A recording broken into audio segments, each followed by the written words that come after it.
compete with the digital bro world's new rising star, far-left activist Hasan Piker. And what I really want is whether it's social media influencers on Twitch and YouTube like Hasan Piker or other kind of promoters of Some hate. noise for Hasan Piker!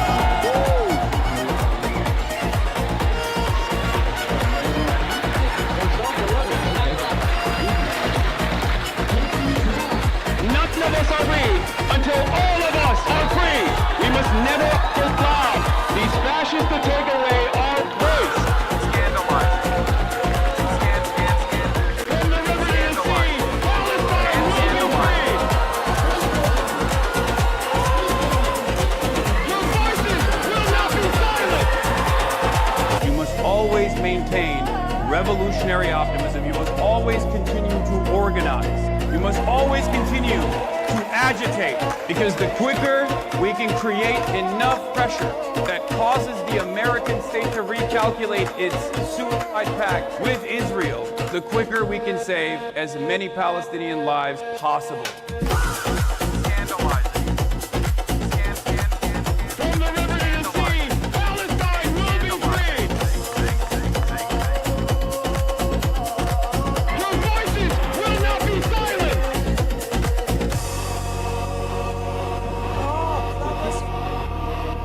Not so easy being a streamer, is it?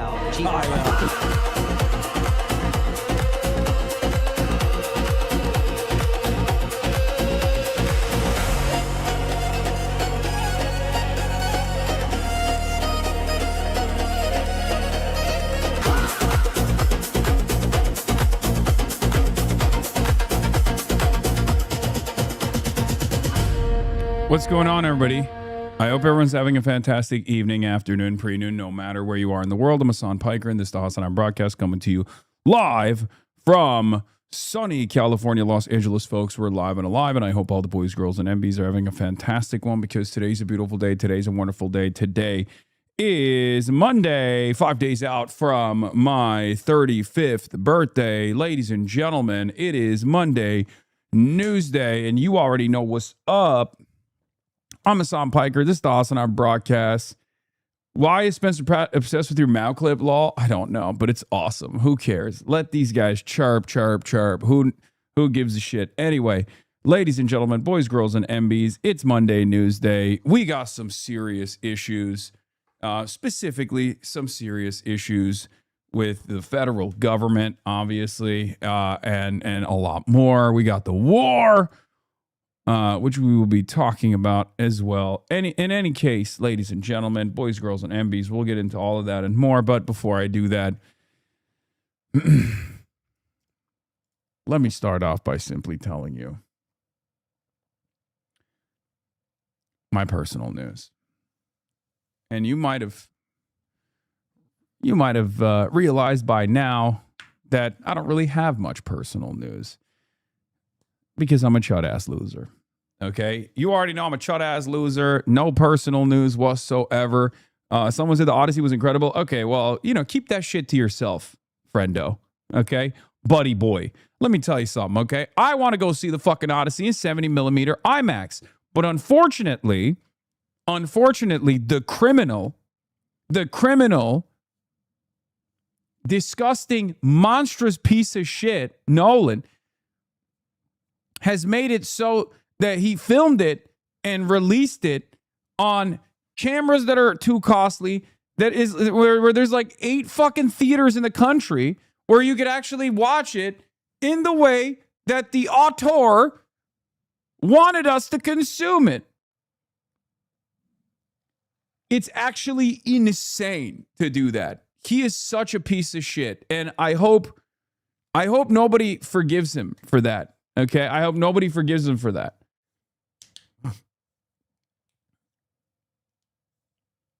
Dog, there are literally like 70 total movie theaters capable of showing it.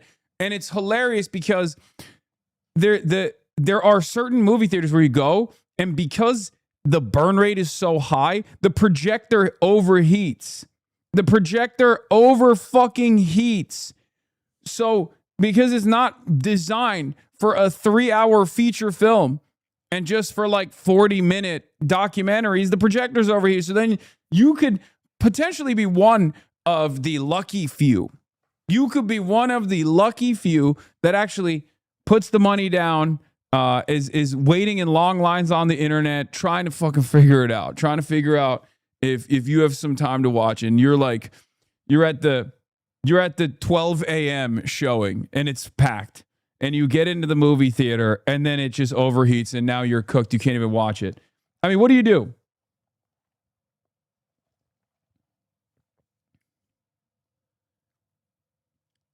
Every time I see the two different like side-by-side shots of the giant men and you can't see their fucking heads, you can only see their heads in IMAX movie theaters, and you can only see their heads in the IMAX movie theater. You can't see their heads. It's cut off. Is that real? Is that actually real, or is that fake news? Because that actually soured me on the entire franchise, okay? That unironically soured me on the entire process. It is real. That's unacceptable. I would have to travel multiple states away to see it in 70 millimeter. Yeah. Dog, we live. So, excuse me. Maybe because we're not British, Christopher Nolan doesn't understand how things work in this country. There are entire neighborhoods, states where there are very few hospitals, let alone a 70 millimeter IMAX theater. Okay? For regular folk living in the countryside, for the country bumpkins, they are not going to be able to experience this. And even in the fucking cities, there aren't that many IMAX movie theaters anyway that can show it.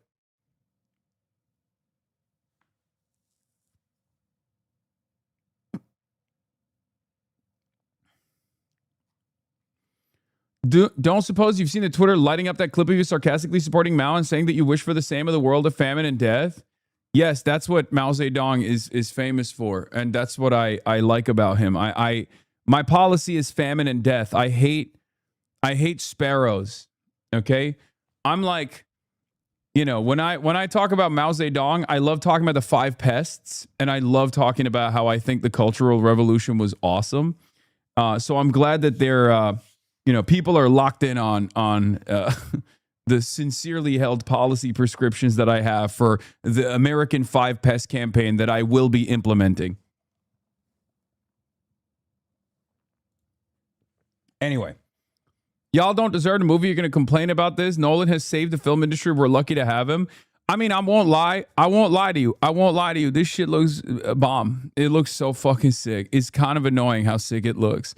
It's also doubly awesome because the Republicans were like chirping. All the right-wing sloppulists were like, this sucks. There are black people in the movie. Blah, blah. Like there is a transgender man in the movie. Why? And it's like, dude, first of all, it's fake. Okay? It's fake. Newsflash. It's made up, okay?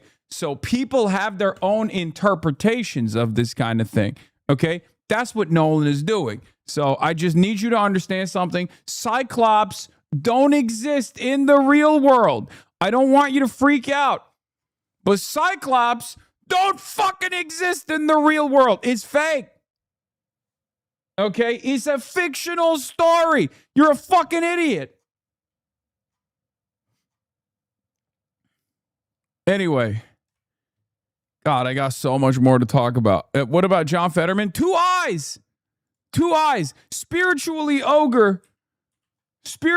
ogre, but 2 eyes. If you haven't noticed, he looks like he could be a Cyclops, but he's not. He has 2 fucking eyes. Odyssey breaks records and hog brains. Trump defends Bibi over arrest Meta. War is on. We're going to be talking about that. 3 troops killed since MOU. Situation monitor. Houthis join the battle. Michigan heats up. Mainstream media coming after insurgents. Get in now.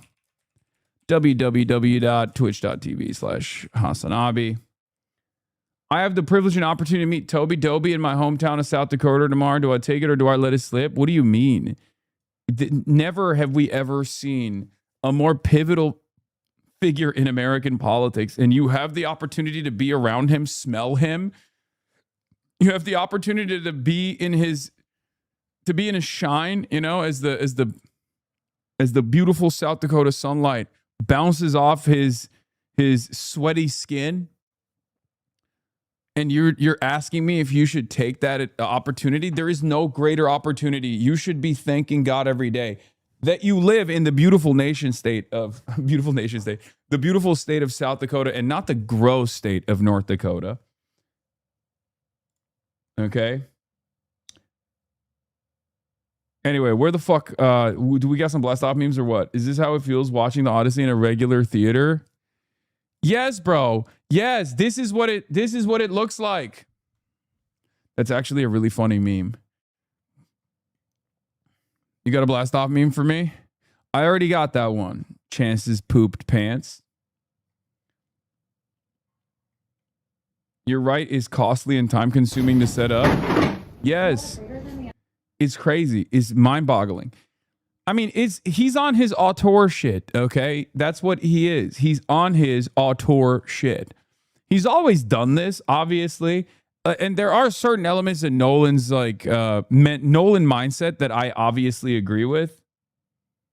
Okay, there's certain takes that Christopher Nolan, like certain things that he does that I agree with, like his no CGI mentality, no CGI unless it's like absolutely necessary. Like that's brilliant. I think that's awesome. That I do. That I support 100%. What I don't support is the fact that he's deaf and also seemingly is on a mission to make everybody else deaf. Though that's something that I don't support. I love practical effects. I hate the fact that he is absolutely hell-bent on making sure that anyone who fucking watches his movies in a movie theater is going to go deaf and have the exact same type of deafness that he has. Okay? So that's important. I don't like that. I also don't like how convoluted some of his scripting is. Okay? There are instances where he just goes all over the place. There's obviously a lot of inspiration he's drawn from other, other franchises, other movies, and people point to that all the time. And I think there's inspiration, and then there's inspiration, there's adaptation, and then there's just yoinking. And I think he does a little bit of the yoinking. Okay, but you mean Paprika and Inception? Yes, of course, that's what I'm talking about. But overall, at what point do we call it creative theft? Nolan is going to be so mad at you when he lip reads what you said about him. Yeah, I find it odd, but I'll be honest. Okay. Yeah. Spencer Pratt's been losing his mind over me and DSA Watch too. We'll get to that with the Mao Zedong stuff.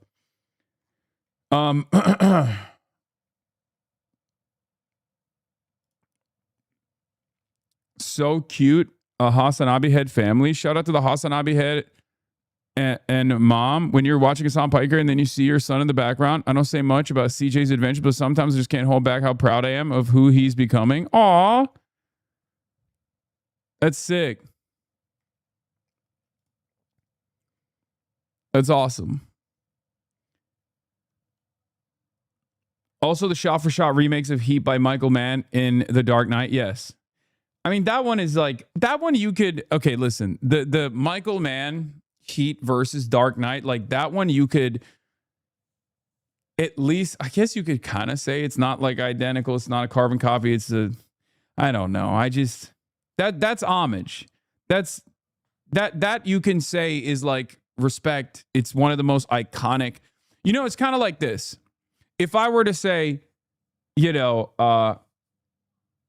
if I were to say I have a dream that one day people will not be judged by the color of their skin, but the content of their character, like no one is going to think I'm like I invented that. You know what I mean? No one is going to think I invented that statement. Everyone knows exactly what I'm pointing to, right?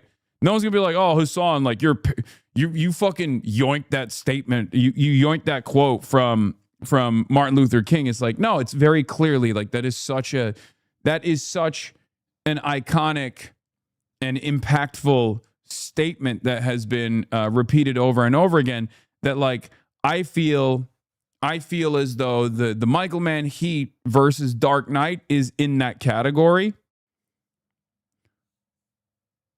Whereas like that shot, like all of those shots from the bank robbery is so is so iconic that you can see that as a reference. You can see that as an homage. Whereas who's MLK? I've only heard you say that. Yeah, the word you're looking for is plagiarism. I know, but there's a difference. Like there are certain things that transcend beyond plagiarism. When something is like so clearly pointed in one direction, that's why I think the paprika one is like more egregious. Yeah. The Akira slide. The Akira slide is very clearly from Akira. And yet so many other movies now have that Akira slide, the classic, like, you know, bike is like on the verge of falling, turn around. Like that is, everybody knows where that comes from. That is homage. Okay? The Akira slide is an homage to Akira. Everybody understands where that actually originated. Whereas, yeah, when you put that in, everybody understands that that's a tribute. Whereas I think the paprika comparison is a little bit more egregious because it's like fucking shot for shot, right?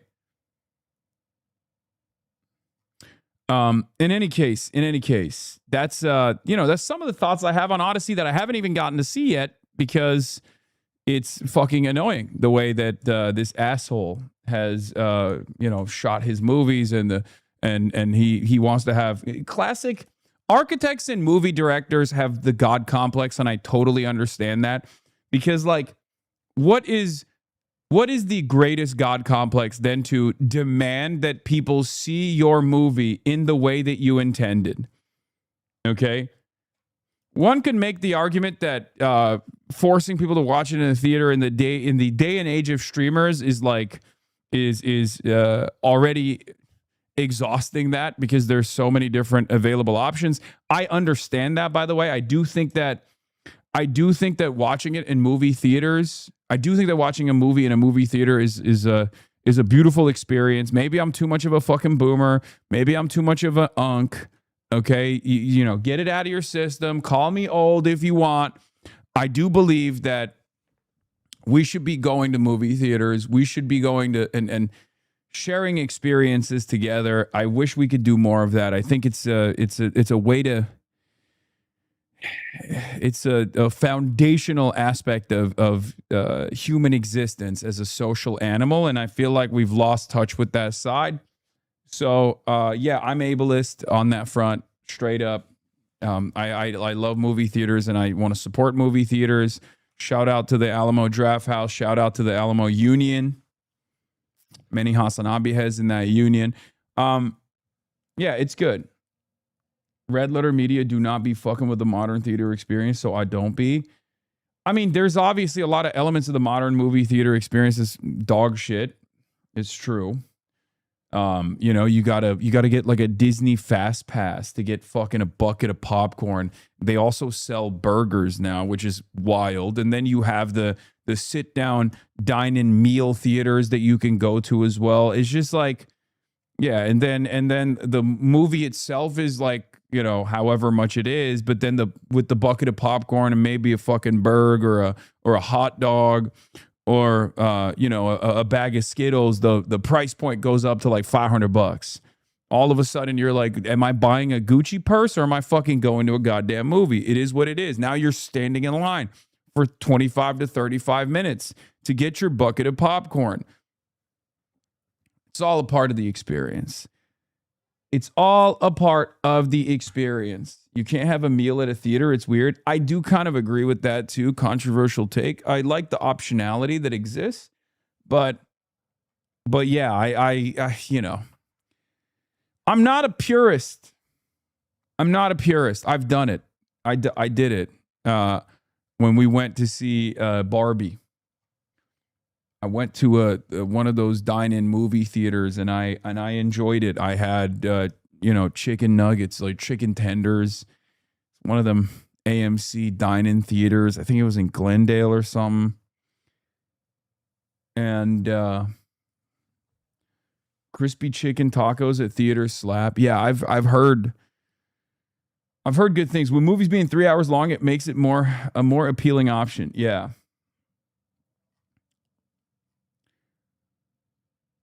But all I will say about Christopher Nolan is this. I got my opinions on the guy. I have shared them throughout the years. A lot of fucking, you know, people who love calling, you know, movies film use him as an entry point to claim that they have their actual, like they claim that they have like a real artistic approach to this stuff. And it's like, dude, he's still making like blockbuster hits. Okay. He's not making silent, you know, black and white cinema in the year 2026 of our holy Lord. Okay. He's making blockbuster fucking movies. If you're calling them film, but then also simultaneously being like, this is the guy, you guys simply don't have the mentality. You don't have the background to understand Christopher Nolan, then you're a little bit silly. Like it's obviously not Marvel, right? It's obviously not Marvel, but it's not exactly an art house flick either. Okay. So that's all I got on that front. I just like movies. I like movies. I like watching movies. I watch dog shit movies. I like Christopher Nolan's movies. I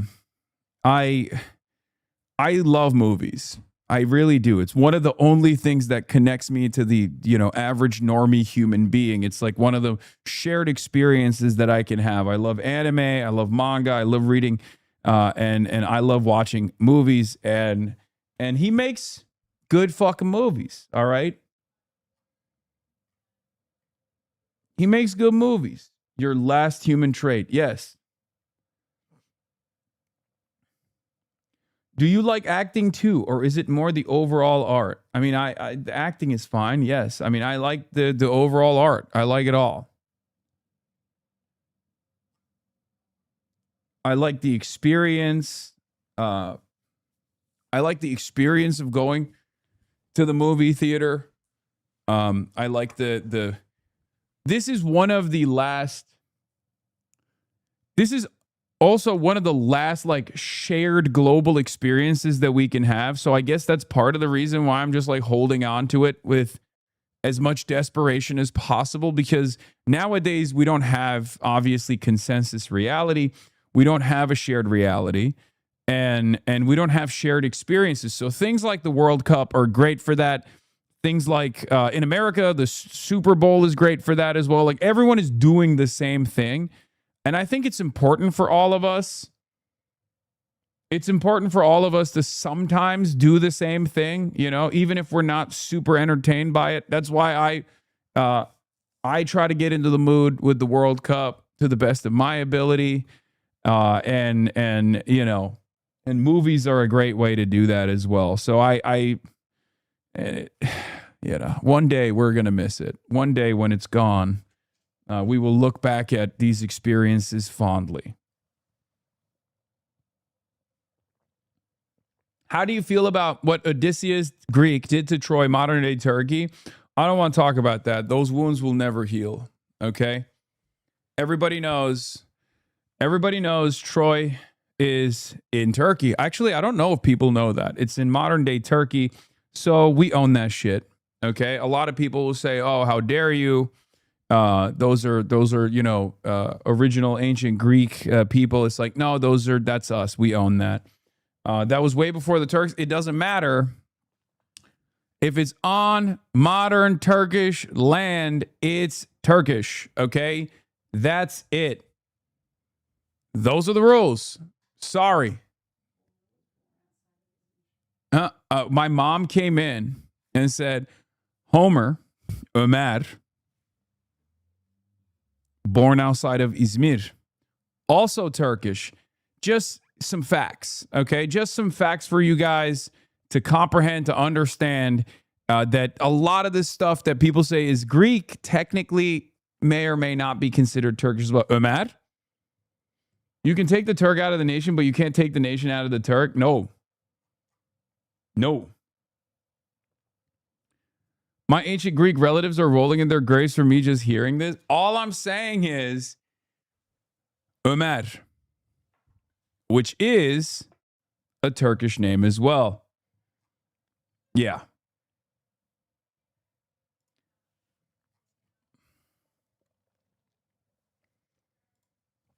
Let the streamer sparks online firestorm over speech to college dems in mouse style suit. They're communists.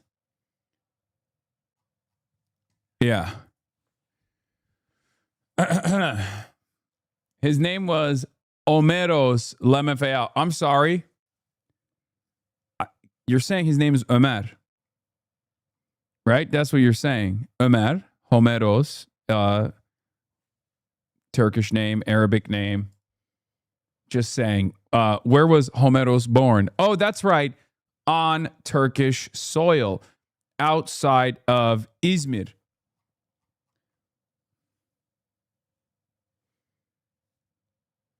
Another point for Turkish, as someone also pointed out in the chat. Homer, very critical of the Greeks. Who else is very critical of the Greeks? The Turks. That's right. Think about that.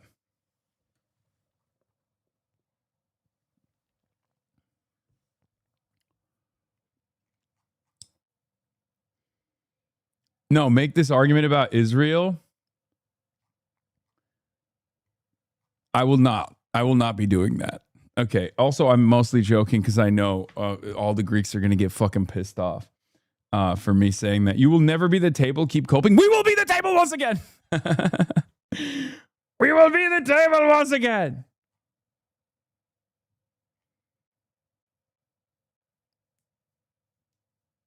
Okay.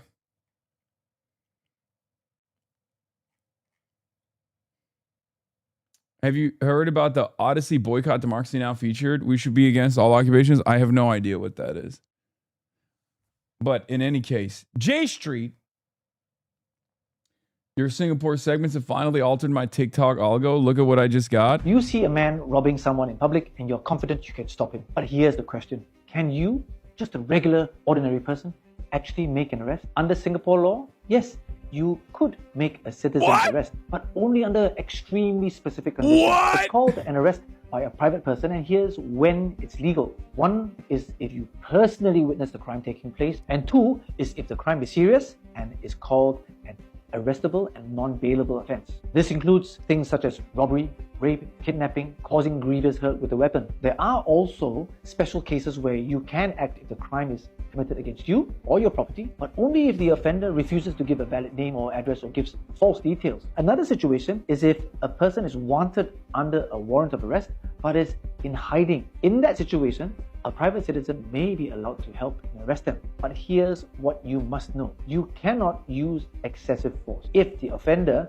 is seriously hurt, even if you've done this unintentionally, you yourself could face serious legal consequences, including prosecution. A real case happened in the past involving members of the public who detained a person who was taking upskirt video. This person later got extremely hurt and suffered injuries. While no force was found to be excessive, the case highlighted how risky citizens' arrests can be, especially when medical emergencies or stress come into play. So, what do you do after making a citizen? I'm gonna be honest, I've never seen a guy so drippy. What is going on in the beautiful nation state of Singapore, man? This guy's got an incredible fit.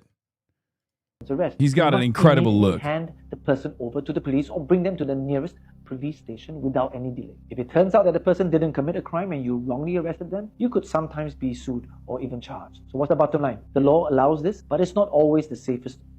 Anyway, good to know. Good to know what kind of legal options we have in the beautiful nation state of Singapore. Yeah, that's cool. Anyway, where was I? All right, we blasted off. So we're gonna talk about Odyssey real quick. We're gonna get started on Odyssey real quick, and then we'll talk about the numerous controversies I'm embroiled in, all the way from the federal government, the State Department yelling about my Cuba trip still, and what they're probably trying to do.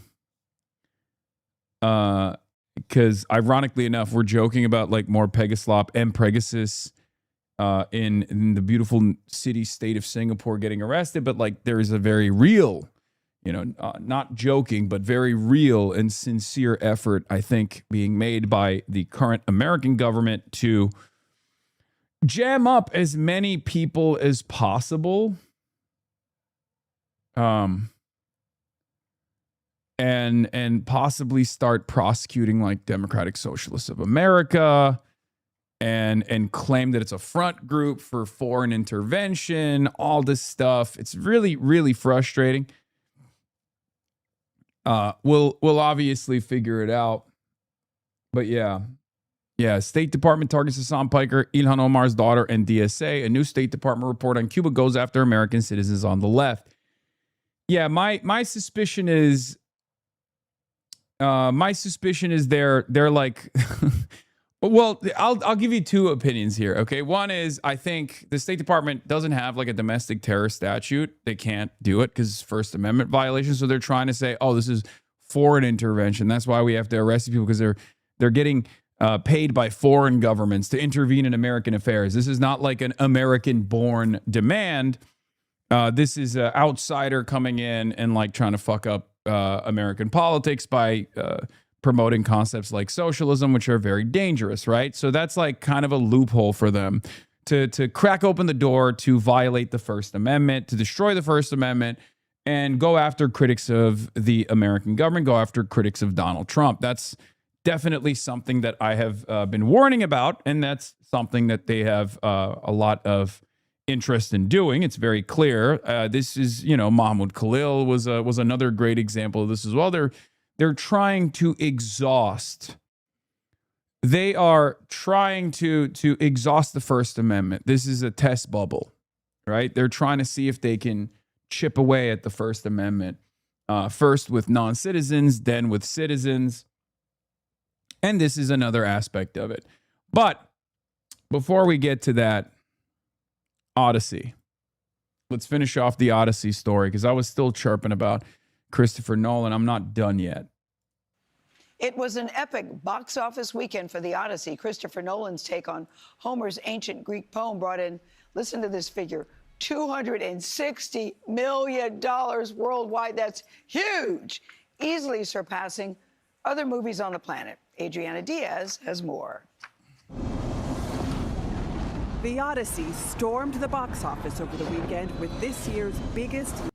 Have the Hogs missed their mark this hard before? I think it was like, at least with Baldur's Gate, they weren't like as chirpy about the gay stuff in it. So they knew better. They shut the fuck up. But this one, they positioned this as like a major flop. Elon Musk was actively utilizing Twitter and the Twitter algo to aggressively go after the Odyssey and how bad it was going to be, how the Odyssey was going to suck. People were going to hate it. They were going to oppose it because it's woke. Christopher Nolan is being woke. He made Helena Troy black. He put Elliot Page in the movie. These are unacceptable things. You can't do that. All this stuff.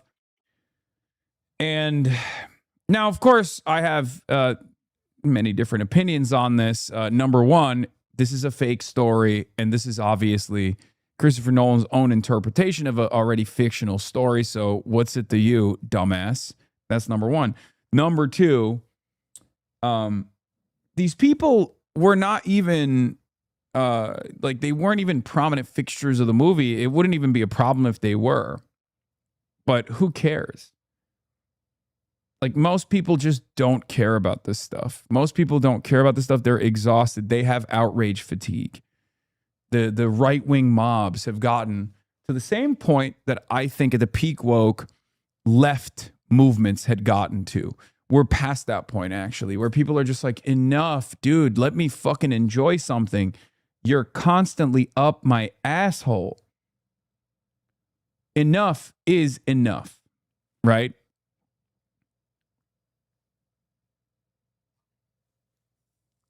I think the real problem they should have had is not even the Western Sahara occupied territory and the demands for boycott, but the fact that they did not acknowledge that Omer is Turkish, born in Izmir, and also Troy is Turkish as well. And this is like, you know, seen as this great Greek play when it's like clearly it's actually a great Turkish masterpiece. And I think it's really fucked up. So a lot of people are not talking about that, but that's my own personal thing. You know, this is Anatolia, right? This is Anatolia, where Turkey is. And important to recognize that, obviously, but we're just not, you know, we're not gonna. It's fine. That's just a me thing, I guess. You know, I guess nobody cares about that. But we'll talk about the Western Sahara thing too. I didn't realize that there was parts of the movie that were filmed in Western Sahara. And no, I'm not going to watch the 10-minute Democracy Now! Video on it either. I'd rather read an article on it. Live action domestic opening yet. Ithaca's king is coming back. No, he's not.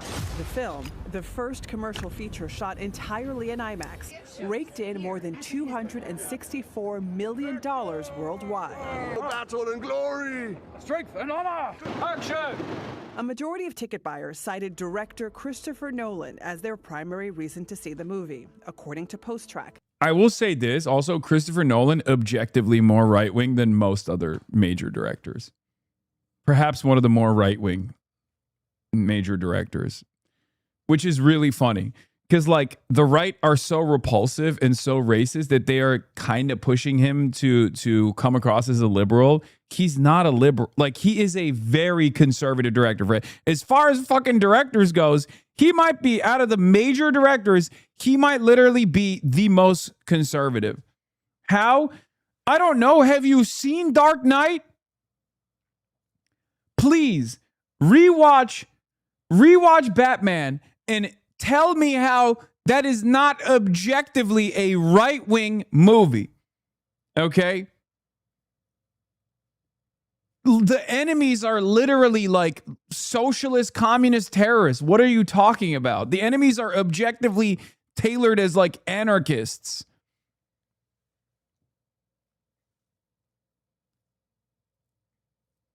Of course, he's not Taylor Sheridan. Taylor Sheridan is like not just like center, right? Taylor Sheridan is like right wing in the American sense. But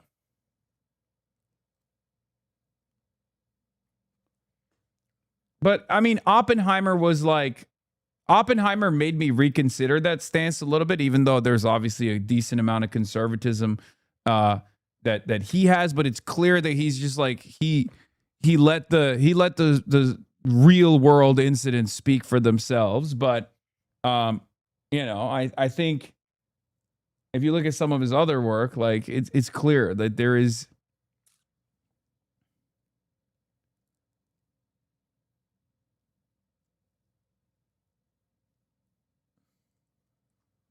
he definitely has some right-wing takes. A film industry research service. It's Christopher Nolan. How can you not be excited for a Christopher Nolan film? The second reason, the film's all-star cast, which includes Anne Hathaway, Tom Holland, Zendaya, and Matt Damon as Odysseus. Damon spoke to us about the exhilarating but demanding shoot, which stretched across 6 different countries. How intense did it get? Well, it was the hardest movie. One of the funniest parts about this, if you guys remember, if you're old enough, in like the early 2016 era when like Gamergate was popping off, but like woke was starting to make develop a foothold in American culture. One of the arguments that right-wingers constantly presented was that woke lefties don't have respect for the classics. Okay? Woke lefties don't want to teach people about the classics. They don't want They don't want people to learn about the classics. Oh, the ancient Greek, they were white, and therefore this is Shakespeare. You don't want to learn about that. You shouldn't learn about Shakespeare. Shakespeare was a colonizer. No one should learn about the Odyssey. No one should learn about Homer. That was the idea that right-wingers were trying to incept. The right-wingers were trying to invoke this claim that leftists were very much against. Woke SJWs were very much against the learning about the Odyssey. Right? Now, of course, this was never true, but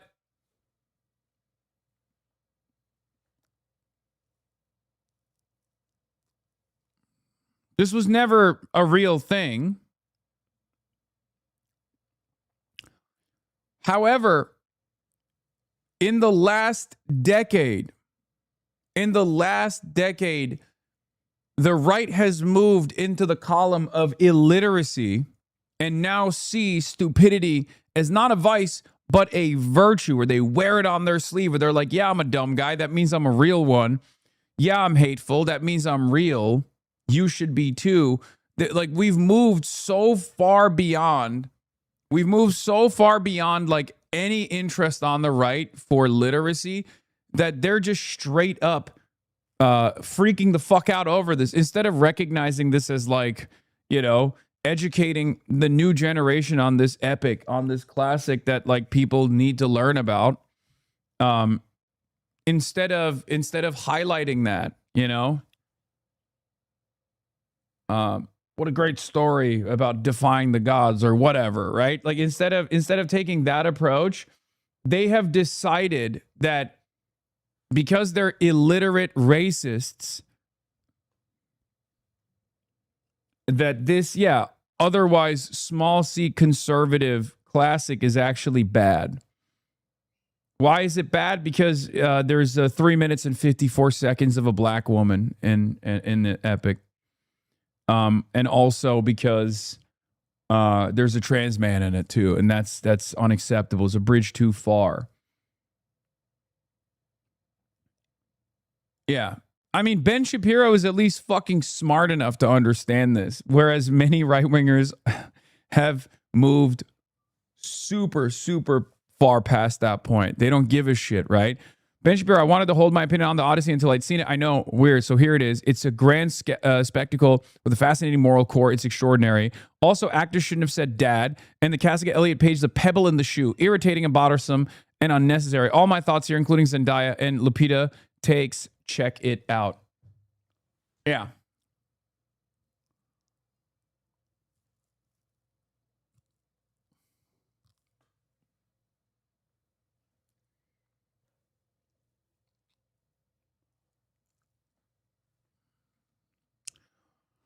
So, is this because Ben goes woke? No, it's because Ben is of a dying breed.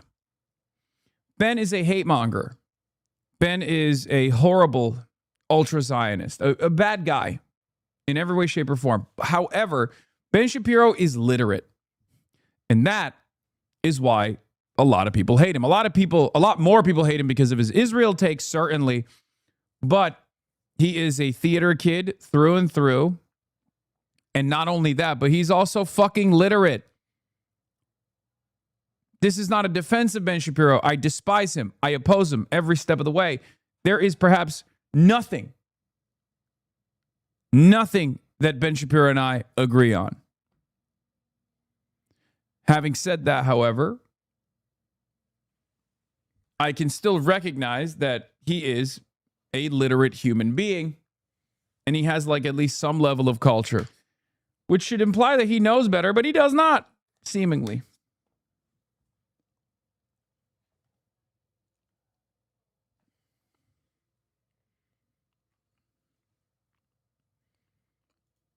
Educated people being hateful is much worse.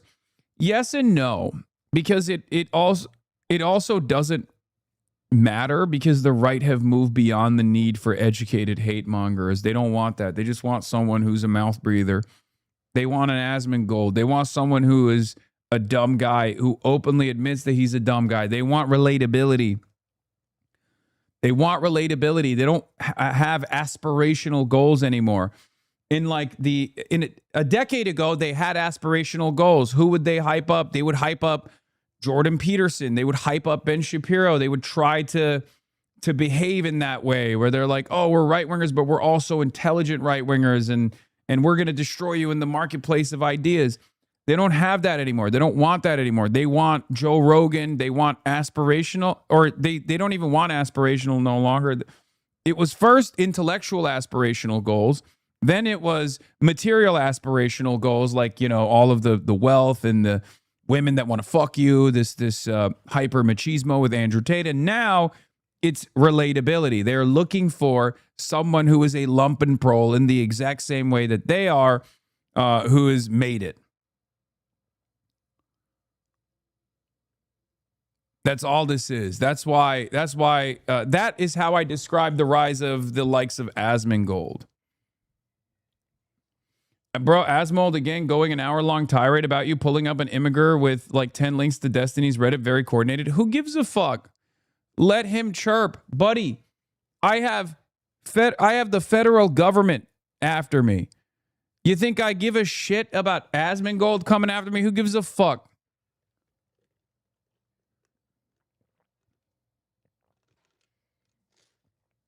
Who cares about that nasty little freak?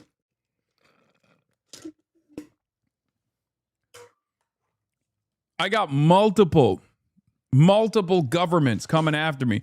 Asmongold should be licking his wounds over this Odyssey take. He farmed outrage on Odyssey so goddamn hard, okay? Non-stop he did. Non-stop. Homer's rolling in his grave. The Odyssey is over after this. The whole internet rejected this. Hollywood is panicking. $2.5 million. Right? And now it's a major hit. And when it became right before it released, when critics were calling it a masterpiece, he said this: I don't think it's a great thing that critics are able to preemptively manufacture a consensus on media like this, especially when this movie has so many hot button social issues tied into it that critics refuse to address. Critics now offer propaganda rather than insight. Bitch, you did that. You're just chirping because you couldn't succeed. They tried to Gamergate the Odyssey. They tried to Gamergate Christopher Nolan. You can't fucking Gamergate Christopher Nolan. He's obviously one of the most famous directors of our generation. Why? Like, it's so stupid.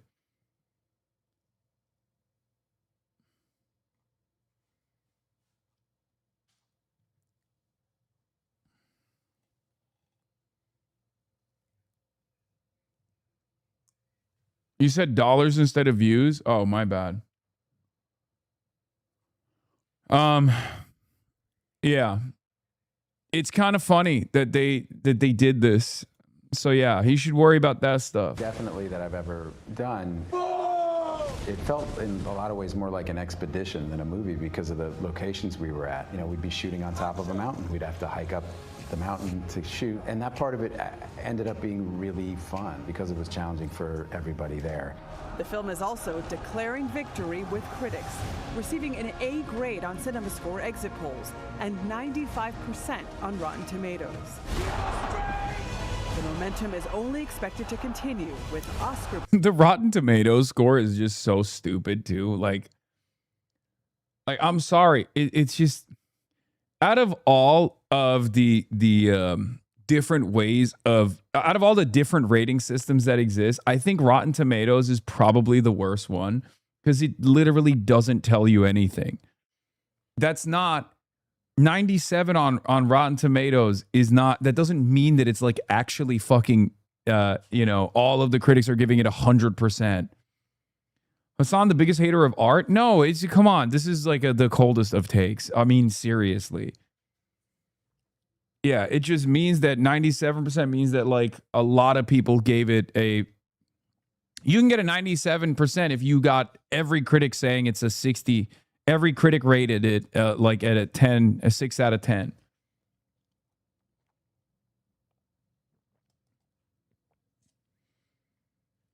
I'm not saying it's, I don't have issues with people who critique art. Who cares? It's fine. I think it's great.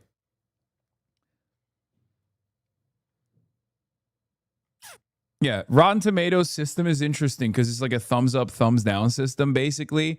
And if like a lot of people are like iffy on it, but then there's enough people who just barely gave it like a passing score, then it's like then it gets a passing remark, basically. Anyway. Already swirling. I do think it's going to be one of the epic films of the century without question, and to be part of this right now is just part of history. That is no exaggeration. You heard. I used to really like Metacritic, especially because it would compile all of the critics and their overall score, and then it would give you a user score. But Metacritic sucks now, so there's no. Like, Metacritic is ass too because it gets fucking bombed. It gets unbelievable. It's just like the aggregate score was like a decent way to arrive at a conclusion ahead of time. But now you can't even do that. You can't even do that because everybody review bombs. So goddamn annoying. I'll say that is no exaggeration. This marks Christopher Nolan's biggest global opening weekend of all time, ahead of Batman's Dark Knight sequels. And yes, this is a man who brought us Oppenheimer. It beat that too. And ahead in our 8 o'clock hour, Gail will talk to Christopher Nolan. I'm so happy. You must feel this too, for people to see it. Now I want to go back and see it again, because when I saw it the first time, it's with critics. Yes. I want to see it with an audience.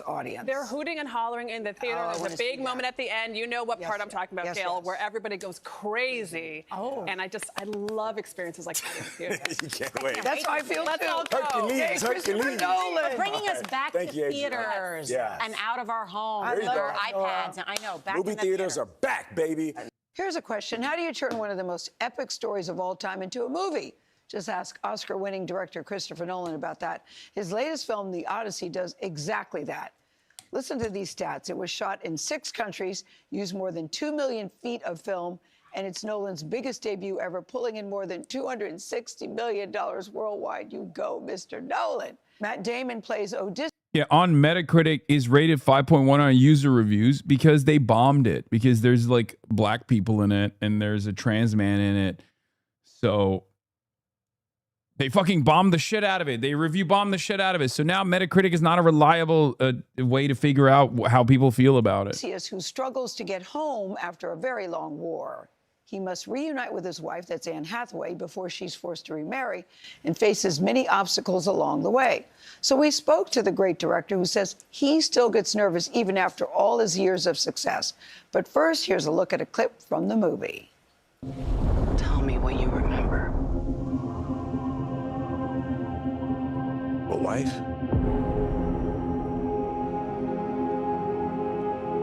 A son. And then what? We won the war.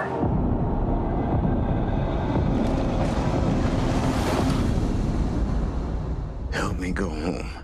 We're very happy to say Christopher Nolan joins us in the studio. Congratulations. Thank you. The movie is out. Yeah.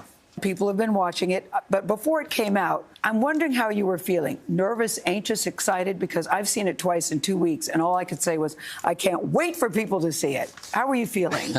Been nervous, anxious, excited. Still? Well, I make films for audience. I hear the movie. They have a scene that claims the invention of baklava in Greece. Okay, dude. Okay, get out of here. Get out of here. Get the hell out of here. There's no way. There's no dang way. That's a lie. It's just for the theatre, for Yes. the cinema. And so for me, the movie's really not done until the audience kind of tells me what it is. That's what completes the films. It's exciting, but it's scary. How is this scary to you based on the body of work that you do? What are you nervous about in particular with this movie? Well, I think, you're trying to show the audience something maybe they haven't seen before. Yes. You're trying to... Done. Okay. You're trying to push the boundaries a little bit. Twitter is unhappy with his recent take heroes. Man.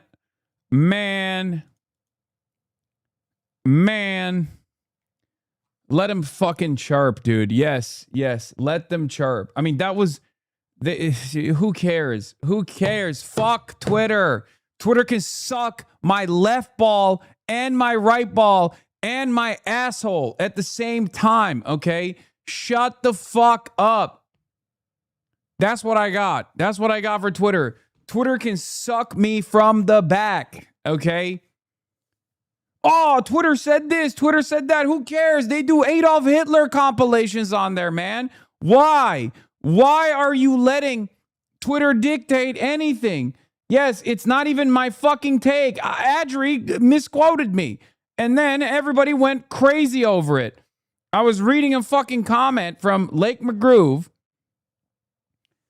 Obviously, my perspective on whether black people are capable of being homophobic is not, you know, I don't think that black people are incapable of being homophobic. I was just saying that the hyper focus on black people being homophobic seems a little strange, especially considering no one ever talks about white people homophobia.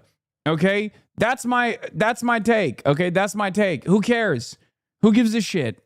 Fuck it. Let him chirp.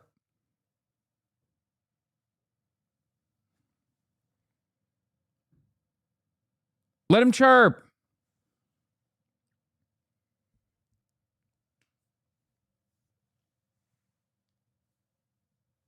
How dare you? Blaming black women once again? I mean, I'm not. I'm just saying, like, it doesn't matter. He's talking from the perspective of a leftist community, not in general. Christ. No, it's just, who cares, man? Who cares? Twitter is the only place where all of the fucking wokes and all of the Nazis come together and do the exact same thing, which is, I refuse to dig deeper and understand what your perspective is on this issue. I am now going to operate off of what I think you said and just start yelling about it. Okay? That's it.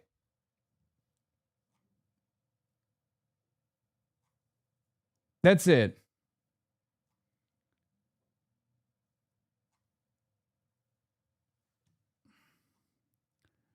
Who cares?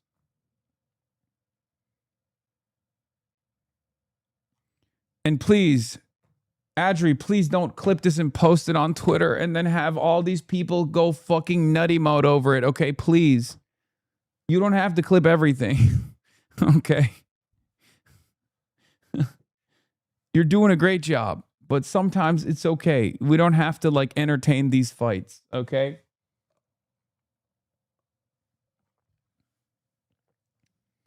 She's going to clip this and post it on Twitter, and then everyone's going to be like, Hasan is fucking losing his mind. He said everyone should eat his dick and balls. Oh, my God. All this shit. Yeah, be nice to her. All you have to do is ask nicely. She loves you. Well, I am being nice. I'm being nice. I'm not being mean. I wasn't being mean. Yes.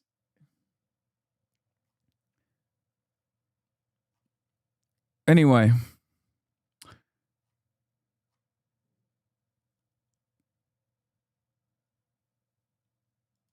It's happening, fuck. I know. And it's not just happening to Cuba, it's happening to your boy too. This is literally something that they're working on. And they're gonna try to jam me up with this shit too. It's clear. Anyway, who is Hasan being mean to? He is such a douche. What? Dude, I love when guys, when people come in here and it's like so clear that you're just here to chirp. He's like, I didn't even know. I already have my mindset. I could possibly agree with what your take is. I didn't even hear it, but I heard like a goddamn animal. I half listened and I heard you get excited.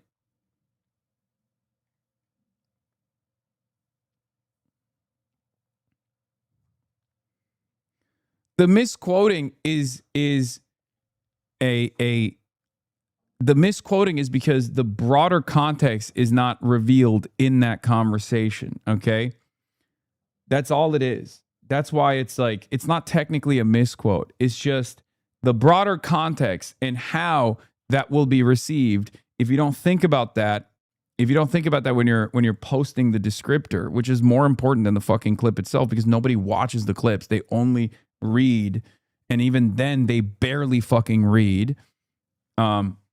Like that summarization is key. It's the most important element. It's the most important aspect of the clip on Twitter.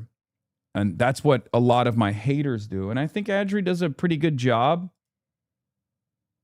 Doing this a month after Juneteenth is crazy.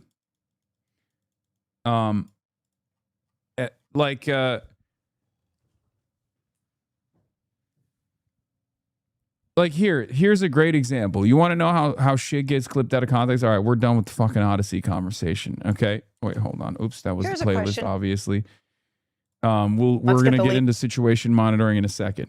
But if you want to understand like how here's a great example of how like shit gets totally clipped out of context, or rather, the context itself or the video itself does not matter. It's totally secondary, right?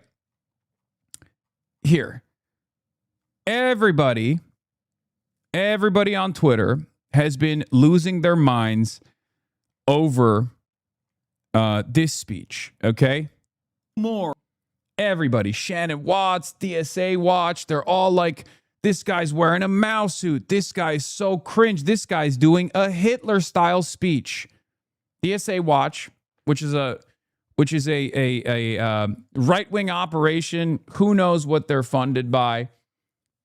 But basically,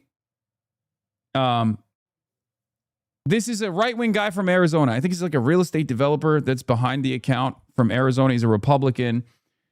And he posts this and says, it's run by a Dem. I thought it was run by was it a former Republican? I think he's a right-wing guy, though. It's very clear that he's a right-wing guy. I mean, DSA Watch is just like clearly a right-wing operation and most likely a Hasbara operation as well. So, in any case, Hasan Piker delivers Hitler-style rant in Mao Zedong suit. No more. 9.6K likes. There is no greater indication that no one that was liking that shit actually listened to what I was saying. No more.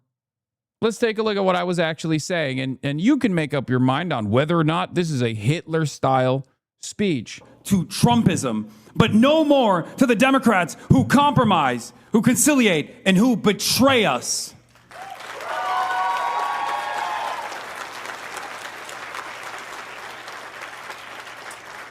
No more to the fascist reactionaries, but no more to the Democrats who will collaborate and cooperate with the fascists, who will fund ICE, who will fund Israel, who will help poison the planet, who will stiff workers and help bosses. We don't need those Democrats anymore.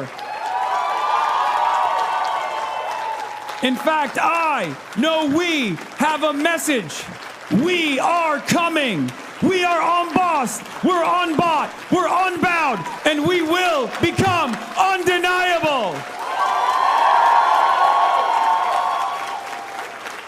Thank you.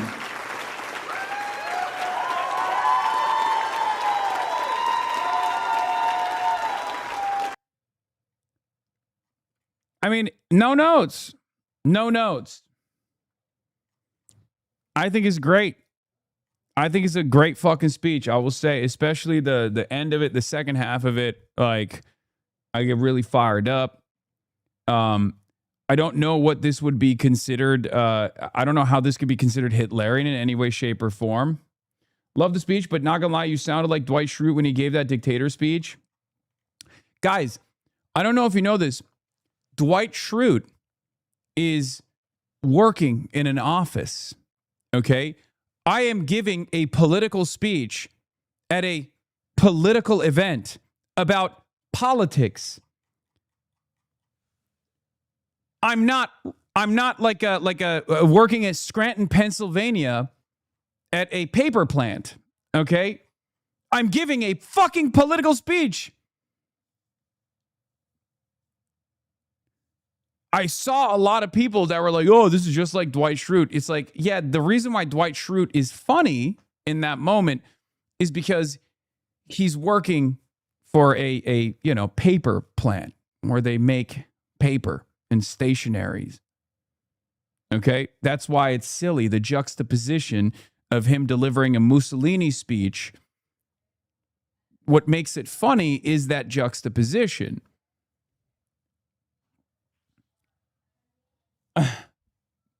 that's the joke. Americans only know Brian from Family Guy and Dwight from The Office. I know. American burger-brained Ameroids, unfortunately, can't comprehend it. Anyway, so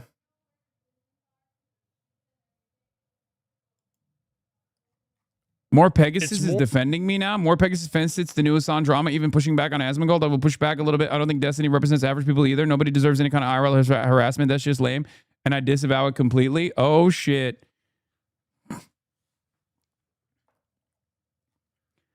But anyway, we were talking about, like, I know we got sucked into a totally separate conversation, but yeah, I mean, that's a great example of how, like, that's a great example of how people just don't watch the clip, right? Shannon Watts did this too. Shannon Watts dressed like Mao and talking about how much he hates the majority of Democrats as an invited guest to college Dems, right? And she's been going extra hard. She's been going balls to the fucking wall, right?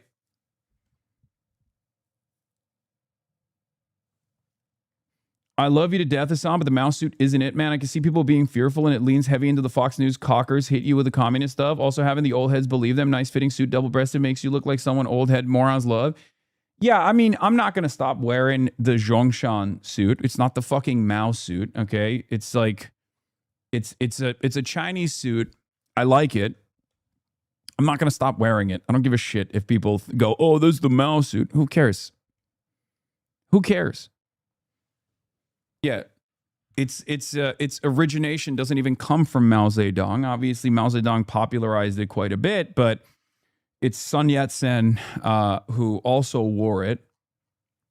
And not only is it it's the Zhongshan suit that is like a Chinese style of like merging Eastern and Western aesthetics, but I also happen to get it tailored when I was in China by the fucking family that invented the suit style, invented that tailoring style. So, you know, it has, you know, not only does it look good, but I also like I like the story behind it as well. I don't give a shit.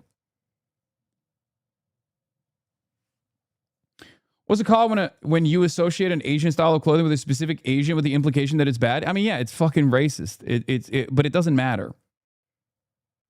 It's the Nehru suit adapted to be more Western facing, along with some influence from Stalin Su's style.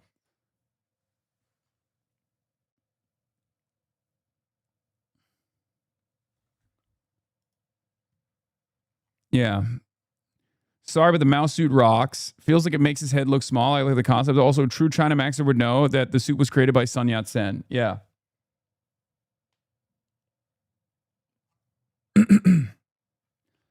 Yeah, they're treating your suit like you put on a fucking Gundam to threaten the Empire. Yeah, the only thing that matters when you wear stuff like this is, does it look good or not? Okay? Does it look good or not? That's it. And if the answer is yes, it looks good, yes, is swagged, then who gives a shit? Who gives a shit? Yeah, I again, ironically enough, I'm not a Maoist, but if they want to present me as one, who gives a shit? There was a really funny, it has created really funny discourse, though, I will say. In the short clip Watts provided, Piker says no more to those Democrats who will collaborate and cooperate with the fascists, and she saw this as an accurate description of everyone who is in DSA aligned. Yeah. Yeah. But it was very, it is created, once again, very funny discourse, okay?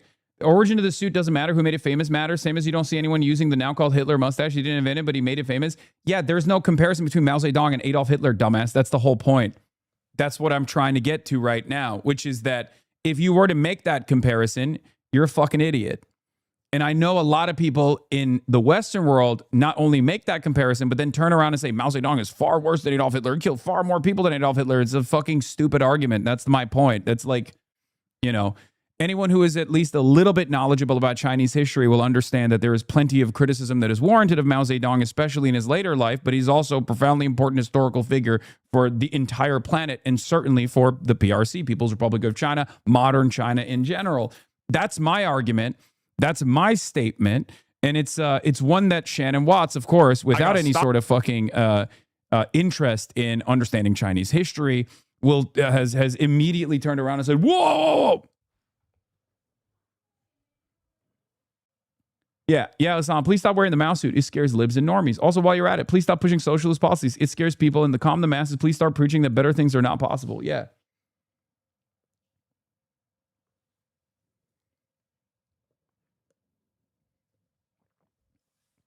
Mao killed practically half my dad's paternal family, and I don't even blame him. They were landowning 1%ers.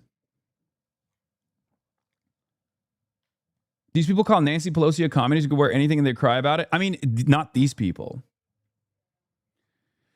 So they clipped something. They clipped me talking about Mao Zedong, and here is stopped by a cop who thought I was like making fun of Mao Zedong, which I never would and never will.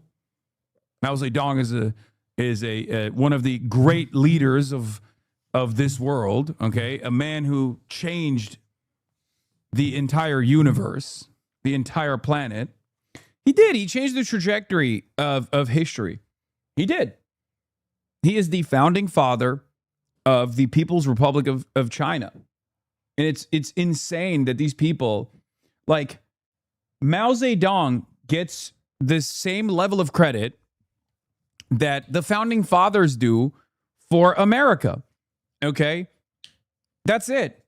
Like it's literally the same thing as me saying George Washington is a great man of history and is a profoundly impactful, profoundly important person. The American Revolution is a progressive historical event overall, all things considered. And of course, they were also slavers, right? And the same, if you apply that same principle consistently to Mao Zedong, everybody in the fucking Western world loses their minds, where it's like, well, Mao Zedong, unlike George Washington, did not own slaves, okay? And as a matter of fact, did a lot of work to abolish the prior structures that resembled slavery and feudalism. But that's besides the point. Yes, there were tremendous excesses in the Cultural Revolution, the Five Pez campaign. There were a lot of failures that led to mass famine. Of course, there's no more mass famine since then, and China is credited with uplifting 800 million people and taking them out of extreme poverty. That's what the PRC did. And this is something that everybody understands and everybody acknowledges because it's true. And that would not have happened without Mao Zedong. It's that simple.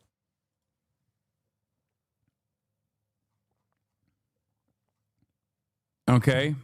For real, yes. I mean, there was a lot of fucking excesses, let's be real, but the People's Republic of China would not exist without Mao Zedong. I got stopped.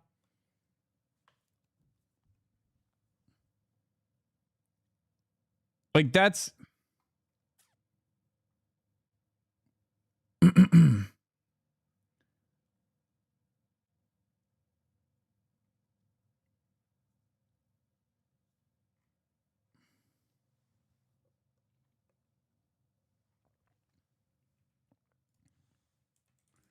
Anyway.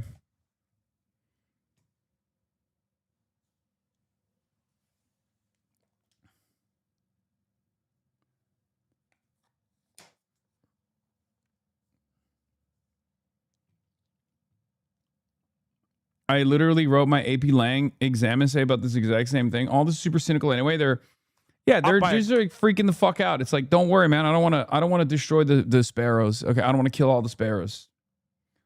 But yeah, ultimately, this is like, this is no different than when I said the fall, the dissolution of the USSR was a devastating event that had reverberations. It was like one of the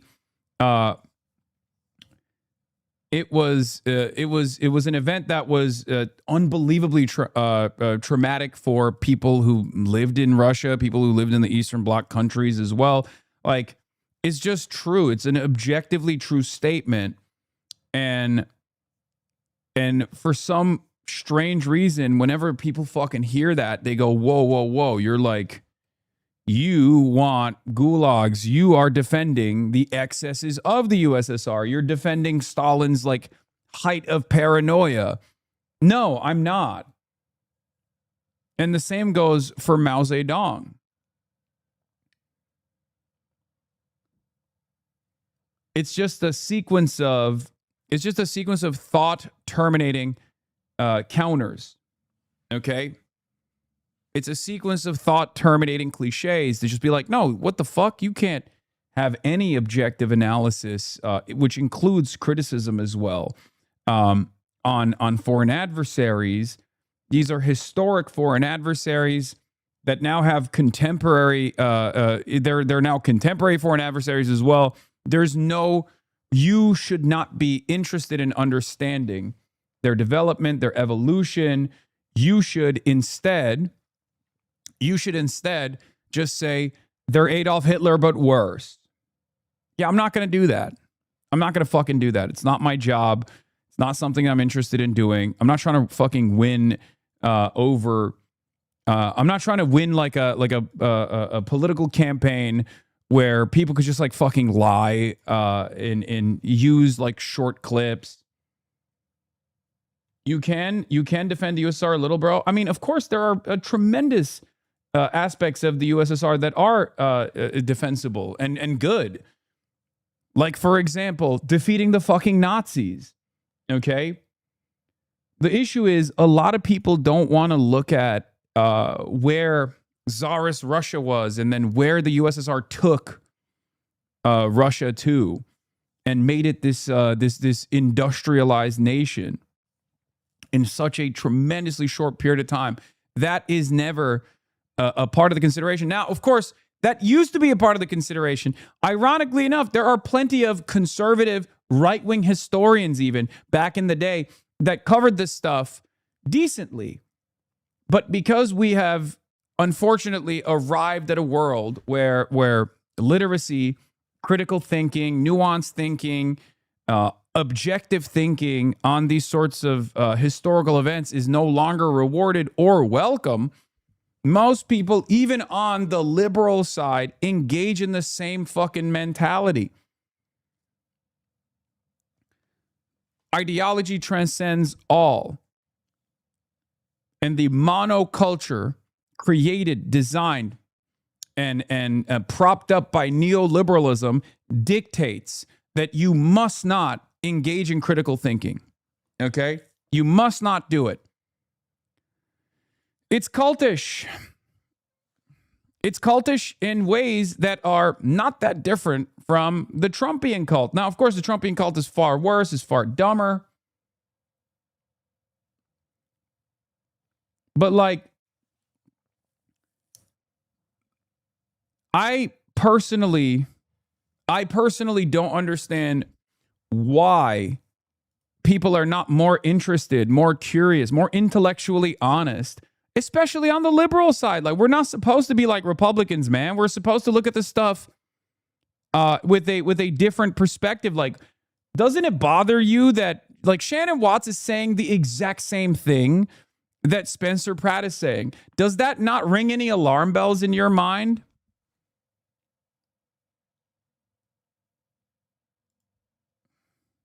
Mao had some excesses, would low-key be one of the funniest takes if this guy wasn't dead serious and quickly becoming the gatekeeper for one of the two major political parties in America. Like, this is what I mean. You think like you arrived at a perfect understanding of my assessment off of a 36-second clip that literally is like half dead air anyway? But once again, Republicans and liberals are aligned on this issue. Does that not strike you as even a little bit odd?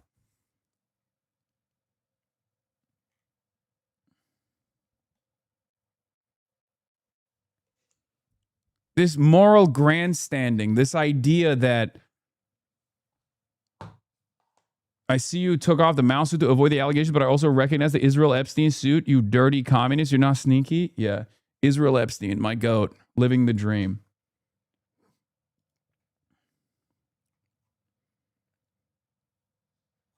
So I always assume that like Republicans chirping about this shit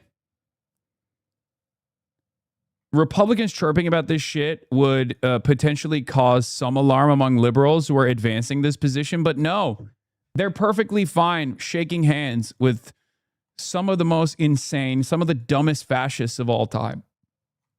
Okay?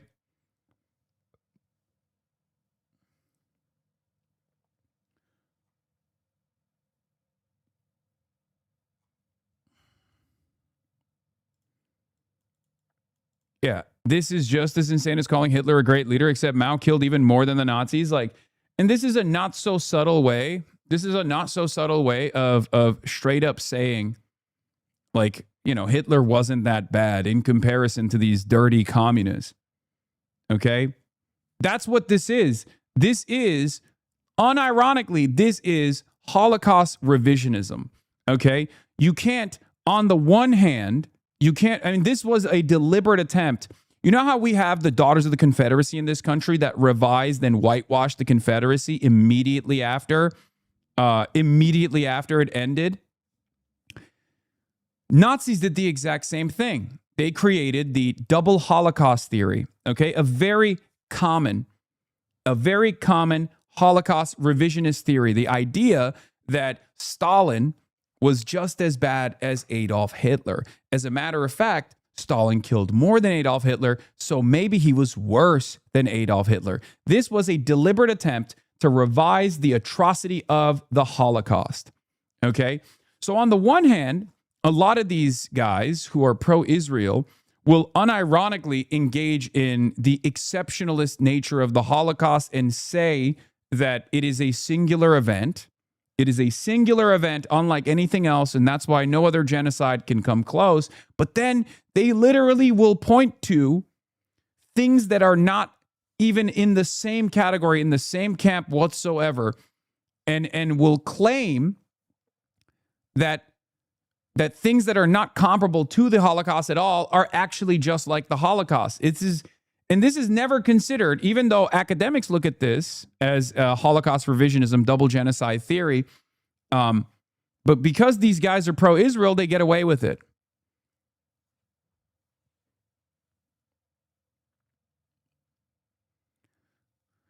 Isn't that interesting to any of the liberals that Spencer Pratt agrees with you? That does not spark something in you at all. The clean Vermont myth was a big part of that too. I'm curious about your Mao point. Okay, we're moving past Mao Zedong. I'm not defending everything that Mao Zedong did. I'm actually fairly critical of the Cultural Revolution. I've talked about it quite a bit.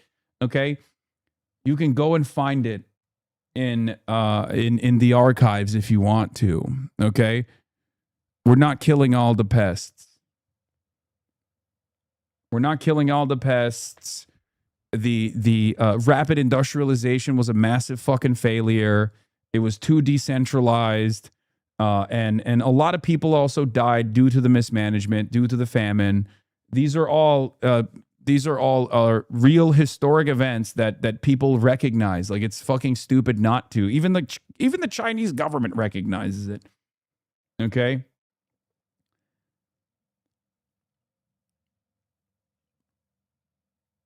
Anyway.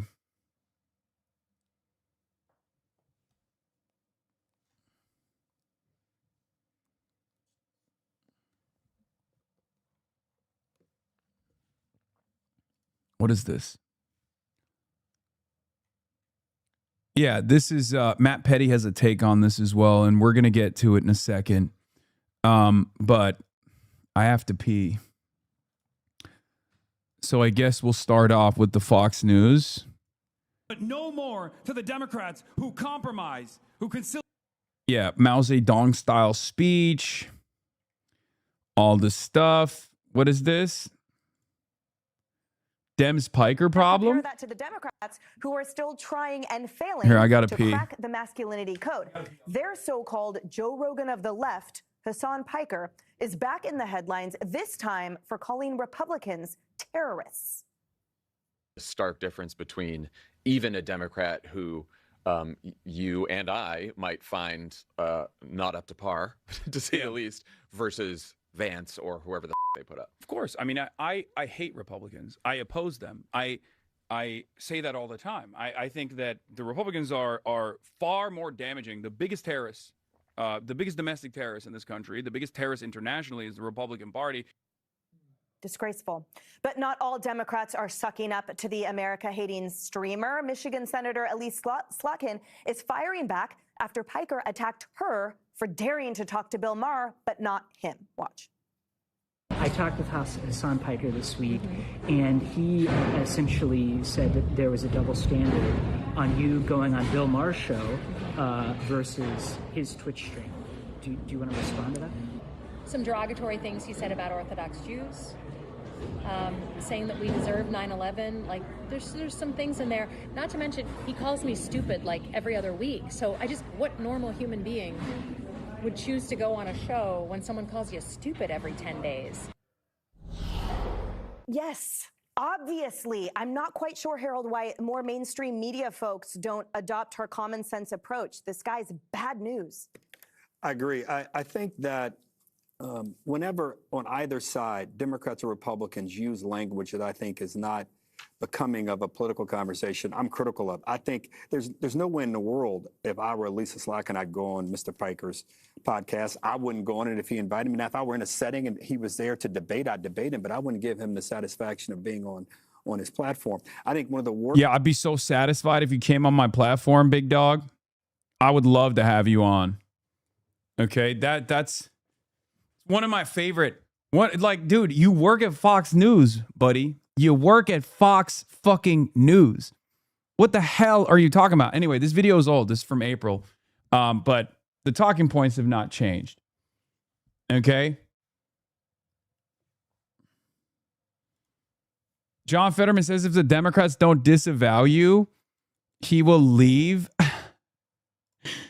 It's getting there. It's getting there. We're going to talk about it. So anyway, yeah.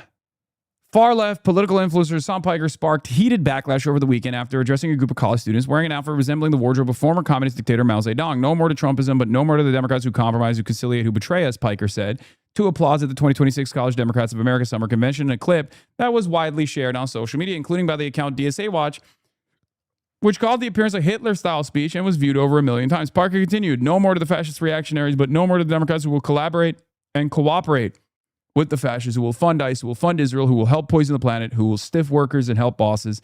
The appearance, and specifically the Mao-style suit, generated instant outrage on social media. Hasan Piker dressed as Mao, brainwashing your kids at college. Former Los Angeles mayoral candidate and reality TV star Spencer Pratt posted on X, they're communists. This was always communism. Pratt added, Mao killed more people than Hitler. If Hasan Piker had dressed like a Nazi, we'd have an appropriate outrage.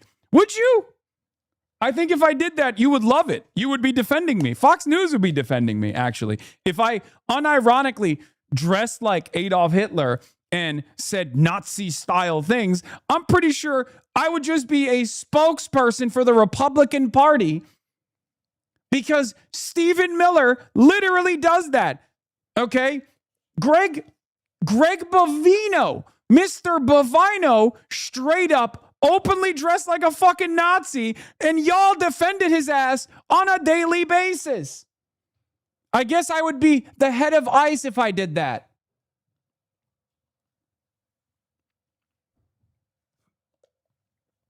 So no, I don't believe this attitude. I don't believe this attitude at all. I think that's bullshit. This is a lie. We know it's a fucking lie.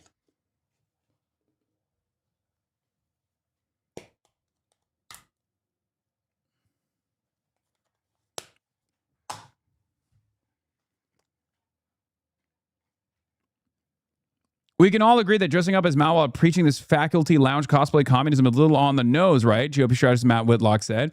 Atlanta Council senior fellow Ahmed Fuad Al-Khatib.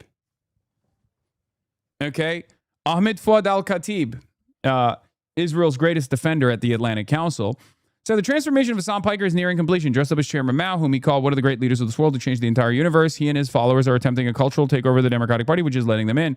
Serious issues aside, it remains funny to me the amount of costumery required to be a leftist in good standing.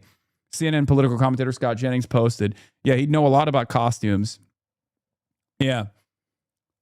He's been in and out of closets many times, Scotty.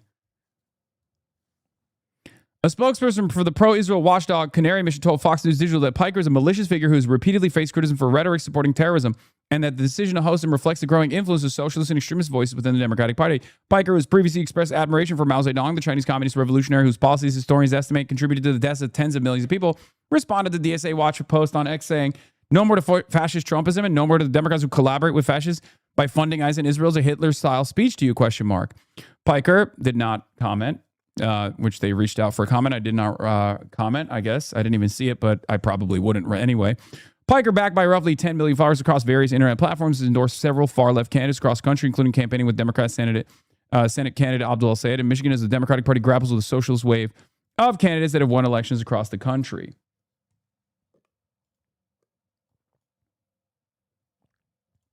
What is this? Yeah. Libs and right-wingers are so fucking stupid. The number one actor and model in China, Zhang Linghe, also wears Zhongshan's regularly, unbuttoned even. Yeah. Yeah, it's a common garb. Not only is it common garb, but like they're saying like contextually, I'm wearing this because I am wearing it because I love Mao Zedong and I agree with everything he's ever done in his entire life. I personally don't have the same level of antagonism that the average American has towards the People's Republic of China. That is real, okay? There are plenty of criticisms. There are plenty of excesses, especially the older Mao got, the worse things got in terms of his governance, okay? Having said that, his contributions to history are vast, okay? It's true. 800 million people would not have gotten out of extreme poverty if it wasn't for Mao Zedong. Obviously, Deng Xiaoping played a major role in this as well, but it transformed China into what it is today. No reflection on that at all.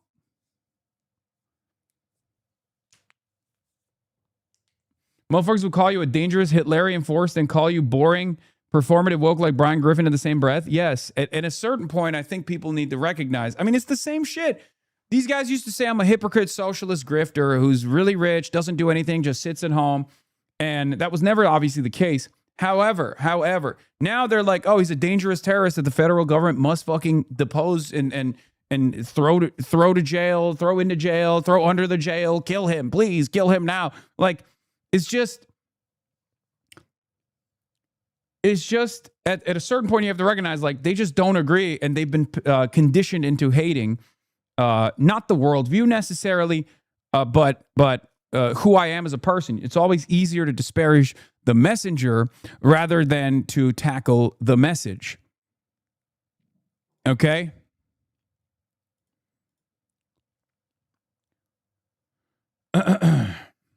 So,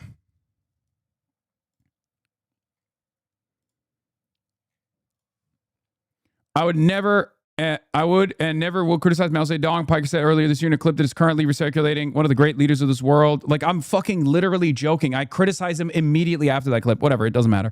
Yes, it's true. I would never. A College Democrats of America executive board member at college in New York told Fox News the group platforming someone like Hasan Piker is antithetical to the party and common sense Democrats are trying to present to the American people before November's midterms. The board member added, we had a golden opportunity to stand up to Trump's corrupted authoritarian brand of politics, fight against MAGA, affordability crisis, and restore congressional checks on an executive branch that has far overreach in our role in the government.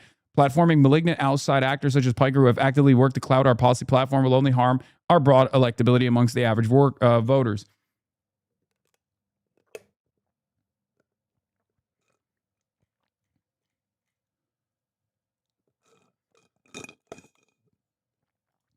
I don't understand how they can call you a lib. There's just like variance. There's variance. There's to varying degrees of different ideology. There's always going to be people to my left that think that I'm not like sufficient in my advocacy for socialism. I'm not. Liberal is an umbrella term. Everyone, a lot of people are liberals. Liberal is monoculture. Most Republicans are also liberals, and the ones that are post-liberal are just straightforward fascists. Most self-identifying liberals, we believe, are actually far more open-minded to socialization, socialism, as long as they develop class consciousness and get the sufficient political education. But a lot of, and this even extends to self-identifying conservatives that are also a part of the broad, what is this? Mao Zedong died on this day. The Times said he began as an obscure peasant and died one of history's great revolutionary figures. New York Times archives. It's true.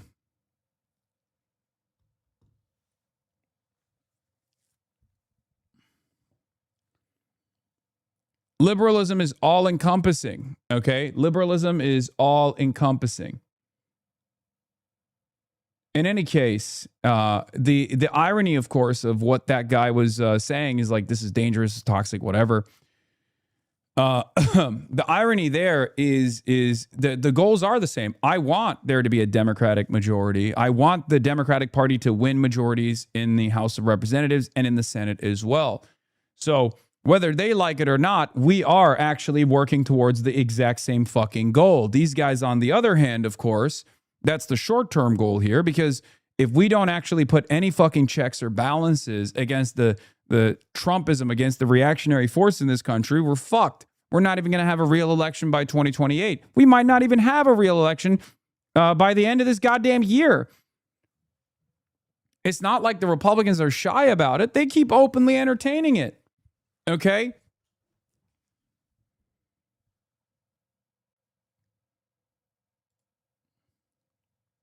This guy's cosplaying the guy responsible for the deadliest famine in human history like it's just a fun bit. This is a guy who went to China and said that he felt no ties to America, and then he went on Cuba on a... Once again, just so much discourse nowadays is just, I'm unnuanced. I don't give a shit what this person is saying. I've branded this person my ideological opponent, and I have no investment whatsoever in understanding his perspective. I am going to do everything and anything I can to just greatly bastardize a soundbite. It's it. That's it. That's all this is. And it will always be this way going forward. I don't think we can actually fix this unless we fix the literacy crisis. Okay? Trip, whose funding source has him now being subpoenaed by the Treasury Department. This guy isn't a revolutionary. This guy did not come up from the ranks of the proletariat. This guy's a Nepo baby. He Twitch streamed his way into a bigger platform. Republicans are quietly building their whole midterm strategy around this. They're calling this a hate election. They're pointing to the Democrats' Tea Party-like revolt by progressives. This is proof that the party can't govern, and why young people are not only Richard Nixon maxing, as I know you guys have reported here before on Fox and Friends First, but the young people are actually longing for a return of the days of Joseph McCarthy and wondering, did he go far enough? I mean, that's insane. Austin Peterson, former Libertarian presidential candidate, unironically saying we need to eviscerate the First Amendment. Also, it's pretty funny because he's a former Libertarian presidential candidate, and he basically does what I do now, but just to a much lesser impact. He's a fucking podcaster himself, which is precisely the reason why this is, there's a lot of jealousy baked into this fucking commentary, it seems. And no, I'm not a revolutionary, okay? So what's up? Well, maybe not this guy, anti-Israel. It's like saying Zoran Mamdani is a revolutionary. He's not. I'm not. We're not revolutionaries. There is no revolution. There could be one day, but currently the material conditions are not ripe for any kind of real revolutionary activity. streamer Hasan Piker delivering a far-left speech to college Democrats, all while dressed in Mao Zedong garb. Watch this. No more to the Democrats who compromise, who conciliate, and who betray us. No more to. I like that they cut the part where I'm like saying fascist reactionary Trumpism. No more to fascist reactionary Trumpism. They're just like, look, this guy hates the Democrats. He's attacking the Democrats. The Democrats who will collaborate and cooperate with the fascists, who will fund ICE, who will fund Israel, who will help poison the planet, who will stiff workers and help bosses. We don't need those Democrats anymore. That was bars, by the way. Straight up, I'll take it. I'm gonna keep repeating that over and over again. That was bars. That's the stump. You know, that's me working my tight five. I'm sorry, I kind of cooked on that. Objectively, aura, objectively cooked. You can fucking cry about it all day, every day, but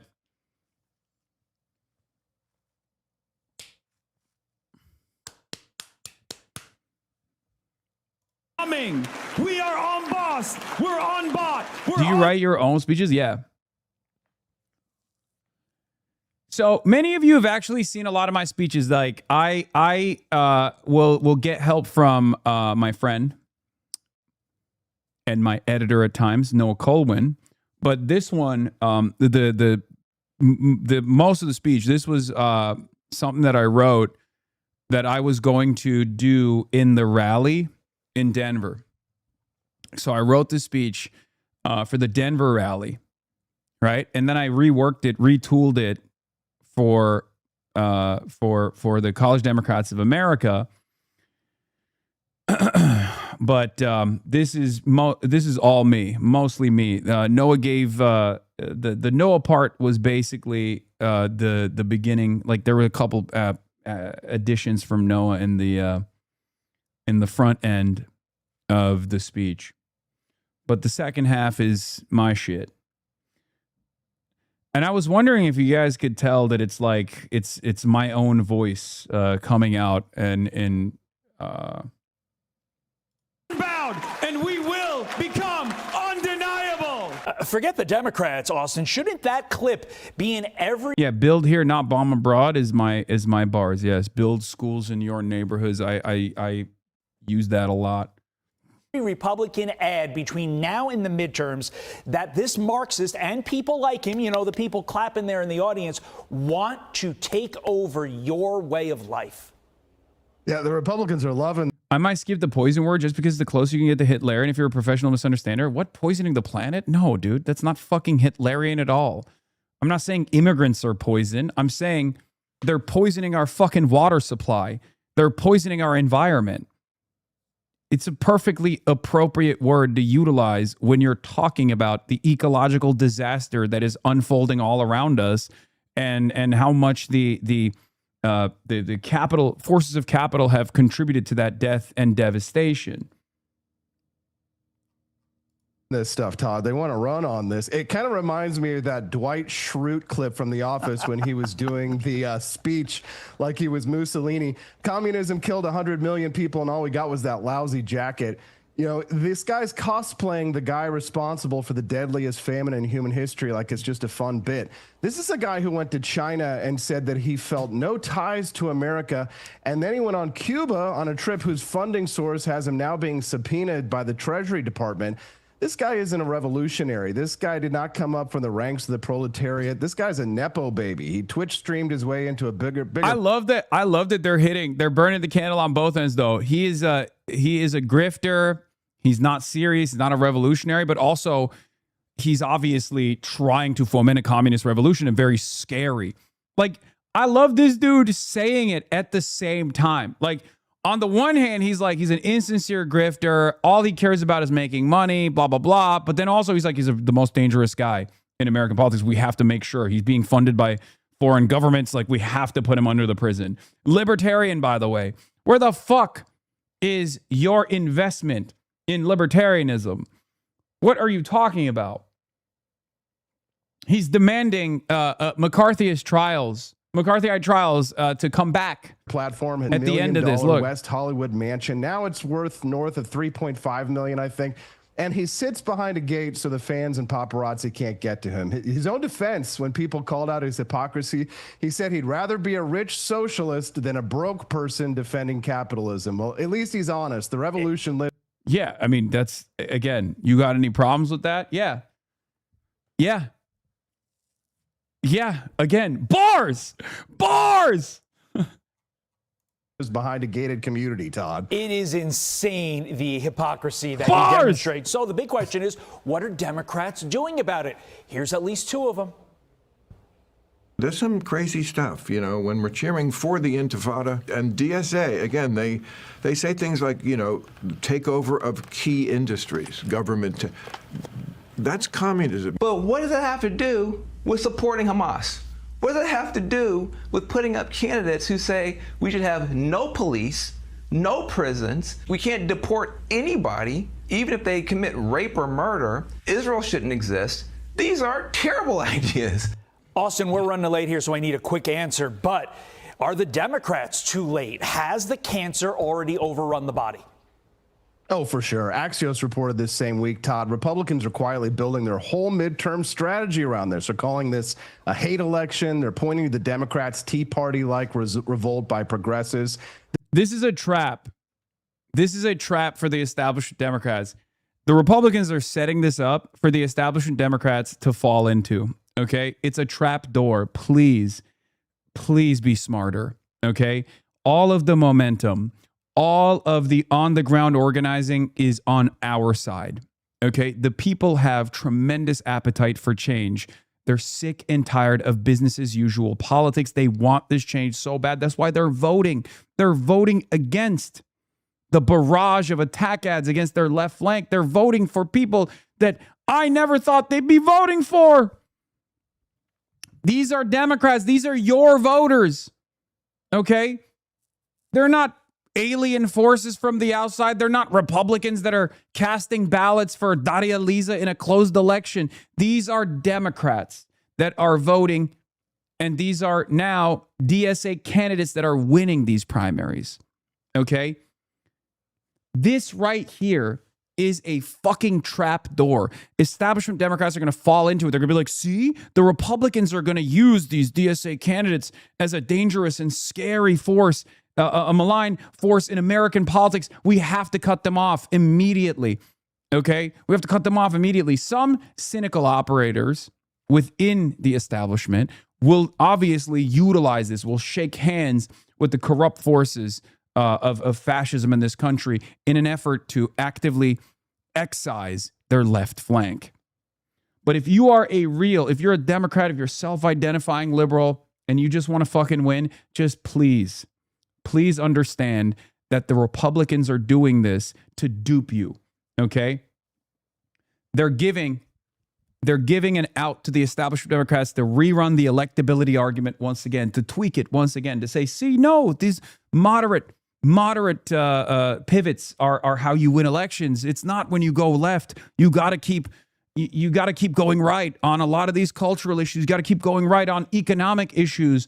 That's the only way to defeat Republicans. When we all saw that principled stance, that third-way neoliberalism lose to Donald Trump, an incompetent, petty, despotic tyrant, twice, not once, but twice.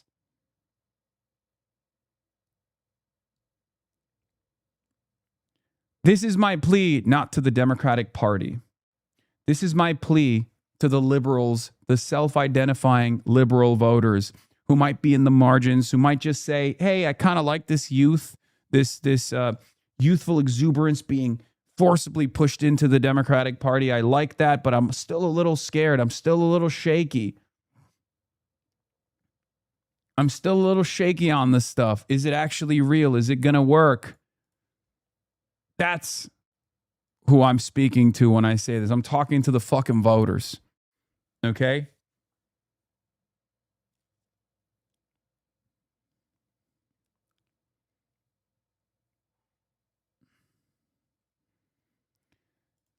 Had socialist candidates lost primaries in New York City, Philadelphia, and DC, there would have been a wave of articles about how non-white voters don't vote for socialists. Instead, they won, and we got a wave of articles about how non-white voters don't vote for socialists. It's almost like corporate media reverse engineers narratives to punch left and shore up the status quo, regardless of what happens. And if socialists and progressives win on August 4th, they'll just move the goalposts again because they're ideological enforcers, not neutral arbiters of reality. We got dozens of articles on how Bernie endorsing Muslim women is somehow racist, Dan Goldman losing by 30 points to a Jewish guy is evidence of rising anti-Semitism, and a Muslim candidate subject to $50 million in Islamophobic attack ads is actually himself sexist. Reality is irrelevant. Adam Johnson Cooks, once again. This is the media class abiding by their ultimate goal. They are the standard bearers of capitalism. They are the defenders of capitalism. They position themselves as neutral arbiters of reality, but in fact, their primary goal here is to defend the current system, defend the establishment, defend capitalism at the end of the day. Okay? The only difference now is that there is oppositional media, okay? And oppositional media has always played a formative role in developing class consciousness, in developing socialist movements, from the Pravda all the way to, I guess, the fucking modern new media environment where Twitch streamers play somewhat of a role in this process. Let's be real. Without newspapers, there is no socialist movement. There is no communist movement. Without a place where you can get this information that isn't diluted, that isn't oppositional. No, this is not being a trot. Shut up. Okay? No, I'm not talking about the importance of pamphlets. There has never been a successful revolutionary movement without its revolutionary media. Okay?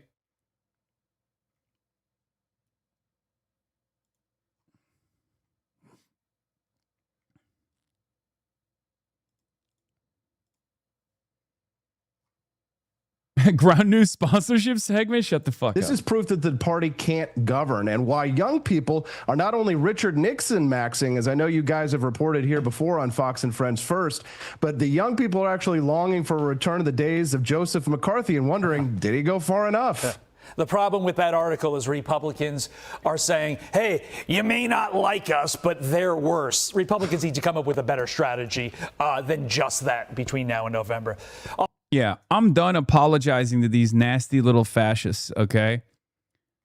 And if you come in here and you demand that, if you come in here and you say, oh, you gave them an opportunity, there are instances where I do give them an opportunity, by the way.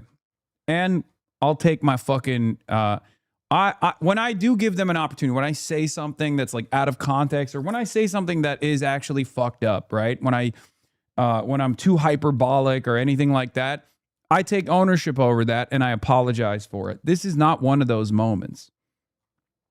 This is manufactured outrage when no such manufactured outrage should even exist. Okay? No outrage should exist. The speech stands on its own. Okay? So, this is not one of those moments. This is not even like a Rick Scott style incident, right? Where they're doing everything they can to they had a panel on you during the morning of your speech that brought a former Democrat. I know, I watched that already.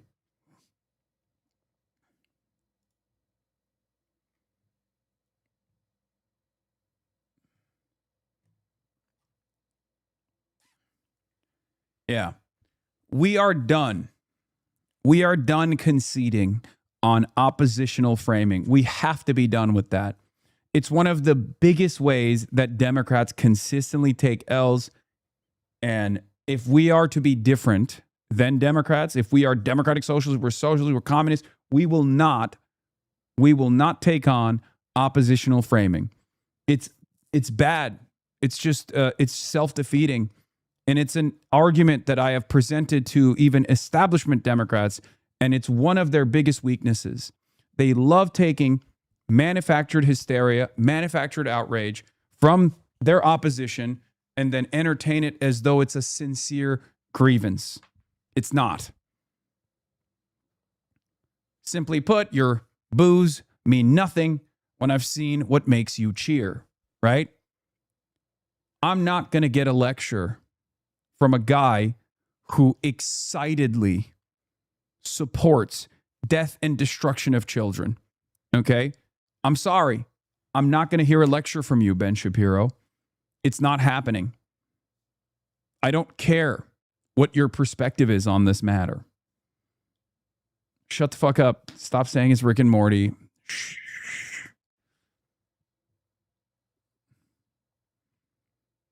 Do you understand? Well, the dirtbag left and the dirtbag right are basically the same.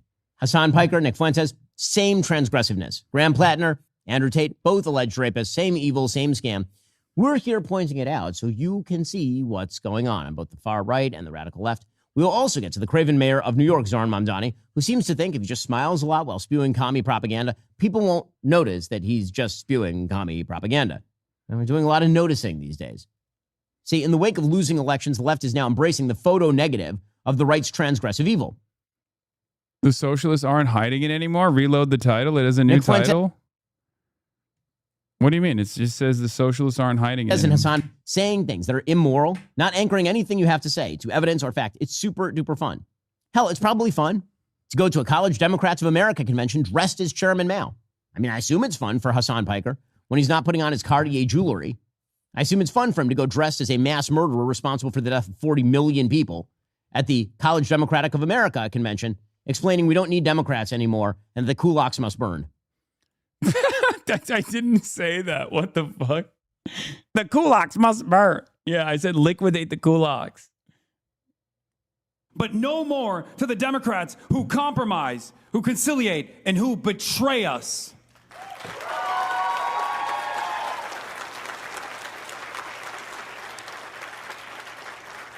No more to the... Also, he's mixing and matching his communist too. He's like, liquidate the kulaks. Did Mao liquidate the kulaks? Were the kulaks, what would be the equivalent? There is an equivalent in China as well, but it's not the kulaks. That's USSR. Fascist reactionaries, but no more to the Democrats who will collaborate and cooperate with the fascists, who will fund ICE, who will fund Israel, who will help poison the planet, who will stiff workers and help bosses. We don't need those Democrats anymore. In fact, we have a message. We are coming. We are unbossed. We're unbought. We're unbound. And we will become undeniable. Only blood will grease the wheels of history. Doing the full Mussolini Dwight Schrute routine. Hasan Piker, that guy is welcome in all of the Democratic circles. He is an intellectual elite among the Democrats. Again, the dressing is the Mao is the... This is my favorite type. That the Democratic Party is going to become more anti-Israel. This is my favorite type of argument because there is none, okay? It's just going, isn't this silly? Or, this is actually very scary at the same time. It's like, no commentary on the meat, okay? No commentary on the meat at all. No commentary on the potatoes. How is this not the same rhetorical tool deployed all the time, like by the likes of Laura Ingraham,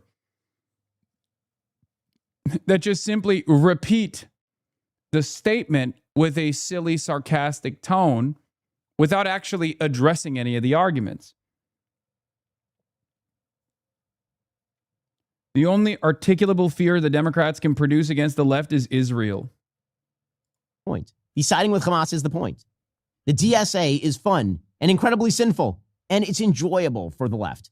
They enjoy it because it's the id. It's the thing that you want to say, but you know you shouldn't, but you really want to say it. And when they say it, it's fun. Here's the New York City DSA co-chair, Gustavo Cordillo, on landlords, saying that basically he should decide what happens to those horrible, horrible bourgeois. The problem we're facing in our housing system is that we talk about tenants and we say they have to pull themselves up by their bootstraps. They have to be responsible financially. But when we look at the landlords, we don't use those same standards. That's incredible take. What's the problem? An investment is an investment. Okay? Is housing a vehicle for speculation? Is it a speculative asset or is it shelter? In the United States of America, we do both. And therefore, the situation is totally warped where we treat, on the one hand, we treat it as an investment vehicle, but also on the other hand, we will never allow that investment vehicle to falter. We'll never allow that investment vehicle to go down in value, right? That's the problem. If you're making a gamble, if it's a bet at the end of the day, sometimes we need to allow that bet to fail, especially if this means more people will get shelter. Okay?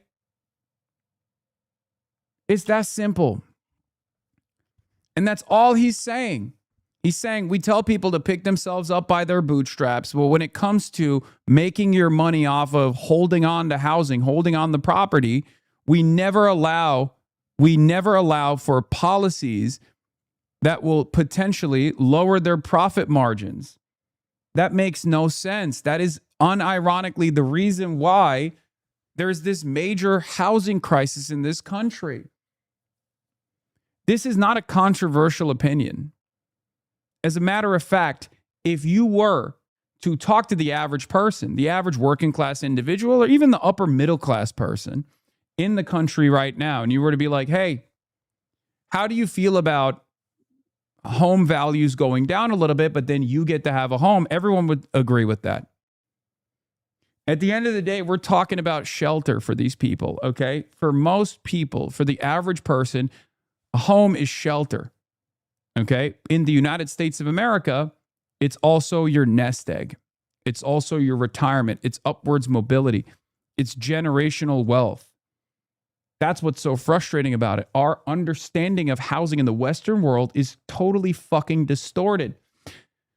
It's not an accident that in English-speaking countries, especially, this mentality persists, and that's the reason why English-speaking countries all around the world have some of the worst housing policies and some of the worst homelessness crises. There was a Forbes report that just recently came out that showed like median wealth versus average wealth in these countries, and it showed the disparity between countries that had a housing crisis where their GDP increase or their overall wealth, the wealth of the country, was entirely due to housing inflation. Housing inflation, the price of housing going up. Okay? It's unbearable. That's why we fucking say, America is a third world country with a Gucci belt on. So many of these places, like England is another great example. Canada is another great example of this. The United States of America is somewhat of a decent example of this, even though it's such a vast country. There's obviously numerous housing markets within the country. There's numerous different housing markets within the country where some are a little bit more, adjustable.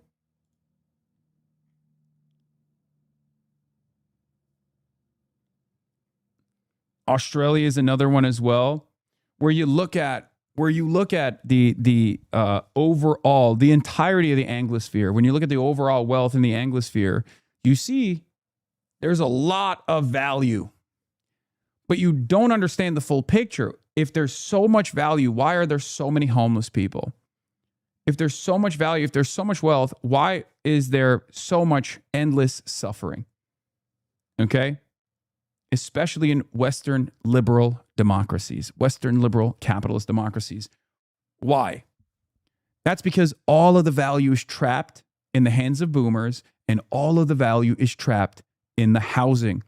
The value is not real. It's not real wealth. It's not wealth in the way that you understand it. For the longest time, okay, before before finance capitalism became the only version of capitalism in the global marketplace, especially in Western liberal capitalist democracies, the idea was simple. You invent something, you have a little bit of upfront capital, you invent something that's new, or you find a more efficient mode of production, and you're in a competitive market and you rise above everybody else. This is the efficiency of the market. And you generated something, you created something.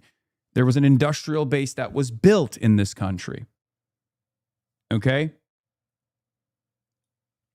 And that's how wealth grew. And in the process of growing wealth, although there was a lot of consolidation at the top, there was an instance where rising tides were, in some ways, raising other boats as well. Okay? Of course, it was never as equitable as it was supposed to be. Obviously, that's the problem. That's the problem within capitalism, where all of the productive output, all of the productivity that you are putting in to generating value was staying still at the top. But then something changed. Okay, this is fucking ahistorical. Okay, I'm oversimplifying it. Can I please explain to you what the difference is between, I guess, the periods of time in American history in the 50s and 60s, 70s onward, and then the accelerated version of events? It's already wrong. Okay, you know what? You have the floor. You explain it.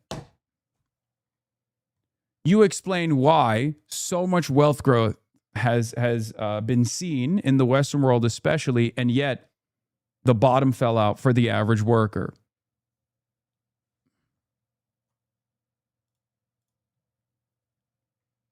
Yeah, okay, smart guy, you take a crack at it.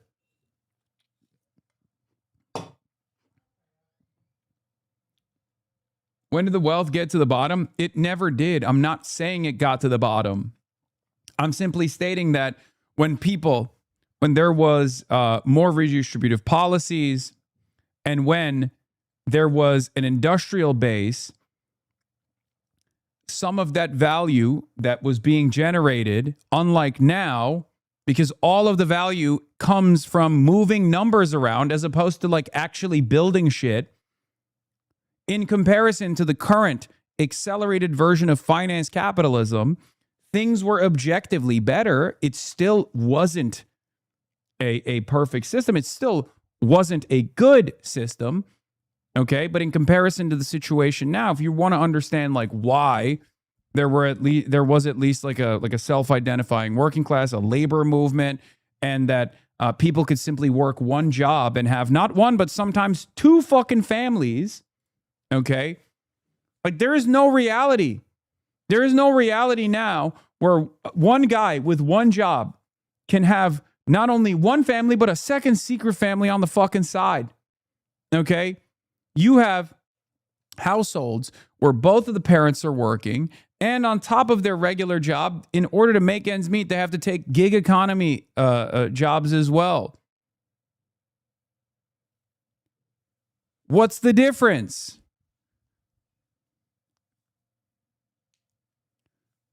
Modern day conditions are the predictable outcome of capitalism. It was capitalism back then, and this is capitalism evolving into a more honest version of capitalism, a more indecent version from your perspective, but this is just still capitalism. I'm not even making the distinction like, oh, this is corporatism versus capitalism. Real capitalism has never been tried. I'm not saying this is real capitalism.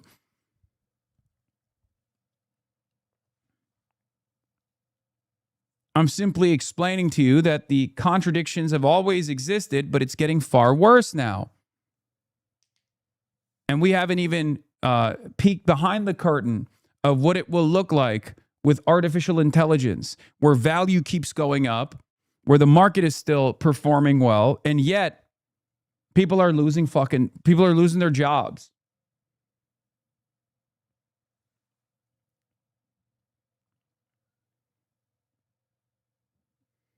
Largest share of GDP by labor was 1960s to early 1970s, with high union density and the advent of the modern welfare state.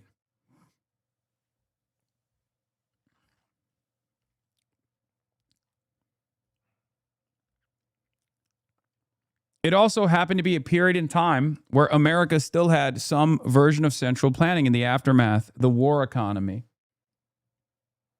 Okay?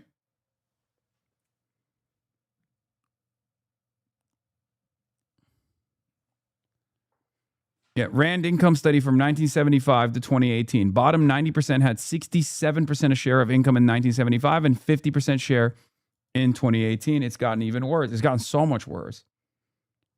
But that's also just income. A lot of this wealth is no longer created through income. The overwhelming majority of wealth for the top has nothing to do with income at all. Jeff Bezos gets paid $75,000 a year, right? Obviously.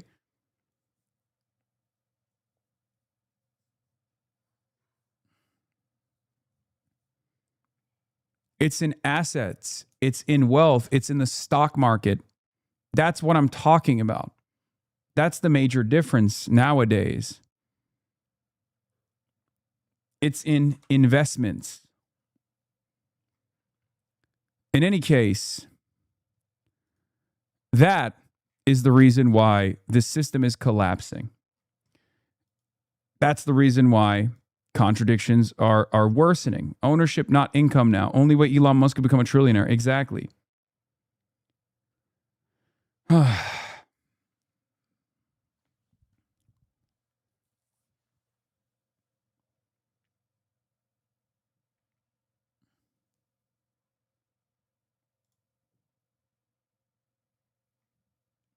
We'll talk about when we get to situation monitoring. We'll talk about all this stuff.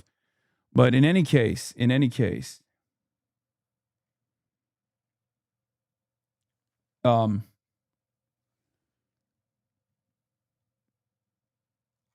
we'll do Francesca Hong in a second. I just wanted to get back to this dumbass who yesterday came out and said, my red line is campaigning with garbage like Hasan Piker. I'm going to have to quit the Democratic Party. And here he is doubling down with Maria Bartiromo once again. If that becomes official, even Jewish kinds of organizations like J Street are doing events with people like Hasan Piker. Hasan Piker. I mean, how can you embrace people like that? That Hamas is 1,000% better than Israel. You know, if we became the kind of party that would embrace someone like Hasan Piker, you know, maybe my party doesn't want like a reasonable, common sense kind of Democrat that reminds people that standing with Israel, that at least used to be part of our core values. And one of the reasons why I've been proud to be a Democrat. That's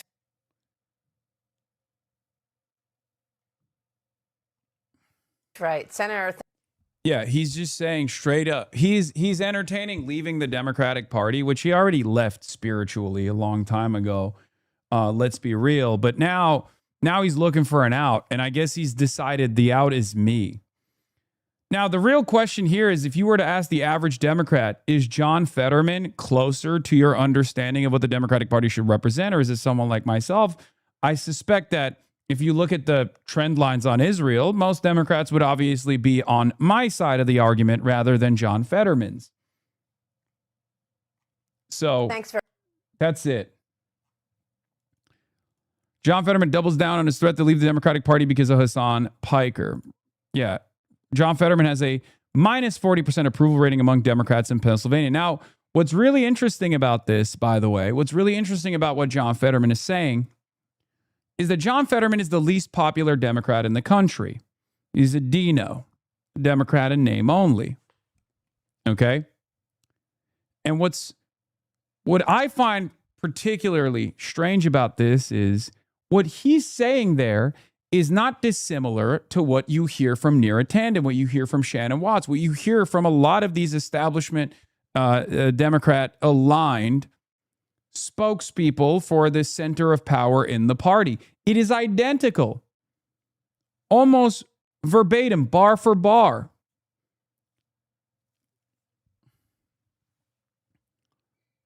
And that's what's so strange about this, where those people would never openly entertain John Fetterman as a good force in the Democratic Party. They don't come after AOC as hard and as vociferously as well because they're worried that AOC is objectively a popular figure in the party. But they share that same exact resentment. They share the same exact resentment that John Fetterman has. They hate it. And yeah, it's interesting. It's funny that Paul Singer, Jan Koum, and Neera Tanden are the three most prominent supporters of Haley Stevens. Singer and Koum are outspoken supporters of Trump, while Tanden publicly claims to be against Trump, but actively spends all of her time fighting other Democrats and teaming up with Trump mega donors to do it. Democrats won't have a coherent party as long as a huge chunk of it is funded by Republicans. I brought this up as well because Eli Clifton reported on this, senior advisor at Quincy Institute. He had a report on this. He said two of Trump and GOP's biggest donors, Paul Singer and Jan Koum, are the largest individual donors to the super PAC backing Haley Stevens over Abdul El-Sayed in the Democratic Senate primary in Michigan. Why is this important? Well, it's important because I brought this point up as well. Why are two major MAGA donors backing Stevens, and what is the guarantee they continue funding her against Mike Rogers and the general? Can she perform at all without AIPAC money? Why is mainstream media too busy talking about Abdul's podcast appearances instead of this in the electability calculus? I know the answers to these questions, but, you know, still interesting to see mainstream Democrats hit these fucking lines. Last but not least, Jeremy Ben-Ami had a take on this as well, and then we'll get to the Marco Rubio situation. But here is more synchronicity on the pro-Israel camp. John Yoo attacking UC Berkeley law professor, famous pro-torture professor, shitting on Zohran Mamdani. After the 9/11 attacks, the Bush administration, and I was an official of the Justice Department, we participated with Congress to pass a law that prohibits any official in the United States from cooperating with the ICC. So what Mayor Mamdani is calling on is for the officials of New York City, including himself, to violate federal law. So in the end, it's not Netanyahu who should be arrested and investigated. I'm not trying to exaggerate here. The mayor is violating the American Servicemen Protections Act passed in 2002, and the Justice Department should be investigating him. And the president, under that law, is authorized to use all necessary means to prevent any American or ally from being handed over to that court. So if Mayor Mamdani wants to spend a lot of time dealing with FBI agents and Justice Department investigators, well, he just started that. He just launched that whole process for himself and the residents of New York City. But he's a savvy guy, right? You don't get elected mayor of the biggest city in the world if you're a dummy. So what is this? It's just some kind of a political catcall for him? Yeah, I don't know if I can add more than what you've heard from other political analysts and guests who've said that Mayor Mamdani is appealing to this large sort of socialist-friendly base of young people in New York City who are becoming increasingly, I'm afraid, anti-Semitic and anti-Israel. But the question is he acting consistent with the law of the United States? And he is not, and he should be investigated by the Justice Department, by the Trump administration because of that. That's crazy. This guy's pivotal achievement is literally sanctioning torture, by the way. Like, in a just world, he would be going to prison, ironically enough. But, of course, we do not live in a just world. His biggest accomplishment, John Yoo's biggest accomplishment as a former Deputy Assistant Attorney General, is sanctioning torture during the war, the global war on terror. Isn't that wild?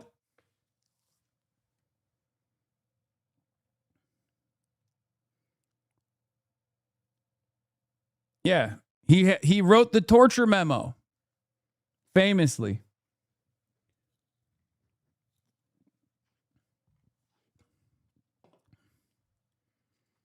Period. After the night.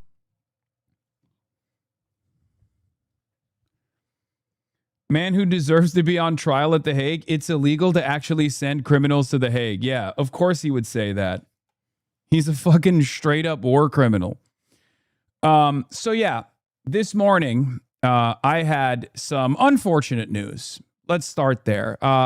Well, wait, hold on. Sorry. Actually, before I get to the torture, I just got through the torture thing. Before I get to the State Department issue, there was one other thing I wanted to cover. To wrap up the college Democrats thing, here's Jeremy Ben-Ami, who's been getting yelled at quite a bit because J Street U, which is the university version of J Street, co-sponsored the College Democrats of America convention. And then Jewish Insider went to Jeremy Ben-Ami and were like, why the fuck did you sponsor this? Hasan is a terrorist, blah, blah, blah. He's an anti-Israel terrorist, all this stuff, right? And then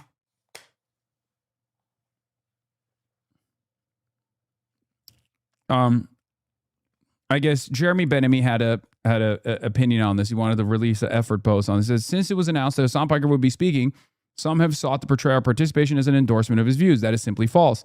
J Street disagrees with much of what Hasan Piker says and with the way he says it. We won't hesitate to say so. But we also reject the notion that the right answer to his invitation is to abandon the very spaces where the next generation of Democratic leaders is debating these issues. Our mission is not to preach to the converted. It is to ensure that a pro-Israel, pro-peace voice is heard wherever the future of American politics is being shaped. If we leave those conversations to others, we shouldn't be surprised when the loudest and most polarizing voices dominate them. Let's also dispense with the misinformation. J Street U was one of the many conference sponsors. Our sponsorship amounted to a couple $1,000s for an exhibit table. We had no role in choosing speakers, no approval over the program, and no say in who was invited to address the conference. Suggesting otherwise is either uninformed or intentionally misleading.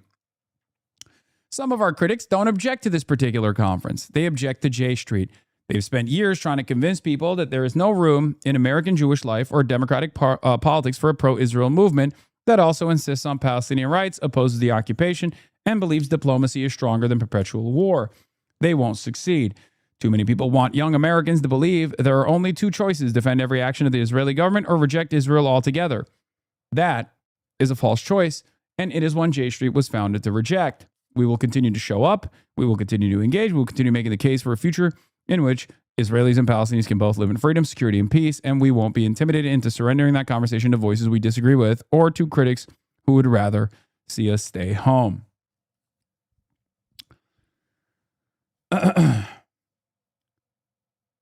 Search fucking bullshit. There's no fucking thing as being pro-Israel, pro-peace. Yeah, I obviously have vehement disagreements with J Street, and they have disagreements with me, right? But at the very least, they understand the importance of not demanding deplatforming for someone with my worldview, with my policies, with my opinion on Israel, because they understand that the argument is lost for the most part due to AIPAC, due to the AIPAC style of understanding of Israel, where it's all or nothing. Okay? J Street is the good cop to AIPAC's bad cop. That's that, but they at least like play that role well, because obviously if everyone who's pro-Israel came across like AIPAC, then it favors my position a lot more. That it's, being pro-Israel, being a Zionist, undermines the argument of Palestinian emancipation. It's antagonistic to Palestinian emancipation because Zionism is an ethno-religious supremacist ideology. Now, of course, we will have this conversation eventually. I think I have an opportunity to potentially talk to Jeremy Ben-Ami, which, I would love to do. He has an open invite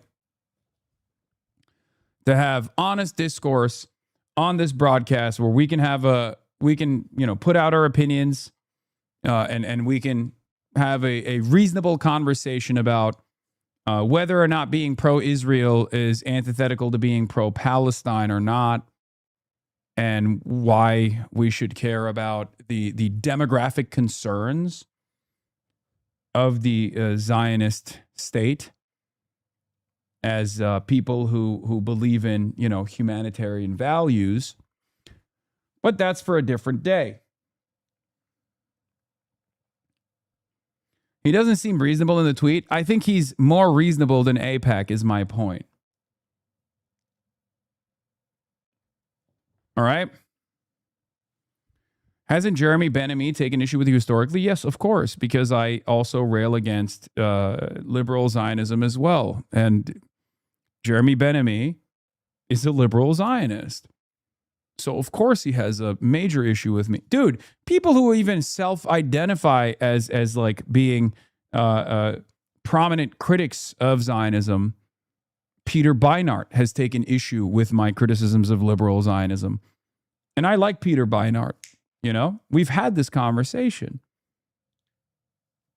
There are certain positions that I take that liberal Zionists find unfathomable and outright anti-Semitic, but at least they won't say that it's like considered anti-Semitic because they know a little bit better than to do that. Like the comparison between Nazism and Zionism, that is a big no-no for a lot of people who are, you know, critics of Israel. Specifically Jewish critics of Israel, because I think, I mean, the Holocaust is understandably played a profound role in the development of modern Judaism, and also plays a formative role in Zionism as well, because it's such a historically important atrocity that impacted the entire Jewish world. So that is the reason why Nazi comparisons come across as very, very difficult to swallow for many people who would be critical of Israel to a degree far beyond J Street, like Peter Beinart. But there's a difference between having robust debate on this issue rather than simply saying, nope, you're anti-Semitic, fuck you, you're Nick Fuentes, you should not have a platform. There is a difference. Okay? And J Street does not entertain that level. J Street does not do that.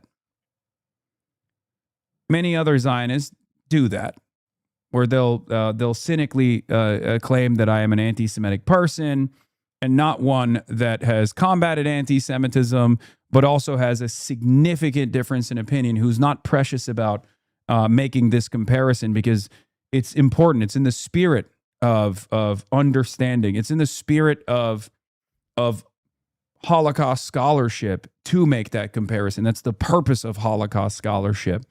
That's what I believe, right? You don't have to cozy up to them because they defended you once. There is no, it's very strange that people look at this as cozying up. I'm explaining to you that there are varying degrees. There's different ways of looking at it. They're not even defending me. They're simply defending the principle of funding an event.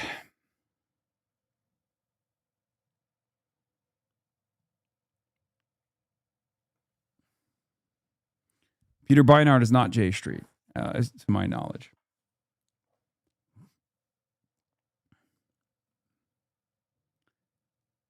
Anyway, that was one other point that I wanted to make, but I think we're buttoning up the College Democrats of America saga until Republicans fucking keep hammering that point over and over again today, as they, I assume, will continue doing.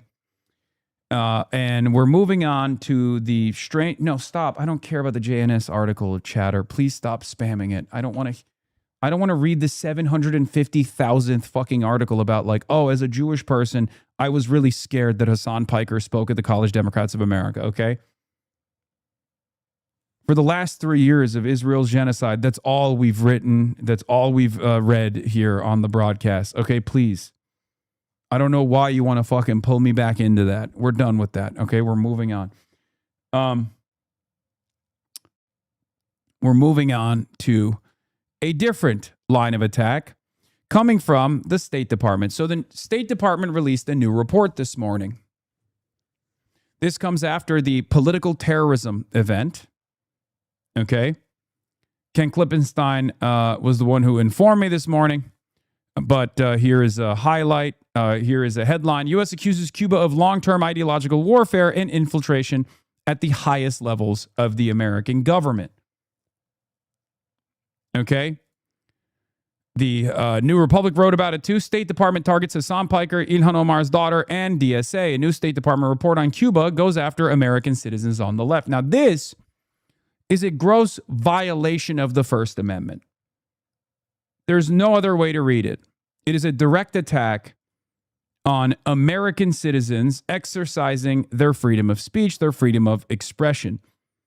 Ken Klippenstein reported on it this morning as well. I said, why is the State Department naming American citizens in their Cuba report where they seemingly complain about our opinions on U.S. sanctions policy? This is absolutely protected by the First Amendment. They are trying to chill speech through intimidation. This is a not so subtle way of bringing McCarthyism back to the United States of America.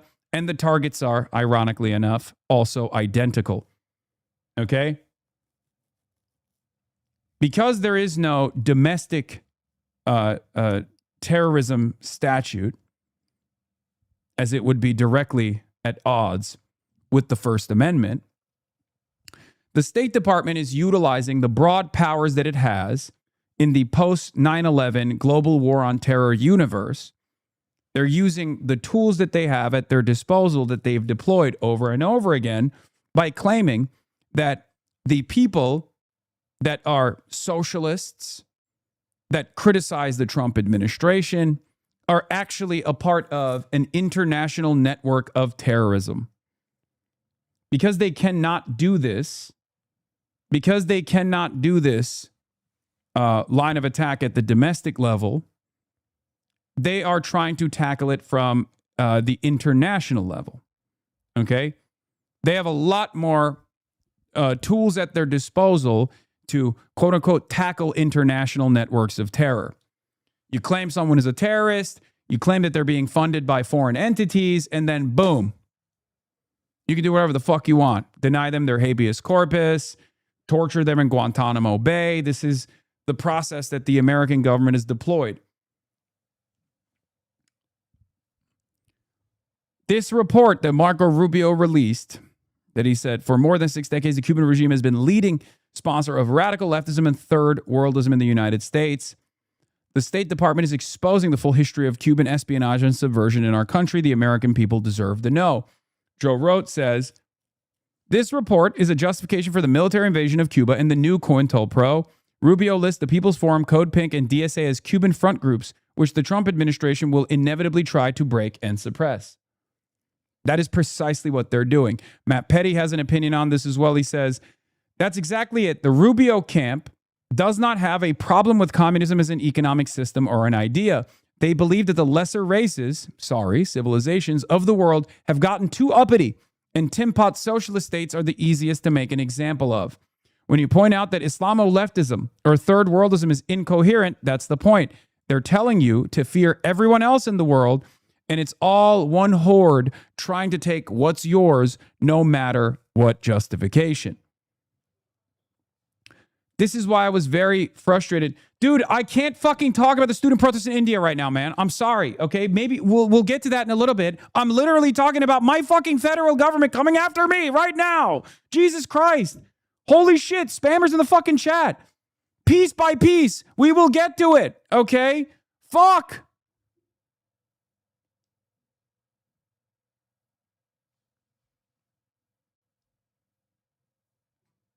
You're saying chill. Just don't read the comment law. But like, this is not the first time this guy has been spamming it. There's been like a ton of people in the chat because it's a big fucking protest movement that's being suppressed by the Indian government. I know. We're going to get to it. Jesus Christ.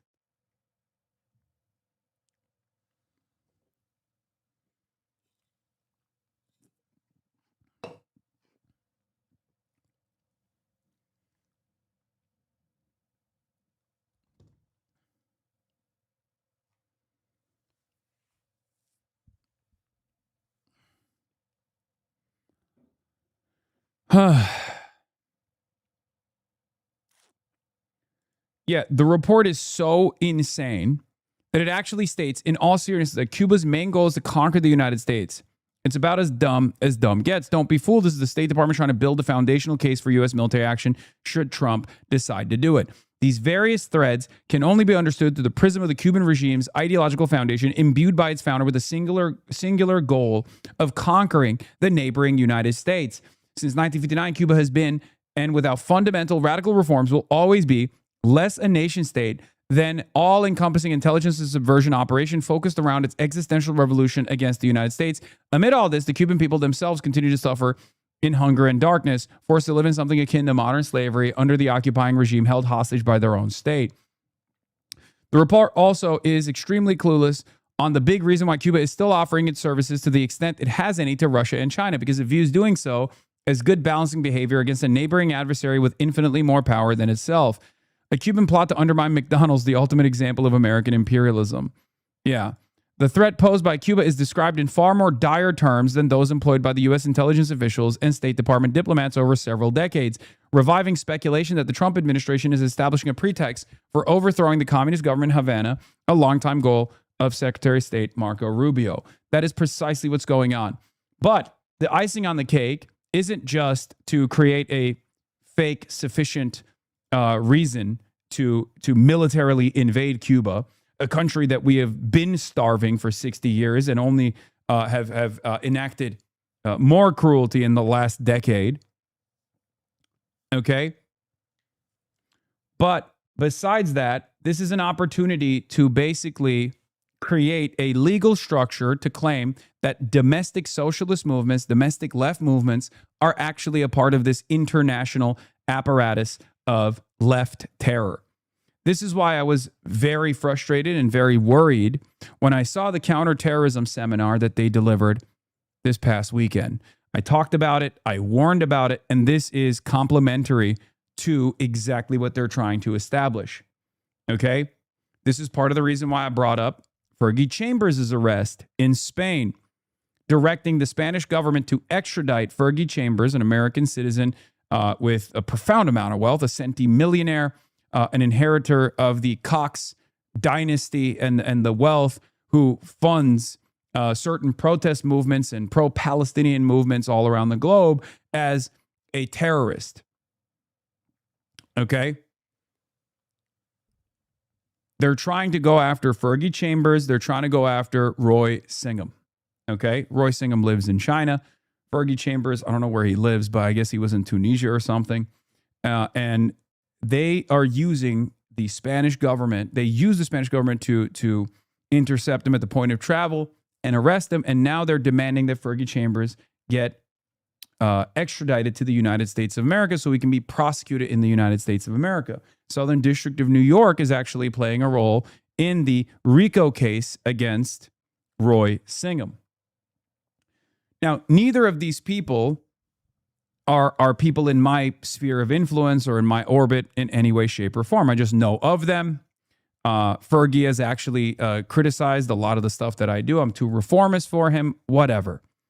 I think it's still a clear-cut example of fascism to try to actively suppress, punish, and claim that all people that go against American foreign policy, American citizens that go against American foreign policy, are all actually terrorists.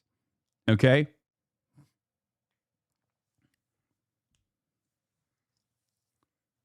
That's what they're doing. Centimillionaire says your reformist is funny. I mean, he is more radical than I am. Let's be real. So, 99-page State Department report on Cuba is drawing accusations of McCarthyism from peace groups and civil liberties advocates for naming private American citizens, including a member of Congress's daughter, over their opposition to U.S. policy. The report, titled Cuba, Capital of 21st Century Communism, casts the island as decades-long covert threats that has infiltrated the highest reaches of the U.S. government and cultivated generations of American activists. In a section on the revolutionary tourism, it names streamer Hasan Piker, Amazon Labor Union founder Christian Smalls, the Democratic Socialists of America, former UK Labor leader Jeremy Corbyn, and Isra Hersey, a campus activist and the daughter of Representative Ilhan Omar, over their participation in a March 2026 aid convoy to Cuba. It goes on to note that Hersey was suspended from Barnard in 2024 for organizing Gaza solidarity encampments. Why is the State Department naming American citizens in their Cuba report where they seemingly complain about our opinions on U.S. sanctions policy? Piker wrote. This is absolutely protected by the First Amendment. They are trying to chill speech through intimidation. Medea Benjamin of Code Pink, whose group is also named, called the report McCarthyism, plain and simple. She told DropSite that Code Pink is now under Treasury Department investigation for bringing medical supplies to Cuban children's hospitals. The people delivering medicine are under investigation, not the officials enforcing policies that deprive Cubans of medicine, food, fuel, and electricity, she said. One of the things that I have been very frustrated by is that this is, they've been signaling that they're going to do this for the longest time. And a lot of fucking liberals have been celebrating this, thinking, oh, they're packing up our opposition in the Democratic Party. They're going to take care of all the fucking nasty little communists that we hate too. They don't realize that this is inevitably going to impact them as well. This is just the starting point. The real reason why they're doing this is because they want to eradicate the First Amendment. And if liberals actually play ball with this, if they appease the fascist monsters, they too will be in the same fucking concentration camps that we get sent to first. A good time to remind people that McCarthyism really just targeted subversives within the government, which resulted in numerous government workers being fired on suspicion of being gay. This was known as the Lavender Scare, and we're seeing this already with the vilification of trans people. Yes.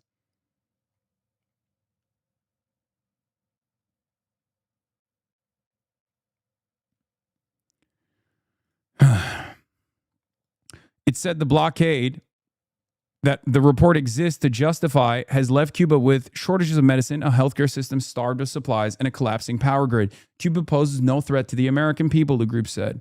The report makes no mention of the U.S. energy embargo imposed in January, which the group has noted caused nationwide blackouts and devastating collective punishment across the island. This month, 136 countries at the UN voted to condemn the suffocating economic sanctions on Cuba, with the U.S. and Israel among the handful opposed.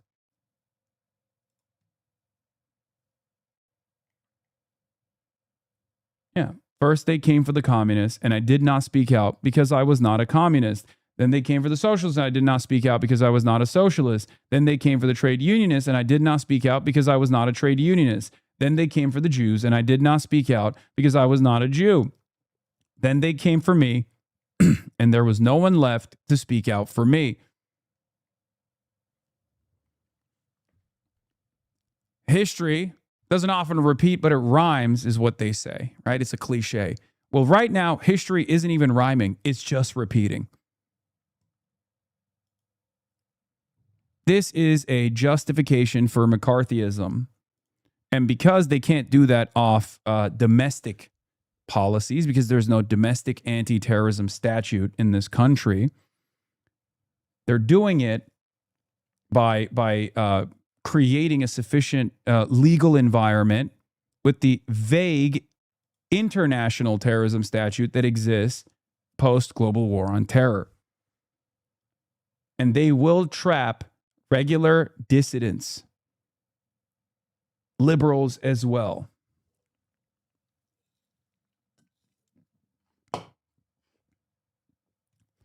A new State Department report on Cuba's campaign of subversion against the United States, a virtual government blacklist against left-wing Americans and groups linked to last week's Rubio-led summit on political terrorism. The report is unusually candid about the government's targets. Many of the most significant upheavals in recent American political history, from the George Floyd riots to the rise of Antifa to the explosion of pro-terrorist activism on American college campuses, can be linked in some way, shape, or form to Cuban influence, the report says. So remember when Donald Trump was like, China is the reason why the election was stolen and China is the reason why everybody hates me? Marco Rubio's doing the same, but this time he's saying Cuba is the reason for why Black Lives Matter as a protest movement grew in this country. It is the highest level of delusion. Everyone with a fucking working brain cell understands that this is an abject lie, but it doesn't really matter. They're spitting on our face and telling us it's raining.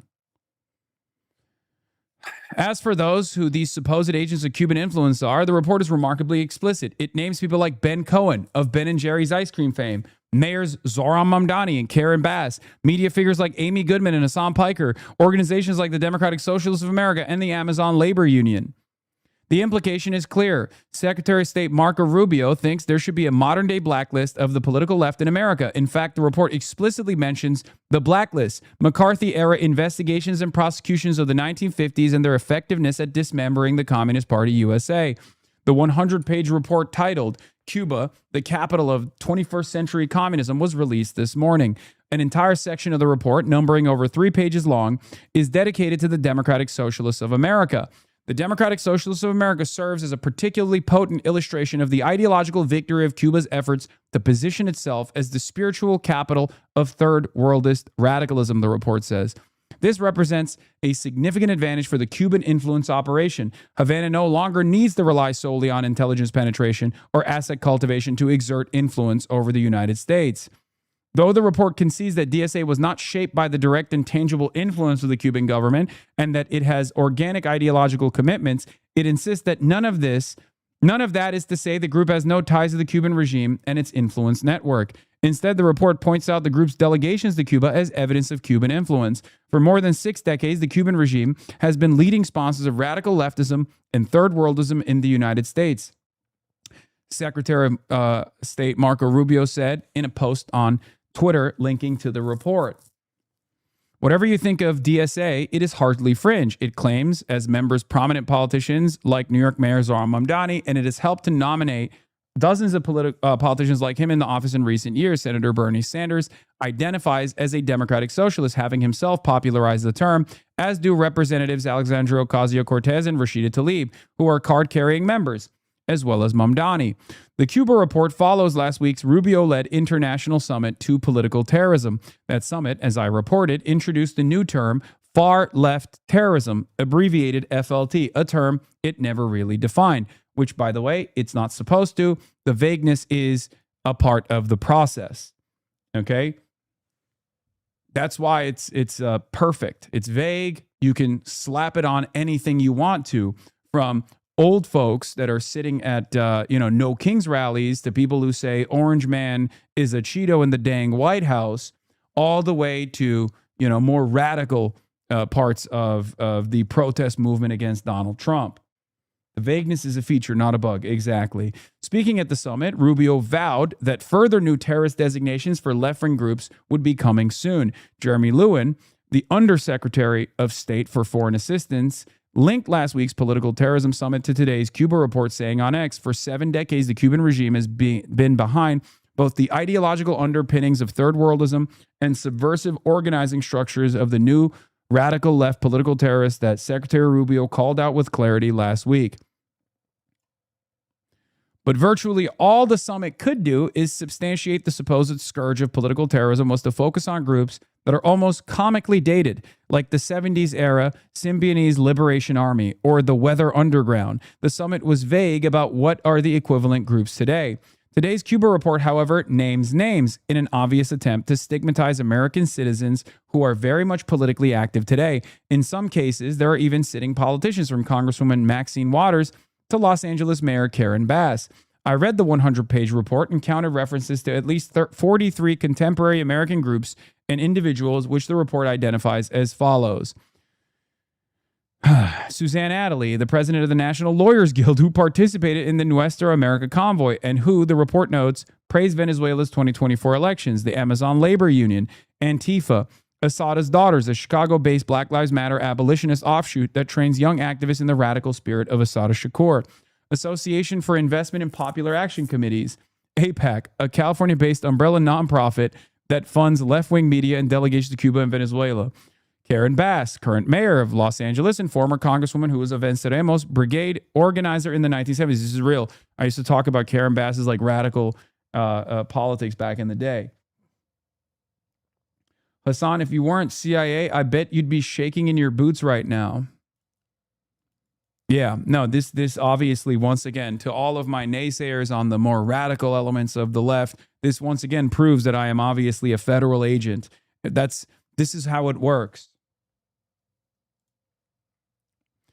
Medea Benjamin, Black Alliance for Peace, Black Lives Matter, Chesa Boudin, the former district attorney of San Francisco, Changing Frequencies, Claudia Jones School, the Washington, D.C.-based organizing collective that conducts popular education and pro-Cuba lobbying, Code Pink, Women for Peace, Ben Cohen, Claudia de la Cruz, the co-founder of the People's Forum, IFCO executive director and 2024 presidential candidate for the Party for Socialism and Liberation.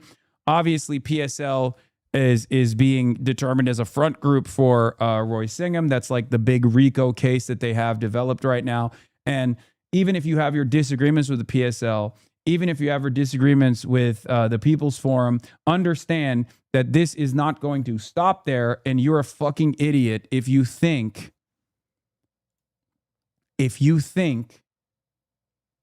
that this is just about radical communists, okay? The main politics sub is defending you again on topic. Look at that. State Department targets Hasan Piker and Ilhan Omar's daughter to DSA. What a massive waste of resources and time. For the American people, yes. For the American ruling class, however, this is and always been a top priority.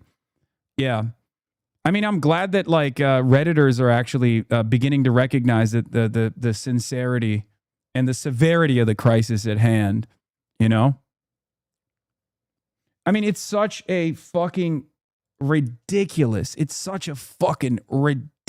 take to claim that Cuba, a country of 9 million that is 90 miles off of our coastline, that we have actively starved for the last 60 years and only gotten worse in our starvation policies in the last fucking 10, is capable of invading ideologically, militarily, doing anything to the United States of America. It's not only impossible to believe, but it's also, there's no evidence for it whatsoever.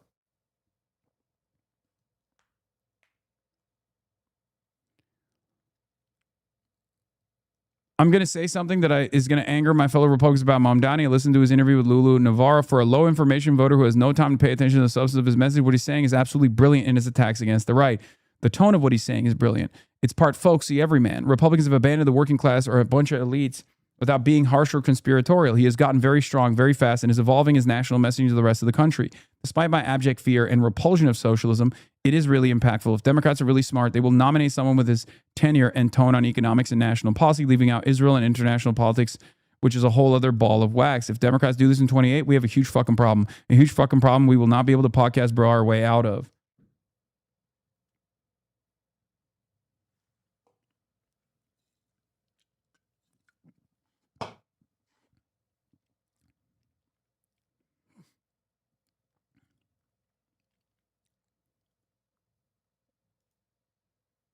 What is this? The dichotomy? Destiny, fuck Mamdani. Destiny says moving forward, he'll be banning people from his subreddit who make positive posts about Mamdani. I think all these DSA types are enemies. It's just too much. Yeah, I mean, this is the fucking federal agent, you know? I mean, he wishes he was a federal agent. He just doesn't have enough impact for the federal government to work with him, ironically enough.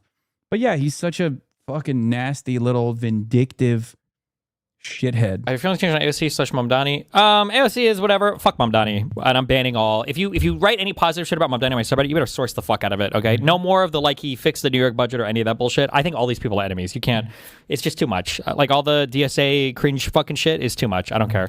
It cannot be until I see anybody. The only reason why I let AOC slide is because she is willing to push back against the super left people. I've never seen Mamdani do it. Don't know if he would do it.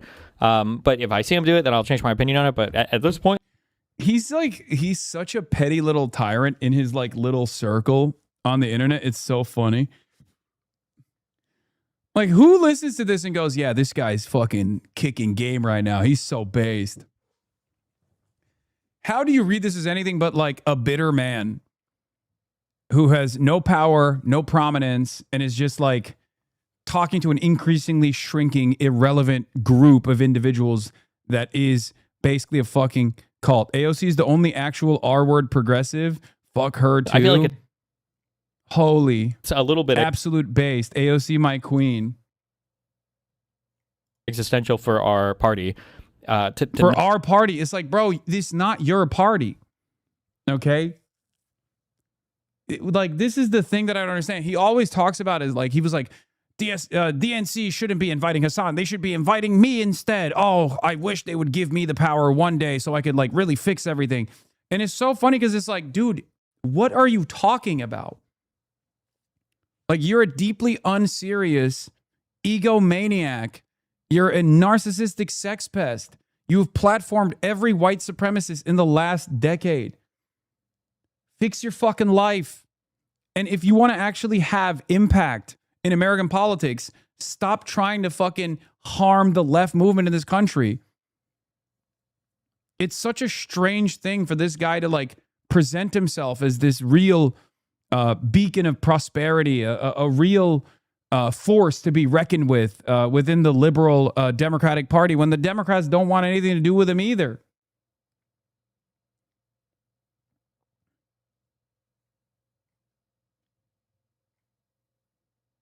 You can't be running around being like, our party needs to purge the left flank when it's not your party. Okay?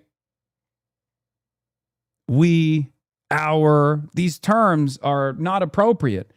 I oppose the framing that I am, a part of the Democratic Party in the ways that people talk about it, where I say like I'm not a liberal, and yet sucks to suck for Bonarelli, Epstein, but our movement is more a foundational part of the Democratic Party than he is.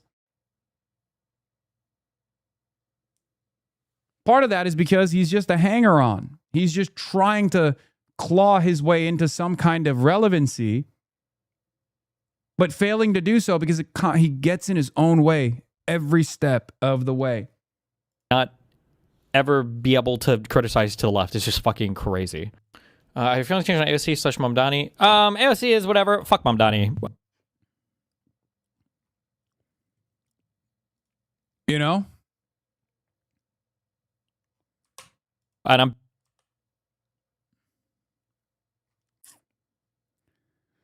I'm yeah. Razor sharp political instincts once again, demonstrating that he knows where the winds are blowing.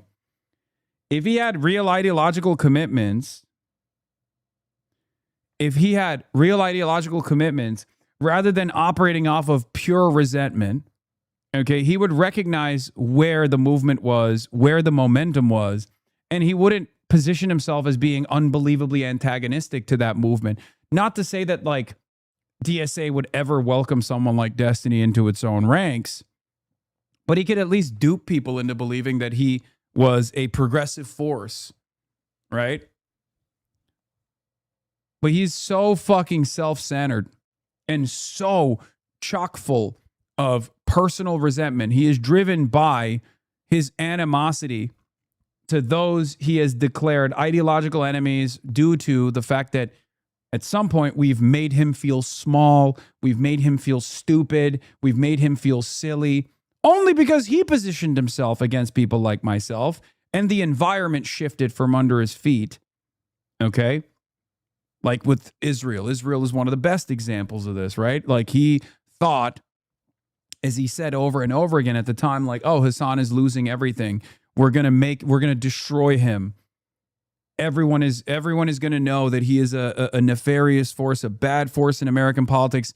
And by 2025, I will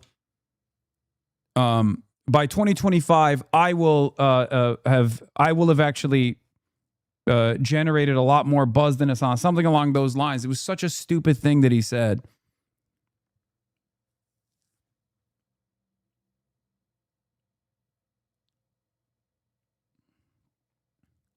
He's also very mad about Adam Mockler as well, I guess.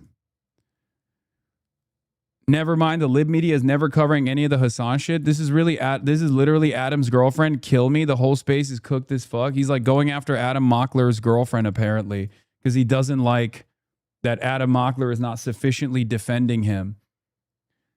Not realizing this is precisely the reason why people find you to be odious.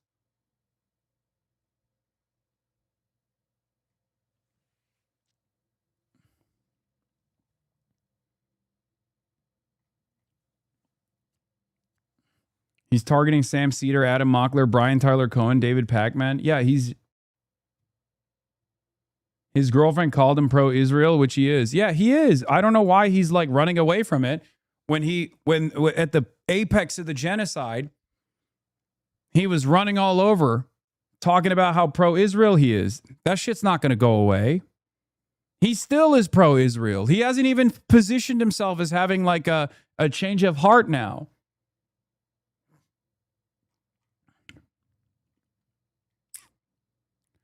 Anyway, so Ken Klippenstein finishes the article with guilt by association at its finest, but what exactly are they guilty of? What the report shows isn't that any of these people are knowingly taking directions from a foreign power, only that they disagree with the U.S. government on Cuba policy, or at most agree with Cuba.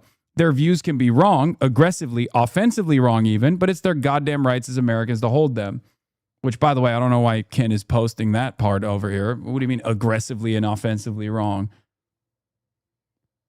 He wants to maintain his fucking contacts within the government for saying stuff like that.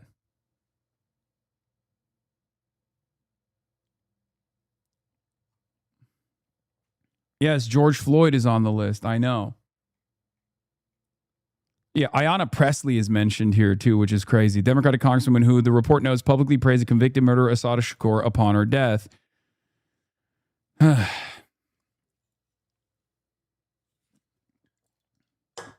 And me as well.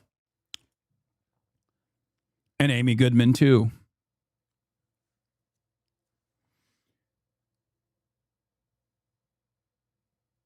He's so obsessed with his own self-mythology that he forgets how weird and pathetic it comes off while simultaneously thinking he's being hard as hell. I feel like it's a perfect representation of how liberals obsess over identity, whereas leftists worry about outcomes and reality.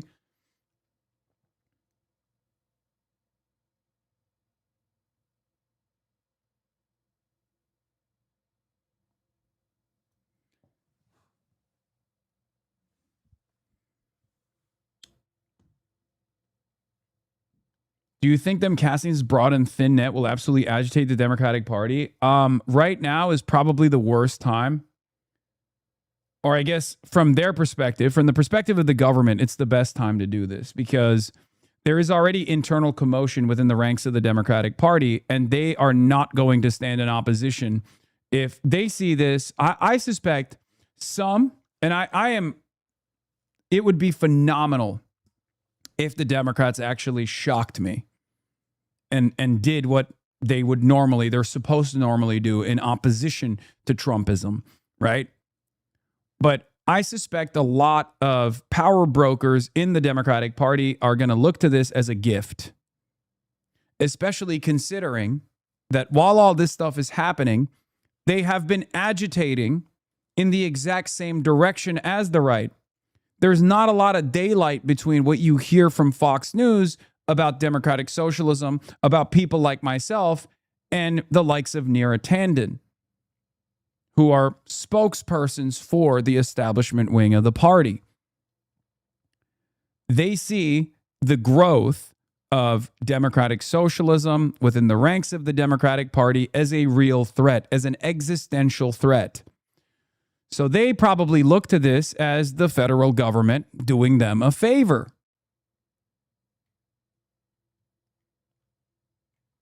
Will they stand in opposition to Trumpism, or will they appease the fascist mob? Will they appease the growth of fascism in this country? We shall see.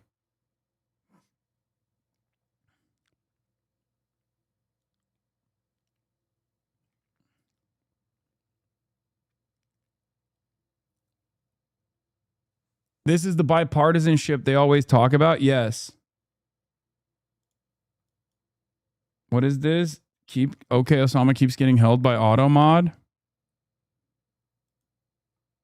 You're using block term, maybe? Is that why? Oh, Orlando J. Perez, professor of political science at UNT Dallas, who writes extensively on Cuba, says, State Department's new Cuba report performs a kind of ventriloquism, seating Havana behind 60 years of American protests and treating every voice raised against racism of empire as Cuba throwing its own. It reads Assata Shakur's words on Black Lives Matter site. It is our duty to fight for freedom as evidence of Cuba's authorship, as though Black Americans needed an offshore script to name their own oppression. Reducing civil rights struggle to foreign manipulation denies the country's radical history and strips domestic organizers of their agency, an argument that is at once historical, ahistorical, reductive, and politically dangerous. It reaches the conclusion by borrowing the left's own romance with Havana, quoting Jacobin approvingly, and dressing the result in CIA memos and a 1987 Rand note. When an official document recasts civil rights history and campus dissent as foreign subversion, it hands the state a license to treat disagreement as disloyalty, the same reflex Washington indulged in the 1950s and left ordinary Americans to pay for it. You made the list? I know, chatters. I know I made the list. I was talking about it. This is why I'm covering it. Has any mainstream media picked up the story yet, or might, like MS Now, pick it up this evening? Here's the problem. A lot of these dissidents that have been identified, this might come as a surprise to absolutely no one in this community, are also major critics of Israel. While the issue is tied to Cuba, okay, a country that we as Americans can freely travel to with obvious government restrictions that we abide by, they can't connect this movement to Palestine or Palestinians in any meaningful capacity. So they're using Cuba as the foreign entity that these domestic activists and organizers are getting their notes from. This also works twofold. It works twofold because they also have an interest in militarily destroying Cuba, in potentially militarily occupying Cuba, right? Waging war against Cuba. Not just the economic war that we have been waging for decades, but direct war with the might of the U.S. military. The only thing holding back the American government as it stands is that we have our hands wrapped up in the quagmire in the Strait of Hormuz. That's the only thing holding back the American government currently.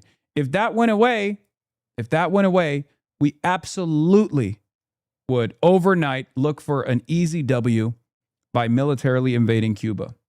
It is Iran that is holding America back currently. You all need to respond to this like the Yippies, make it a ridiculous spectacle to punish them for going after you. One of the best stunts the Yippies did was walk into the House of Un-American Activity Committee hearing, wearing decked out tricorn hat Revolutionary War costumes and make a case for the First Amendment. Okay, dude, that is the corniest. Oh my God.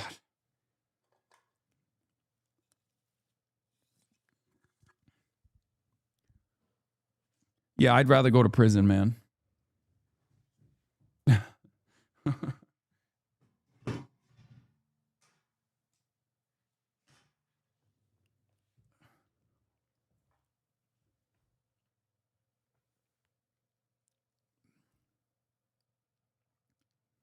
If I'm going to Guantanamo Bay, or if I'm already getting my fucking ass beat by the federal government for no reason, I'm not going to look corny right before that happens. Okay? That's crazy.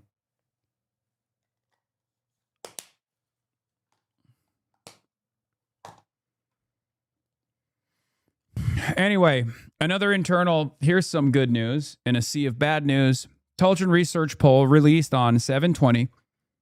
This is a pollster associated with the Abdul al-Sayed campaign, so it can be read as an internal poll. Shows Abdul al-Sayed at 56% and Haley Stevens at 40%. Abdul al-Sayed leads in head-to-head matchup. Abdul al-Sayed leads Haley Stevens 56 to 40% plus 16, leaving just 4% of primary voters still undecided following Mallory McMorrow's withdrawal from the race.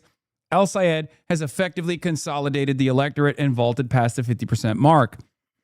The underlying personal popularity of the two candidates continues to define the trajectory of this primary. Al-Sayed maintains a broad and deeply resilient well of goodwill among likely primary voters, outpacing Stevens' net popularity by 31 percentage points.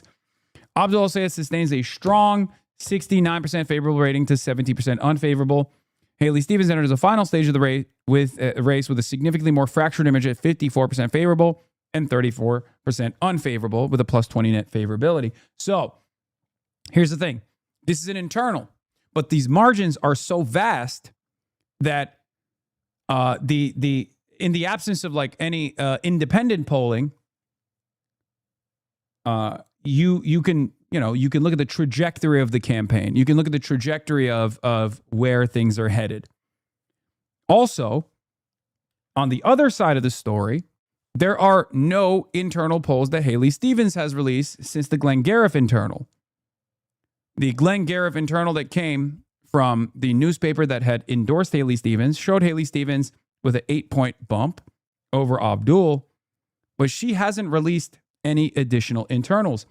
Given the fact that they have refused to release any internals, and I suspect that they have conducted internal polling, and the intensity in which a lot of establishment Democrats have swarmed this race to get Gary Peters, the outbound senator, to come out and endorse Haley Stevens, it's probably not looking too good. This is speculative, but I assume, judging by these numbers, judging by Abdul's the Abdul side and their interest in releasing internal polling that shows Abdul's popularity increasing, and judging by the fact that Haley Stevens has refused to release any new internal polls, this is a reasonable thing to suspect. This does not mean that we stop pushing, because once again, there is a tremendous amount of money and powerful entities backing Haley Stevens here. Okay? The Stevens approval here among Democrats is as low as that post-sexual assault scandal Plattner. Here's Sam Robinson, local reporter, after Elizabeth Warren came out and endorsed Abdul al-Sayed, which I thanked. I said, thank you, Senator. Queen Elizabeth Warren. Abdul al-Sayed for Senate in Michigan. Abdul is the only candidate in this race not taking corporate money, and he's fighting to get money out of politics altogether. Abdul studied to be a doctor, and he's fighting for every single American to have affordable, high-quality health care. Abdul has been a card-carrying union member, and he's fighting for working people. That's why he's endorsed by the United Auto Workers, and he's growing a movement of working people all across Michigan. And that's why I'm endorsing Abdul. He is the fighter Michigan needs in the Senate. Michiganders deserve a senator who will fight for you, not for special interests running millions of dollars in TV ads to buy this seat. And make no mistake, Abdul is the only candidate in this race who can build the grassroots movement needed to win in November. For money in your pocket, to get money out of politics. What gives? And deliver Medicare for all. Well, what about Senator Warren? I raise you the counterpoint. Israel comes to me in my dreams. What about that for a salient, reliable, winning message? I don't know if you're aware of Mike's perspective on this, but Abdul's a lock and you should just focus on other candidates now, since the races you believe aren't close will lose by 1% to 2% if we don't change our focus. I don't necessarily agree. I do think that Abdul is a higher likely to win, but it's never a lock. That's crazy. And I'm doing both. Kai Newkirk is coming up tomorrow. Okay, this is the last opportunity you have. If you're in Arizona, if you're outside of Arizona, you should phone bank for Kai Newkirk. Kai Newkirk is obviously another close race, one that Israel has intervened in. That race, Israel has like directly tried to intervene in, ironically enough. But yeah, you can phone bank for him. That's tomorrow. It's the last day to do it.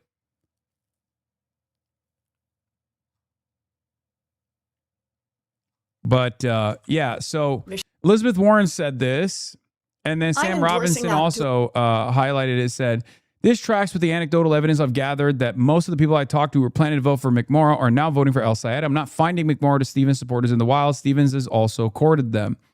What has she done to court them? Your vote is your vote. If you already submitted a ballot for my friend Mallory McMorrow, be sure to spoil it and request a new ballot. That's not really courting them. That's just saying, like, vote for me instead.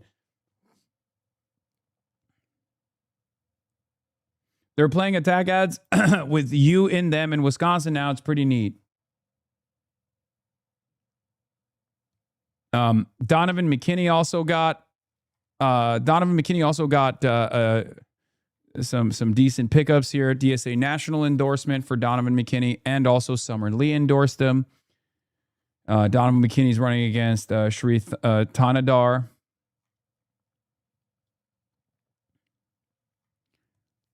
But yeah, some good news in a sea of bad news. Francesca Hong is our other target here as well. Francesca Hong is going up in a competitive, loaded primary field where the Wisconsin, Wisconsin Democratic Party is making moves.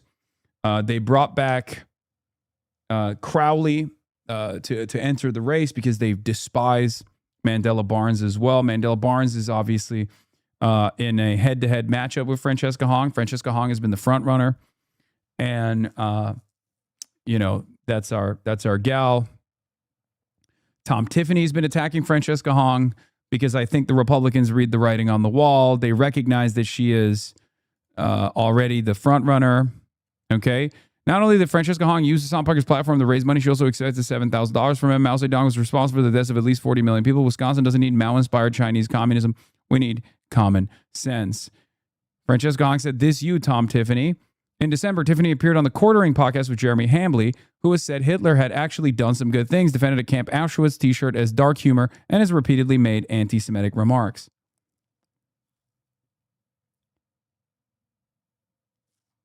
Good clapback from Hong. New Hong ad is basically acting like it's the general. Hi, everyone. I'm State Representative Francesca Hong. I'm running for governor of Wisconsin to protect our natural resources and lower utility costs for working families. Last year, I introduced legislation that puts a moratorium on the construction of new hyperscale AI data centers. I also introduced a bill that would cap utility costs at 2% of annual household income. Lately, a lot of my opponents are changing their tune. You can't claim to care about our environment. Yeah, now they're starting to fucking see the writing on the wall. Phonies, all of them. When you're selling out the boundary waters, giving tribal lands to oil pipeline polluters, or getting a 0% rating from environmental groups. So when Tom Tiffany says he's going to stand up to AI data center developers, Exciting new technology. I know Wisconsin voters are too smart to believe those Washington lies. I've had a plan since day one to lower costs for working families and protect our natural resources. This is how our campaign is making better possible. Oh, and by the way, our AI policies don't end there.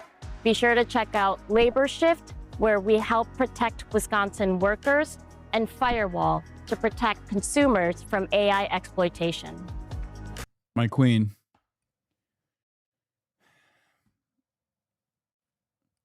I bow in her glory. I love Francesca Hong. She is fucking amazing. Okay. She will win. And this will be a pivotal moment for the left movement.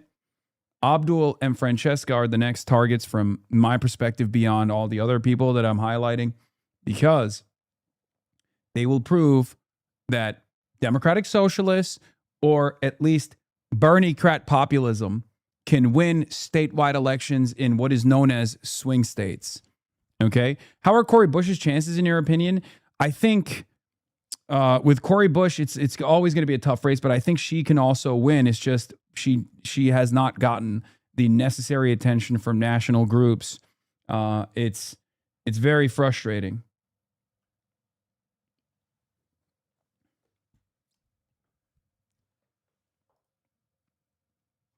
Weird how the Dem Party establishment has been trying to impose its own virtual blacklist of the same targets, Hasan Piker, DSA, as Trump. Suggests, again, the Dem Party's playing possum non-opposition to Trump is in part because they share common internal enemies. Yes.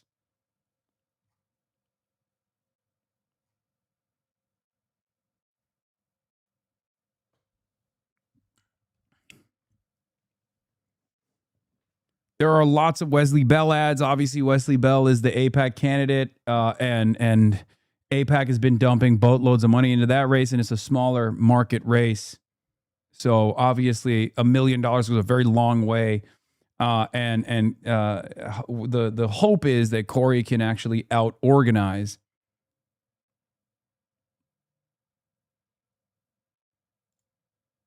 Would kill for a Fox News poll? Wait, what? Are there any reason? Is there any reason no one seems to be doing independent polls for such a consequential race?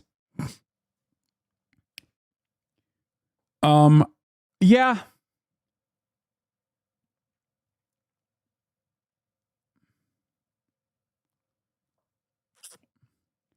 You should focus on Berg, who's trying to run against DVO. Guys.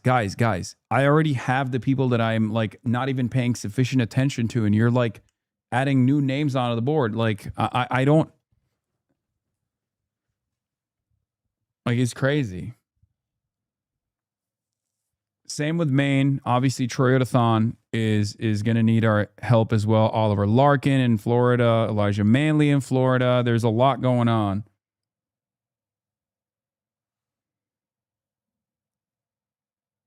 There's also Angie as well. But yeah, Kai Newkirk.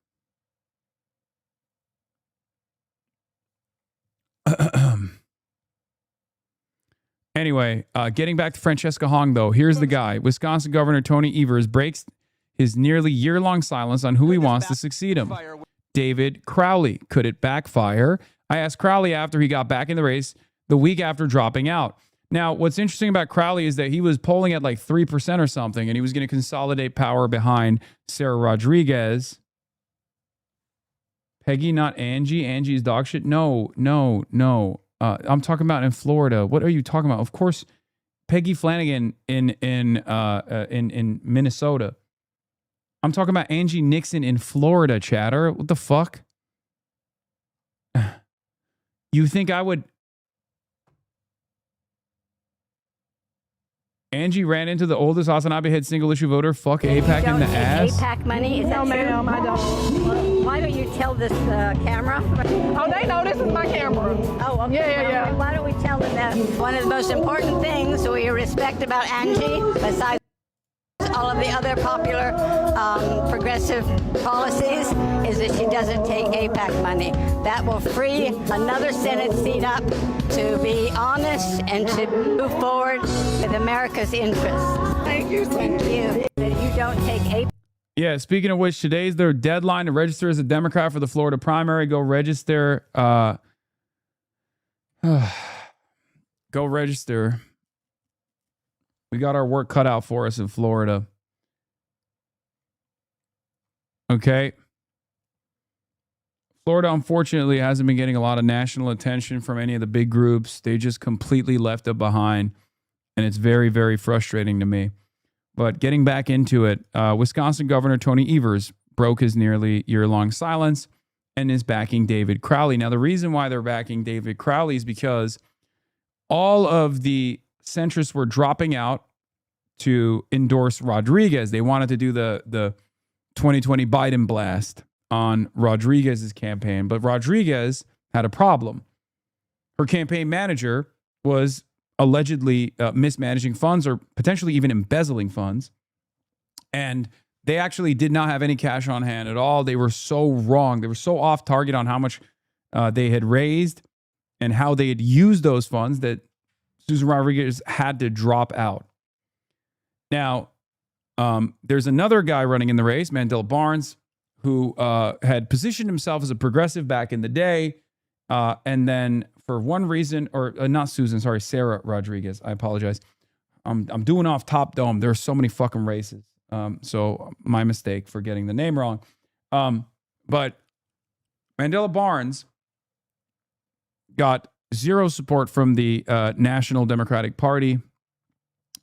And he lost a marginal race in the Senate. Okay. Having said that, however, since then, he has reestablished himself as a centrist as well. And he is positioning himself as like the Mallory McMorrow style candidate in the Goldilocks zone, where He wants to be progressive for the progressives and moderate for the establishment enjoyers. But the problem is that is a dangerous environment to be in. That's a dangerous environment to be in because you will be seen as far too radical for the moderates and far too indecent and untrustworthy for the progressives when you try to sit on that fence. So far, he's seen a decent amount. He's seen a decent amount of support. I see his supporters on the fucking timeline. Sometimes they're like attacking Francesca Hong, which always shocks me because they have like the watermelon emoji in their names and stuff. And I'm like, the fuck? But in any case, here's the issue. Here's the issue for him. The establishment Democrats, for one reason or another, the Wisconsin Democratic Party, for one reason or another, and I don't know what it is. Some people have speculated that there's like allegations of sexual harassment. And I don't know how reliable these allegations are. People have written about it. But for one reason or another, they fucking hate him. Okay? Wisconsin Democrats fucking hate this guy. I don't know what it actually is. There's just anonymous rumors swirling around. I don't think that's like, I don't think that's the reason, but they despise him. Okay. Mandela Barnes, not David Crowley. That's the reason why David Crowley came back in the race. Because Governor Tony Evers could have just endorsed Mandela Barnes. Okay. They could have just endorsed Mandela Barnes. That probably would have given him the boost that he needed to potentially defeat Francesca Hong. But it's very interesting that they chose to do this, further splitting the establishment lane.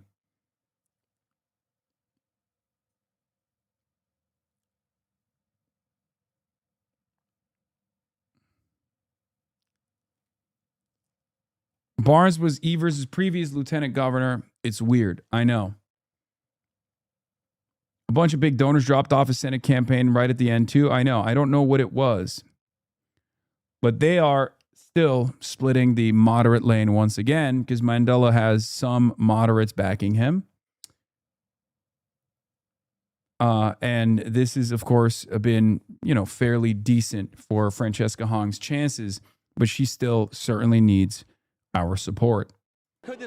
But here is David Crowley being asked about coming back into the race, even though he was at 3% last time around. Where Democrats on the ground see this as the establishment really trying to handpick the nominee. Well, I don't know who the establishment is. And when you think about the state of Wisconsin. Governor? Well, again, when you think about the state of Wisconsin, you look at a black kid from the city of Milwaukee, this is not what the establishment looks like. And so I am focused on what we need to do in order to win this race, to make sure that we can defeat Tom Tiffany in November. Could this backfire? The Marquette Law School poll in March found 86% of Democratic voters had a favorable view of Governor Tony Evers. But in May, Democratic legislators turned against Evers' budget surplus deal reached with the Republicans. Governor Evers announced last year he was not running for a third term. He said at the time he wasn't endorsing, but I'll never say never. If there's someone who really needs support and I want him to win, I might get in.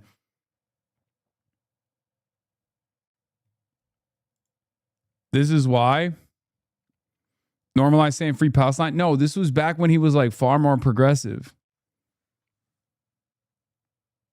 You need to understand something. You need to understand something about Mandela Barnes. Mandela Barnes is not a real progressive. Okay? It's really interesting that they're trying to rat fuck Francesca Hong.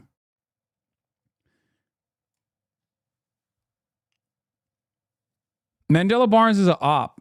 He just postured as a progressive for the longest time. But he's not a real progressive now, okay? I need you to understand that.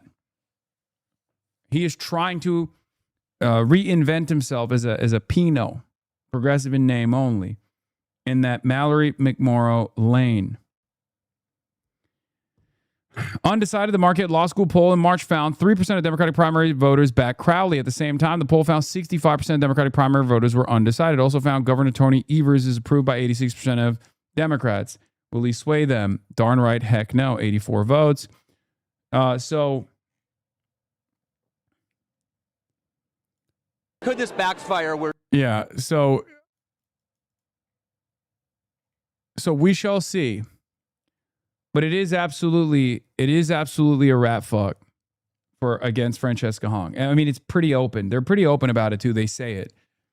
They're running the electability argument again. They're saying, "Oh, Francesca Hong can't win. She's too radical. She can't win in a state like Wisconsin. Like we're actually going to lose if she's the candidate." It's not true. It's not true at all. And they just are terrified of the momentum of Francesca Hong. Maybe some people genuinely think Francesca Hong's chances are harder against Tom Tiffany than the other candidates, but I don't believe that. I think, first of all, I think that's just objectively wrong. Okay? I think that's an objectively wrong analysis, but maybe some people sincerely believe that. Okay?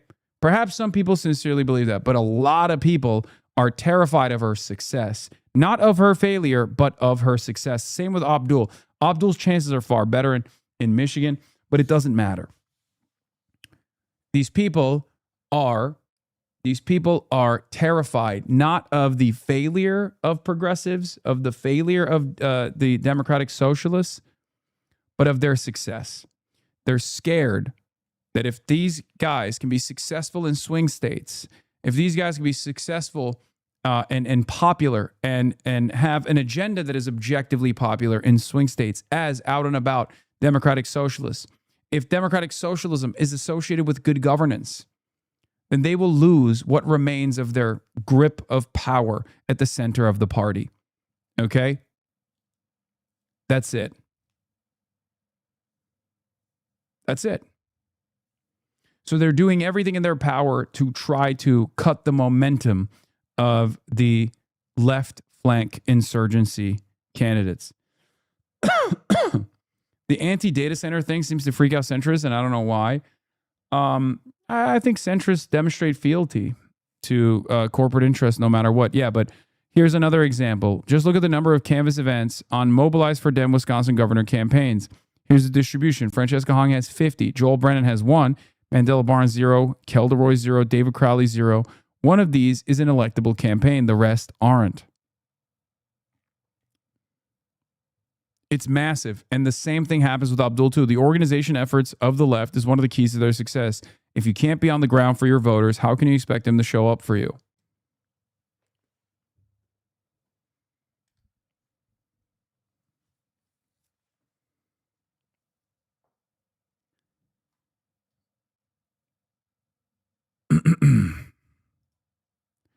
I just hope that she doesn't break with the barrage of attack ads that she will receive. I hope that she doesn't cave, because like there are a lot of people who have gotten very mad at her on the timeline because she's like, oh, she's a police abolitionist, all this shit, right? Oh, it's gonna be, you're too unserious to run for governor.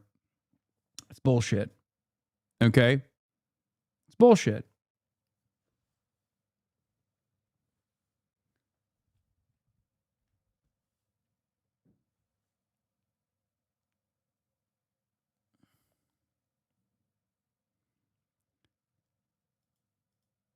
Anyway, so now let's get to Karen Bass also blacklisted. So you're really amongst the radical of the radical. What is happening? Did someone just talk about the State Department blacklisting me or something? I covered it extensively already. Okay. Stop. We're moving on. We're moving on to my favorite part of the day, situation monitoring. Ladies and gentlemen, Ansar Allah is incoming. People are getting off work and seeing the news. Don't be grumpy. I know. Well, many have noticed that I have been a little bit extra grumpy because I woke up to a fucking face full of news that determined that I'm a goddamn radical terrorist by the fucking State Department of this goddamn fascist country that I happen to be the citizen of. So I apologize for my grumpiness, but fear not, I will be taking an extended break soon. With my family. So that's coming up in a couple days, as a matter of fact. So I hopefully will be able to recover. A longer break than I have in a long time. That's right. approximately 4-day break. But I will be bringing my equipment with me on this family vacation, even though my mom and dad petitioned against it. And the reason for why is because of this fucking war that is on the verge of exploding.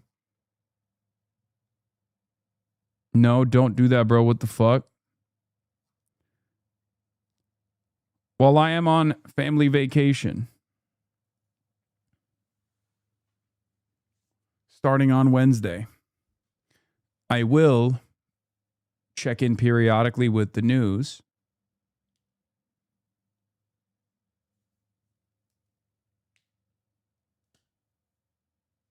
And if there's something that I need to cover, if there's some breaking news that I definitely need to cover, which I suspect there might be, I will fire off the stream same time that I normally would.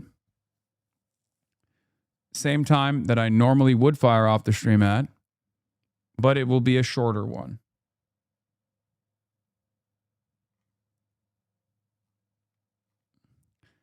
Having said that, let's get to the Ansar Allah movement. As I've talked about already, the Houthis sent some of their the Houthis sent a coalition to Iran for the funeral of Ayatollah Ali Khamenei. And then that contingency came back and flew directly from Tehran to Sanaa airport. And Saudi Arabia wanted to maintain its blockade on Yemen and blew up the airport runway with missiles. Now, the airplane landed at a different airport, but then the Ansar Allah movement, in retaliation to that, turned around and attacked some of the American bases in Saudi Arabia and some of the civilian airports in Saudi Arabia as well. This happened a couple days ago. This happened last week. Okay? And since then, the Ansar Allah has been aching to get into the fight. They did a mass mobilization. And part of the reason why Saudi Arabia has been trying to implement a blockade is because obviously if they don't, from their perspective, they don't maintain a blockade, and if there is a direct flight between Tehran and Sanaa in Yemen, then they can send more arms. The Iranians could send more arms to Yemen and, beef up their defenses and their offensive capabilities. This is something that the Saudis don't want because the Ansar Allah movement is an ever-present threat on the choke point Bab el-Mandeb. The Bab el-Mandeb choke point is a strait that is the entry point into the Red Sea. The Red Sea, now that the Gulf, the Persian Gulf, is rendered inaccessible by the Iranians, is the only way that Saudi Arabia can transit their oil tankers, the only way that the United Arab Emirates could ship out their oil tankers, many of which pass through a pipeline from the Persian Gulf side all the way to the Red Sea. This would have devastating consequences depending on the severity of this blockade that the Ansar Allah movement is intending to implement. This would have devastating consequences on Brent crude prices. It would also have a devastating consequence on the Saudi economy and the economy of the Gulf states that are still utilizing the Red Sea route. Okay?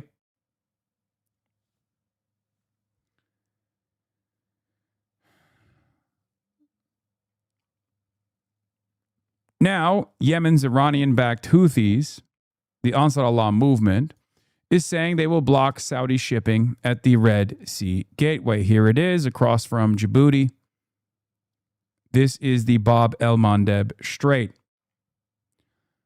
While the Houthis are primarily based out of Sanaa, they still have targeting capabilities and can, stop transit with ease from the Red Sea, I believe it's the Fujairah port, right?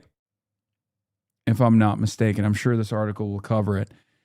Yemen's Iranian-backed Houthi rebels on Monday announced that they're imposing a maritime embargo against Saudi Arabia in retaliation for a blockade on Yemen and a recent attack on the Sanaa International Airport, threatening another vital waterway for global shipping and raising fears of renewed conflict. A Houthi military spokesperson, Yahya Saadi, said in a video statement that the maritime ban against Saudi Arabia will be effective immediately. Oh, sorry. The Fujairah port is the UAE port on the Gulf of Oman. It's actually past the choke point of the Strait of Hormuz. The UAE is using the Fujairah port to ship out whatever it can, right? Isn't that the one? Or no, is it the oil pipeline? Okay, Yanbu is the Saudi Arabian port. But the UAE is also utilizing the Saudi Arabian pipeline as well. There's an oil pipeline that goes across Saudi Arabia that dumps into the Yanbu port, which then will take ships through the Bab el-Mandeb Strait, and this is a way for them to avoid the Strait of Hormuz. It's obviously its capabilities are only around 5 to 7% of its regular of the regular ports on the Persian Gulf side, but it's still significant. And it's been in business since the Strait of Hormuz was closed.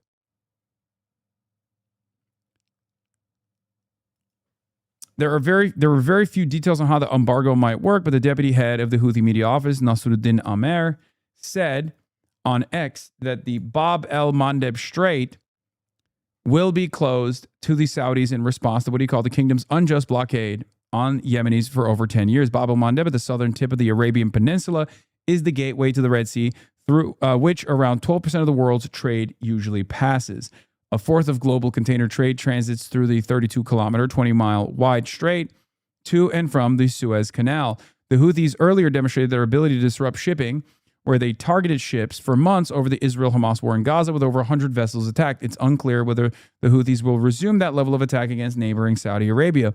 There was no immediate response from Saudi Arabia. The kingdom already faced pressure as it uses the east-west pipeline to the Red Sea as an alternative to the Strait of Hormuz, which remains in the grip that Iran imposed shortly after the U.S. and Israel attacked it on February 28th. Here is the announcement. Breaking: Houthis of Yemen announce a maritime embargo against Saudi Arabia effective immediately. Saudi Arabia has now exported 4.5 million barrels per day from Yanbu in the Red Sea. This is their port in the Red Sea, most of it heading south throughout the Bab el-Mandeb Strait between Yemen and Djibouti and Eritrea. First, the Yemeni armed forces declare a maritime embargo against the criminal Saudi enemy based on the equation of an eye for an eye, effective immediately upon the issuance of this statement. Second, we affirm the right of our great people to respond to the blockade with a blockade and to respond to all escalation with all escalation, thus solidifying this equation.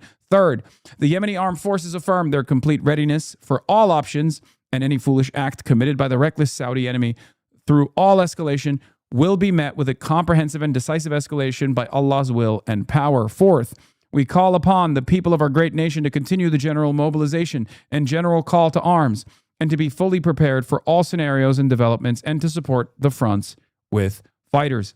Fifth, we extend our greetings with pride and reverence to our great Yemeni people who turned out in an unprecedented million-man march on a march of warning and mobilization.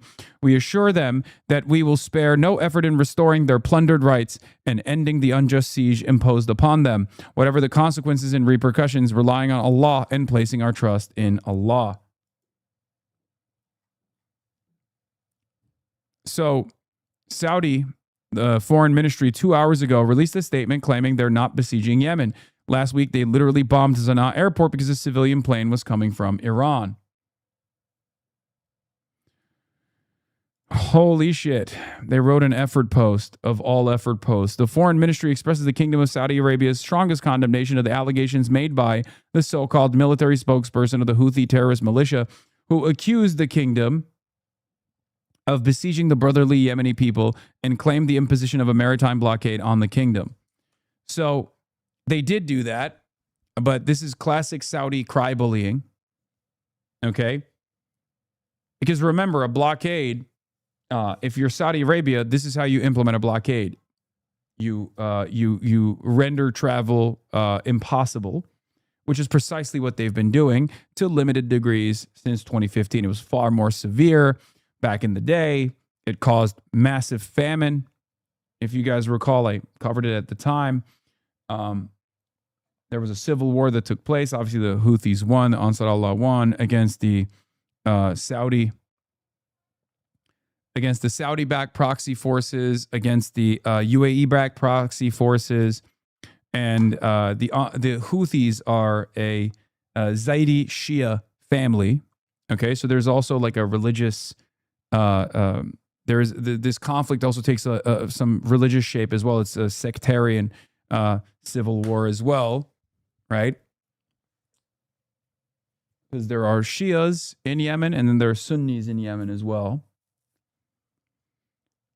And of course, Saudi Arabia was the worst actor in this conflict, implementing a man-made blockade that caused a famine, human rights abuse, could be considered a genocide. And of course, they were backed by the United States of America because the Houthis were seen as a proxy to the Iranians, given their Shia background. So, what is this? Yeah, this was a sad state of affairs, but our hearts are heavy today for the 19-year-old Private Isabella Gonzalez of Carrollton, Texas. Brave young soldier was killed Friday in Iranian missile and drone strikes against U.S. base in Jordan. 90% of Yemeni don't support the Houthis either. That is not true, for the record. There was a point in time when that could have been true. That point in time is gone.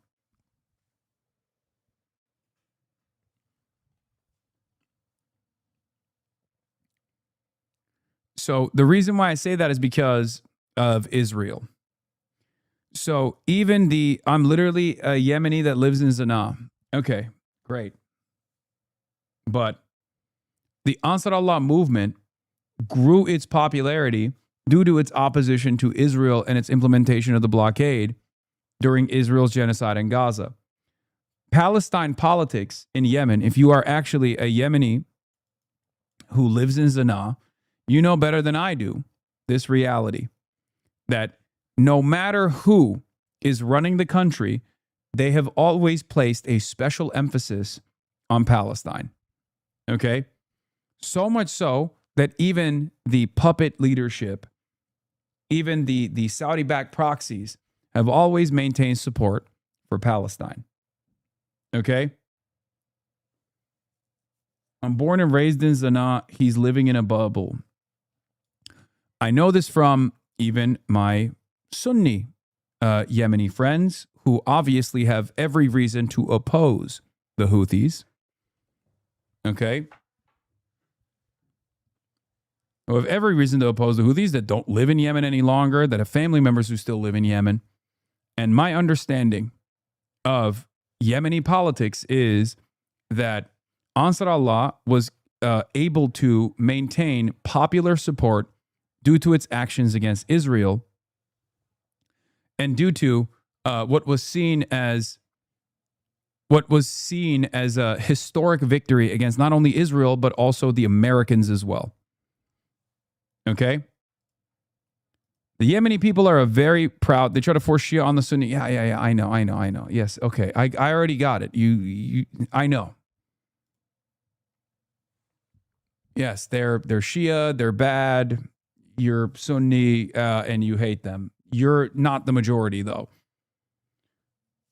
For the most part, the attitude in Yemen, even from forces that opposed the Ansar Allah movement, that fought against the Ansar Allah movement and its leadership, is that they put down their arms and they joined in the battle against Israel. This happened. We watched it unfold. Okay. Is there still opposition inside of Yemen in areas, especially in areas where the population density is not as high from certain sects of Sunnis? Absolutely. But by and large, their actions, the Houthis' actions against Israel, has created popular support for the Ansar Allah movement, regardless of the sectarian issues that still, to a certain degree, exist. Part of that is also because the Saudis are now the main defenders of the previous movement and the previous leadership, the Sunni leadership.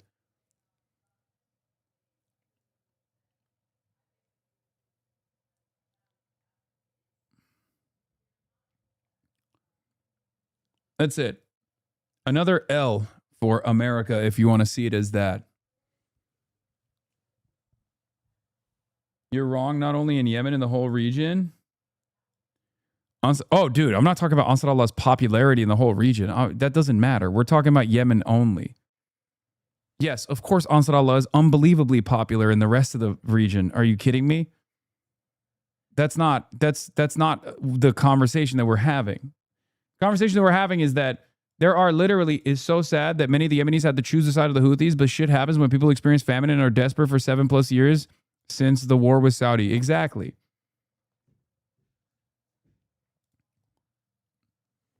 Yes, the Ansar Allah movement is unbelievably popular outside of Yemen. It's not even a question.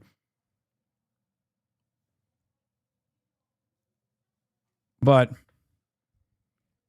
Yemen endured a genocide that was backed by Saudi Arabia, that was backed by the United States of America. Yemen also then, in the aftermath of all of that, the Ansar Allah movement went and fought and implemented a blockade, a successful blockade that bankrupted one of Israel's 2 major ports to punish it with with their own version of sanctions, basically, with their blockade over the Bab el-Mandeb Strait of ships that were transiting to Israel or were flagged or owned by the Israelis. And they did this very successfully. It stopped ships from entering the Israeli port coming from the Red Sea. It bankrupted one of Israel's 2 major ports. And yes, this created a unique environment in a country that had experienced tremendous sectarian conflict and a civil war to basically put their arms down and support the Ansar Allah movement, regardless of previous feelings.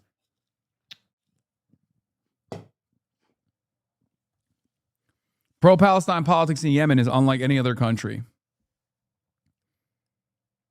There is no pro-Israel Yemeni leadership.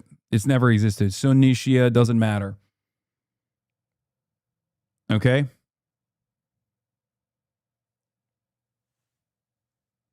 The Houthis are only popular when they fight Israel, but otherwise they're not popular, not in Yemen nor the wider region. The Houthis are definitely popular in the wider region. Maybe not in the Gulf, but certainly popular in the wider region. The genocide in Gaza gave many folks purpose and found themselves having to work with the Houthis if they want to do something about it. Yes. Why don't you grok it and ChatGPT it? The reason why I'm not grokking or ChatGPTing this is because every single thing that's written about Yemen, the poorest country on the fucking planet, is coming from either the American State Department and is totally fucking one-sided and positioned against. Like, you're not going to get a decent understanding of what's going on the ground because there's not a lot of fucking media on the ground. Okay? That's one. It's hard to make a correct assessment of the facts on the ground in a country like Yemen, unfortunately. That's number one. Number two, if it's not coming from an American State Department-backed media resource or a think tank from Washington, D.C., that very clearly has a specific propaganda purpose here, it's coming from the Saudis. Most of the information that people repeat over and over again about Yemen came from the Saudi government at a time when they were implementing one of the most ruthless blockades that was causing a massive fucking famine in Yemen and killing children in Yemen. Saudi, in order to create a sufficient reasoning for it, was just making up a whole bunch of shit, greatly exaggerating, or outright blaming the Houthis for problems that persisted inside of Yemen far before the Houthis actually came into power.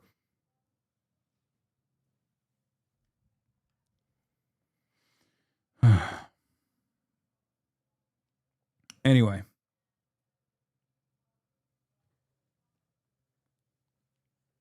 So, if you want to know ball, if you want to understand, if you want to better understand the situation in Yemen, in spite of all of the outlets that are positioning themselves in a very specific direction, understand that the Ansar Allah movement, albeit unpopular initially because it was a sectarian conflict that was very bloody, has been able to maintain popularity throughout Israel's genocide in Gaza. And even oppositional forces have basically put down their arms and joined forces with the Ansar Allah ranks. Even the Houthi militias, or not the Houthi militias, sorry, even the Sunni militias and Sunni forces in the country have joined forces with the Ansar Allah because of their war that they're waging against Israel as it continues its genocide. Latest from Bloomberg Washington correspondent Tyler Kendall. Tyler, it is. And obviously, for all the fucking dullards in the chat, this is not me endorsing their domestic policies or anything like that. That's not where I'm coming from. How do you verify the contrary to the establishment info?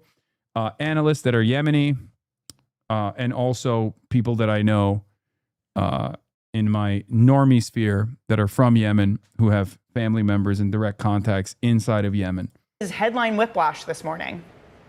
It definitely is. And that latest one that you mentioned is going to be a stark escalation, Danny, as we get this confirmation from the spokesperson for the Iranian-backed Houthi militia group that they are planning to immediately implement this maritime blockade against Saudi Arabia. We should keep in mind the broader context here that we can't only see this through the lens of the U.S.-Iran war, that this is also related to a truce breaking down between Saudi Arabia and the Houthis from 2022. We've seen this exchange of fire between the two sides, but this is definitely the farthest that we've seen that specific thread go, considering that we know Saudi Arabia has been relying on that east-west pipeline to move supplies to the Red Sea to the tune of about 4.5 million barrels of oil per day. And last week, we did have Iran ask the Houthis to be ready to deploy assets to actually shut down that shipping route. So we knew that there was action in motion to prepare for this. So we'll have to see if it actually ends up getting imposed and what those ramifications are going to look like. Because Danny and Isabel, at this point, commercial traffic, at least observable transits, are at a basic standstill, according to new satellite imagery that was analyzed by Bloomberg News. And adding to the risk, it appears that vessels that are moving. Who's crying? I don't know. Do you hear crying? I don't hear it. Through with their transponders off are also being targeted. We had the IRGC over the weekend saying that they halted at least 4 ships that had turned off their radars completely. And keep in mind, that is the way that most of these ships had been trying to make safe transit through the waterway. All right, Tyler, thank you very much. Bloomberg's Tyler Kendall in Washington, D.C. Let's get a check on markets, because despite that headline volatility, that back and forth, Brent crude doing a whole lot of nothing, just holding at $88 a barrel. It was at $90 earlier. S&P 500, that's up about 0.4% as the NASDAQ outperforms a bounce back after the worst week for chip stocks since Liberation Day, as 10-year yields move higher by 2 basis points. Isabel, some of the movers on our radar this morning. This morning, we have learned the names of 2 of the service members killed as a result of that Iranian attack on a U.S. base in Jordan. Both are Army soldiers, one an officer. First Lieutenant Tyler James Feehan, who was 25 and from Hawaii, and Private Isabella Gonzalez from Carrollton, Texas, who was just 19 years old. And we are learning this morning they were not the only ones killed as this war widens. Overnight, the U.S. launching a wave of strikes on Iran, the 9th consecutive night of bombing, as CENTCOM announces that human remains were found at the site where 2 U.S. service members were killed in that Iranian attack on the U.S. base here in Jordan. The remains likely those of the service member said to be missing after the Iranian attack. We hit him very hard again tonight, and we did that in honor of the probably 3. It's probably 3 as opposed to 2. great patriots. CENTCOM also announcing that a service member was killed in Iraq during the controlled detonation of a downed Iranian. I don't know how the fuck that, like, it's so clearly it wasn't a controlled detonation. I think they're just trying to hide the shame to the best of their ability.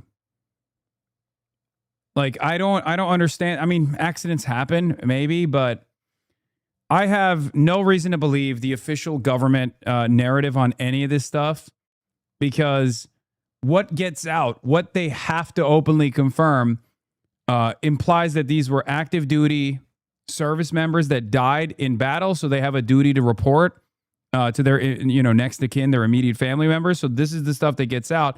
There's a shit ton more contractors that we'll never hear from, that are either currently inside of hospitals. There's a shit ton more severe casualties that are that render them inoperable. They can't go back into battle. One of the ways that the American government often hides the casualty data is by saying, oh, they had a little bit of CTE, right? That can range from a guy who got shook up to a guy who's basically a vegetable. Okay, like the military has a way of reporting this stuff in a way that doesn't come across as like super damaging. So if you hear 3 people died, there's probably a lot more hidden casualties. The casualty numbers are probably far higher. One-way attack drone.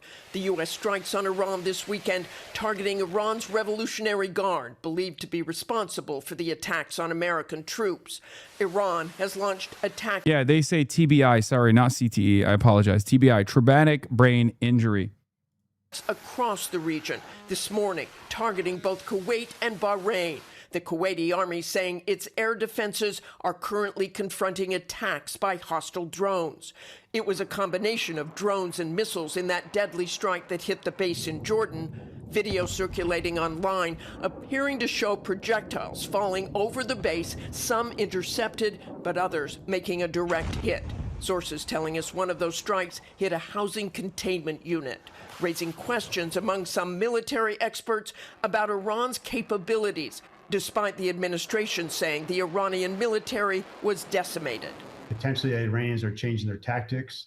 They could be using more advanced ballistic missiles, some that maneuver upon reentry, thus making it more difficult for Patriot to intercept them. An official telling ABC News U.S. fighter jets stationed in the United Kingdom and Germany are now being sent to the Middle East.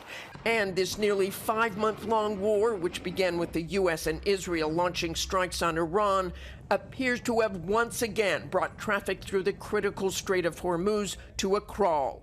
Market data shows only 8 vessels navigated the strait on Friday, although Energy Secretary Chris Wright is disputing that. Almost all the public data I've seen is incorrect. There's flow through 2 routes through the Strait of Hormuz. The renewed fighting spiking the cost of oil and gas. A gallon of gas now $4 at a time when... I mean, what's the expectation here? Of course it was going to happen. Throw the MOU to the side, and these are the results you're going to get. These are the results that you wanted to get. Okay? Now you got them. That's where we're at. Americans are already paying more for goods. And it's worse overall. It's worse. It's worse than last time around because there's no buffer. There's no strategic petroleum reserves. The reserves are at critical levels.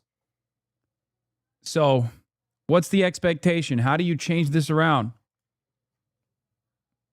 Iran's missile and drone capacity has been massively underestimated. We knew that from the 40-day war. The numbers and capabilities have been grossly underestimated. But after this week, it should be clear to even the thickest observers in D.C., and the IRI is still holding back. ZBS News also covered this. That nearly 100 U.S. service members have been injured in Iranian attacks on multiple bases in the Middle East this month. U.S. officials told me some suffered traumatic brain injuries. Most have already returned to duty, 2 of the officials said. Chief Pentagon spokesman Sean Parnell confirmed the numbers in a statement to CBS. While nearly 100 service members were deemed to have some degree of injury since July 7th, 96% have returned to duty. They are determined to get back in the fight. The vast majority of injuries experienced were minor concussions. Further updates will be posted on the Defense Casualty Analysis System. God is good, Purnell said. Yeah, minor brain injuries. Yeah, just a little bit of brain damage for Israel is fine. Due to inflation. Both the Iranians and the Americans say they are still open to negotiation, but as it stands this morning, it looks like we are closer to all-out war than any sort of peace agreement. And Americans around the world have now been issued a worldwide caution alert. Whit? All right, Martha Raddatz for us. We appreciate it. We now have the names of 2 of the 3 service members killed in recent days in the war with Iran. The Pentagon says they were killed during an Iranian attack on an air base in Jordan. It comes as the U.S. says it has retaliated for those strikes and Iran launches new attacks. The escalating war also means rising gas prices. They are now back above $4 a gallon. Charlie D'Agata is in Jordan. And Charlie, what can you tell us about these service members? Yeah, good morning, Nora. So the soldiers have just been identified as 19-year-old Isabella Gonzalez of Carrollton, Texas, just 19 years old. 25-year-old First Lieutenant Tyler James Freehan, he's from Hawaii, both assigned to Army Air Missile Defense Command. An investigation is underway as the fighting continues. For the 9th straight night, U.S. forces unleashed wave after wave of airstrikes against Iran, extending its reach and scope of targets beyond the Strait of Hormuz, according to U.S. Central Command. But Washington's vow to swiftly punish Iran for the deaths of U.S. service members has this region bracing for much more to come.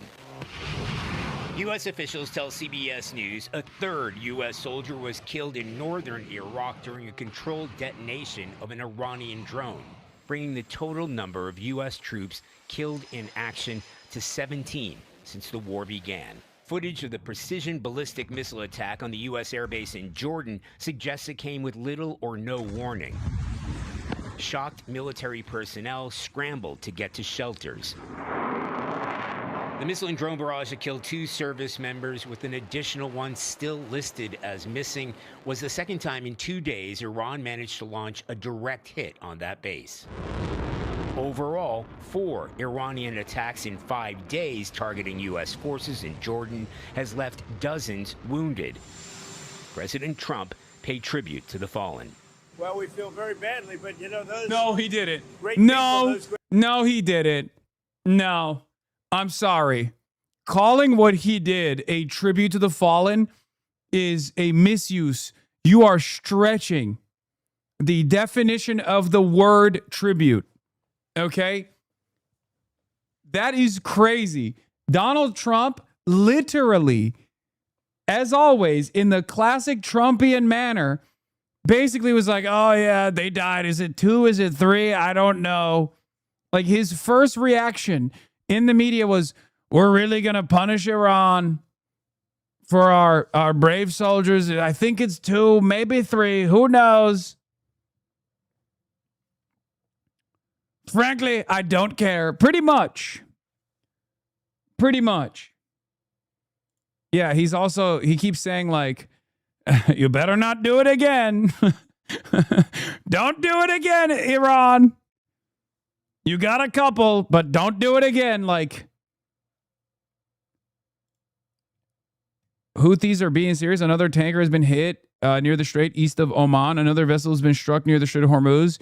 UAE, the captain reports that the steering system was hit. Wait, is this them? Is this the Houthis? I don't think so. By the way, Iran is not let up. Iran is still, of course, understandably, going along with their previous retaliations. Yeah, no, that's IRGC.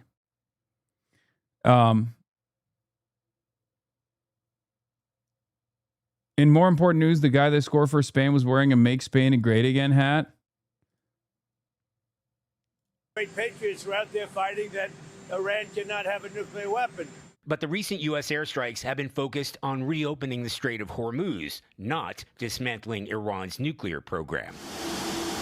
The U.S. military has been sending more assets like aerial refuelers to the region, and the deaths of the first U.S. troops in months has only furthered fears the U.S. military response is about to go to the next level.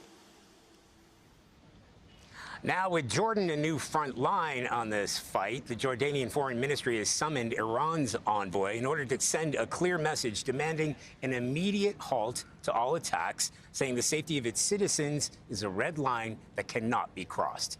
Nora? Watching this very closely, Charlie Daggett in Jordan, thank you very much. Kevin, I know you have new reporting that the U.S. is sending additional military aircraft to the Middle East right now. What's the latest? Yeah, and this coming as the president is weighing whether to widen this conflict. Now the U.S. sending additional F-16 and F-35 fighter jets from bases in Europe towards the Middle East. The U.S. is also increasing the number of aerial Yeah, they just keep, you know how like the Americans love posting that meme where they're like, feed me the Three Gorges Dam. It's ironic because that's what we've been doing. We've been feeding the Iranians our strato tankers. Like over and over again. We're just keep feeding the Iranian beast more MQ-9 Reaper drones and more strato tankers. It's fucking insane. And the problem with this strategy, I mean, there's many problems with the strategy, but the really interesting predicament here is that there is not even any procurement for new additional $32 million Reaper drones. So when they're gone, they're just fucking gone.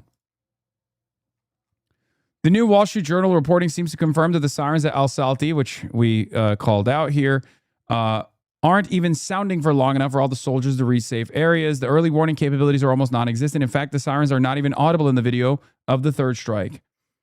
So yeah, that speculation that I brought up, well, it turns out Wall Street Journal also noticed it as well.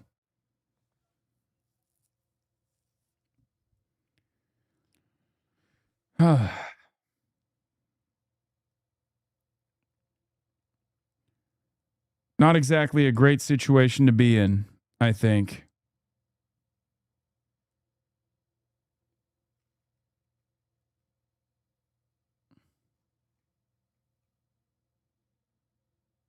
Right-wing cope. My favorite variation of the stop messing around, it's time to win knee-jerk reaction is this one, where the author doesn't seem to understand that we've already broken every conceivable norm. Yeah, oh yeah, this is a classic. Nuke these maniacs and get it over with. Why tit for tat and lose brave servicemen? Why are we playing by some kind of rules? All is fair in love and war. Deal with the consequences afterwards. Yeah, they've been doing that, man. We've been doing that. Oh, just fucking nuke them, big dog. Oh, okay. Sure. It's so fucking strange.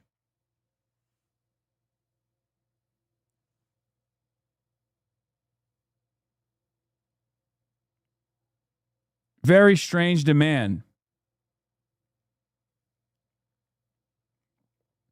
Don't attack Iran, just nuke it. Yeah.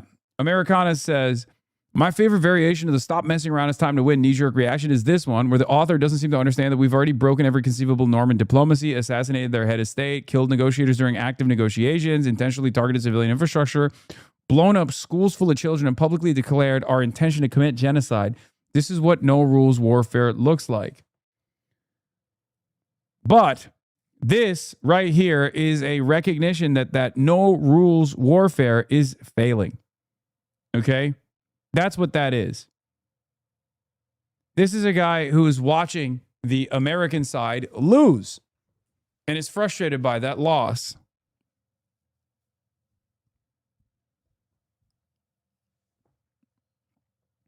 And no one wants to breach the nuke barrier.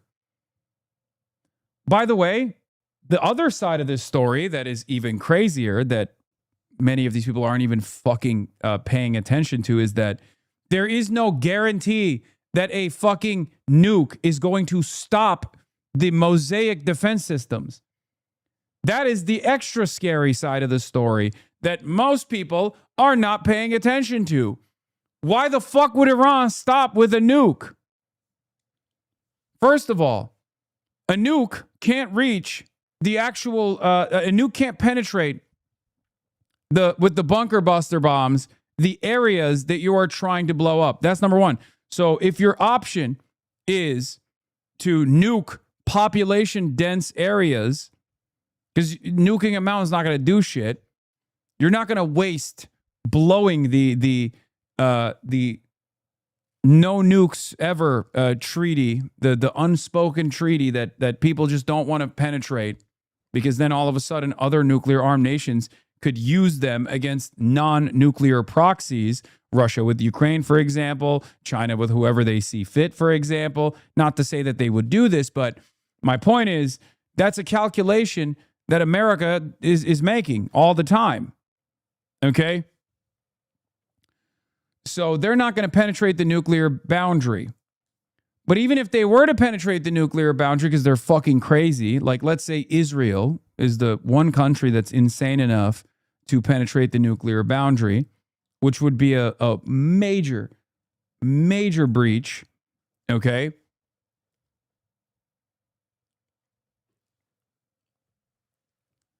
If Israel were to, let's say, penetrate the nuclear boundary, there is no guarantee whatsoever that this would stop Iran. You can't reach the missile silos that are deep underground, that are hidden inside of the mountains, okay? America tried that already. And the only thing you can deploy a nuke on is a civilian area. If you deployed a nuke in like Tehran or Isfahan or any of these other like civilian areas, not only is it over for whoever did that, okay, the rest of the world would pounce immediately.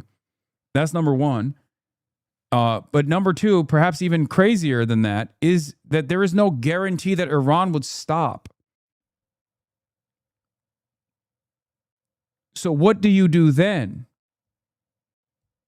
So these people keep posting like, oh, just fucking nuke Iran, dude. It's going to be fine. There is no guarantee that this would stop Iran. They have a decentralized defense system that was initiated after the decapitation strike that took place on the first day of Operation Epstein Fury. What guarantees do you have that mosaic system would then stop and go, oh my God, my family members died in Isfahan. Now I'm going to stop blowing up every fucking target I possibly can. If anything, it would probably cause complete collapse of the global energy markets because they would just light every refinery on fire. At that point, it's no holds barred. They would deliver the equivalent, the nuke equivalent, to every oil and gas refinery in the region. All critical infrastructure necessary for energy production would be evaporated. So what are we talking about?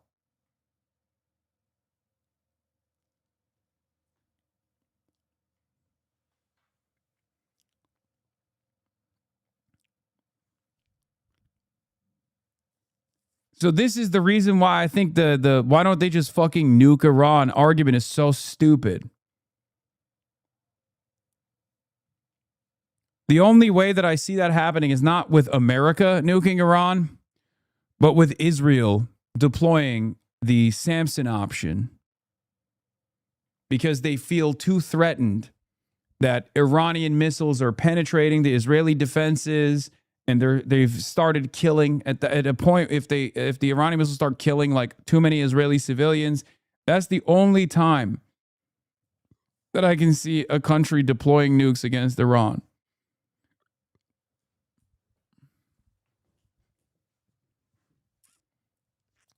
The entire purpose of nukes is that they are defensive. The entire purpose of having a nuclear arsenal is to ensure that you never use it. Nukes are not developed in a world where other countries have nukes, and it's not just the United States of America having nukes. Nuclear arms are a way to defend your nationhood, your statehood. Okay? Because the way that nukes work is America has the nuclear sponge states, right? Wyoming, North Dakota, South Dakota, and the like. That's where all the nuclear silos are. Why are they over there? Why are they not in Washington, D.C.? Why are they not in Los Angeles? They're there because once the first nuke is launched, then Russia, with its much larger nuclear arsenal, will immediately work to destroy the American nuclear arsenal. It's mutual assured destruction. Now, this is why there was nuclear proliferation. This is why there was a race to develop your nuclear arsenal. But it's a deterrent.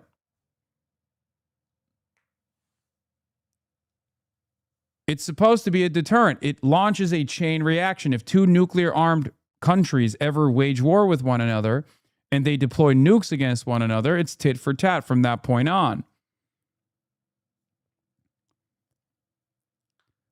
There's also obviously the nuclear submarines, which were developed after, because once everyone understood where the nuclear silos were, right? The stationary nuclear silos is one thing. Then America and the USSR tried to develop new ways of delivering nukes. Then there's also the anti-defense systems, right? Because anti-defense systems also play a big role in this. Anti-defense systems are a way to stop nuclear arms from being delivered, because nukes, a lot of people don't realize nuclear weapons aren't delivered with a different mechanism. I mean, it's a little bit different than regular ballistic munitions, but when Iran is deploying Oreshniks, for example, they're hypersonics, which were designed and developed in a way to overcome the existing defense systems, the anti-air defense systems that the United States of America created, okay? Iran developed the Oreshniks, the hypersonic missiles, with higher degree of maneuverability, with multiple reentry vehicle systems, which deploy and then open up right before they're hit. Oreshniks are Russian. Sorry, I was talking about the USSR initially, but Oreshniks are Russian. It's a more modern technology. But the point I'm saying, the point I'm making remains, which is that those multiple reentry vehicles could have nuclear arms in them, okay? Instead of the regular ballistics that they have, they could put nuclear submunitions inside of those multiple reentry vehicles that can open up right before they're intercepted. And some of them even have maneuverability beyond that, okay? Ballistic munitions are just the carrying, the carrier of nuclear arms or regular, the regular explosive ordnance that they have.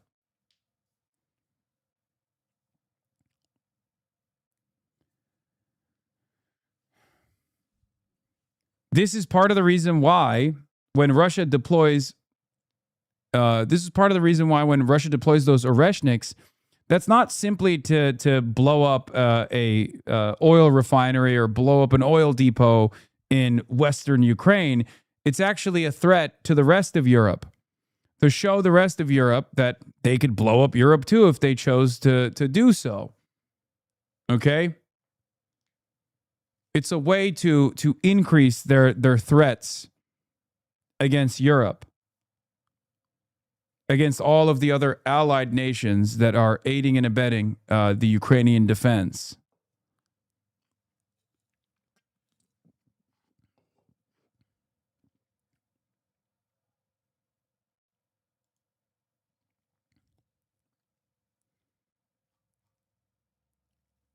Ripple Brain wrote about this, the debasification, the Iranian air war strategy.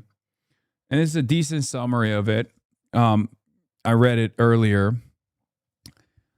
But basically, he says, the key to American air campaign has always been to degrade Iranian air defense to the point that cheap and plentiful glide or even gravity bombs can be used against targets in Iran, as I've also explained. Right?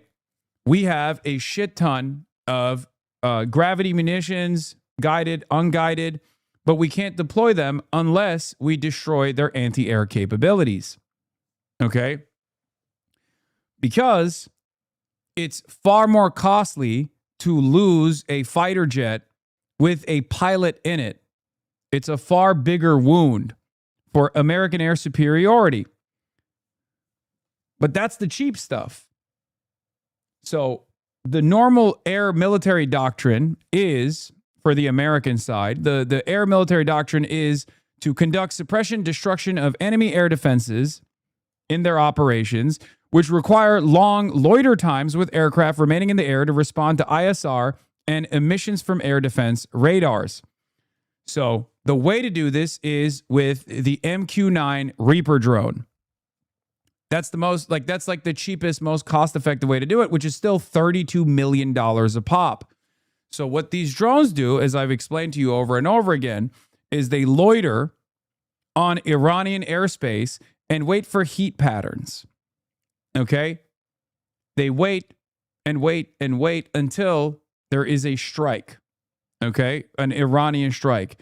And then they try to blow up the Iranian launchers, usually, or to give back feedback coordinates to where the launchers are to our standoff munitions that are being lobbed from the Gulf countries, that are being lobbed from the American naval assets that are hundreds of miles away from Iranian retaliation, from a safe distance.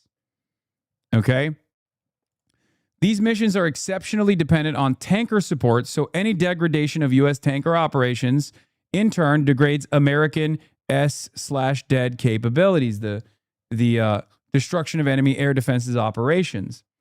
This is why there are a fuck ton of strato tankers that are being deployed in the region, because those MQ-9 Reaper drones have to get refueled. All of these loitering,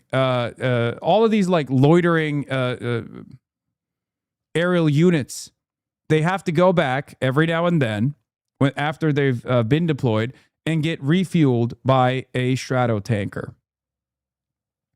The problem is those strato tankers need to come closer.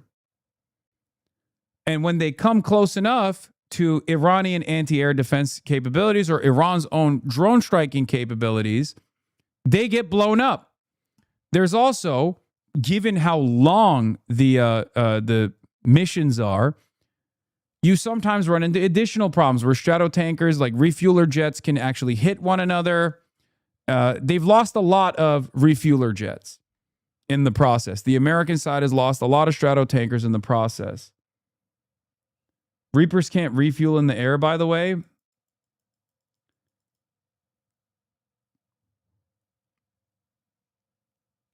It's pronounced seed deed, no S/dead. Okay, I'm not the biggest military pervert. I apologize if I get certain things wrong.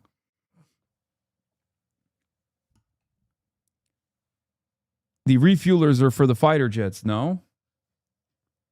It's not MQ-9s. It would have been EA-18s. No, it's been largely MQ-9s going down the last few weeks in the infrared air defense footage. I'm a numbers guy. I'm not a military guy.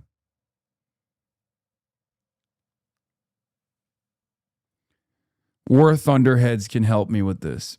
Okay. By all available evidence, the Iranian debasification campaign appears to be working. The U.S. force in the region is likely incapable of generating the same combat power in its air operations against Iran as it could when the war started. And things are trending even further in a negative direction. Even worse, there's no clear solution on the horizon. The most obvious lever for American planners to pull is to accept more casualties and losses of personnel and airframes, but this is an unprecedented step in the modern incarnation of the U.S. military has never faced.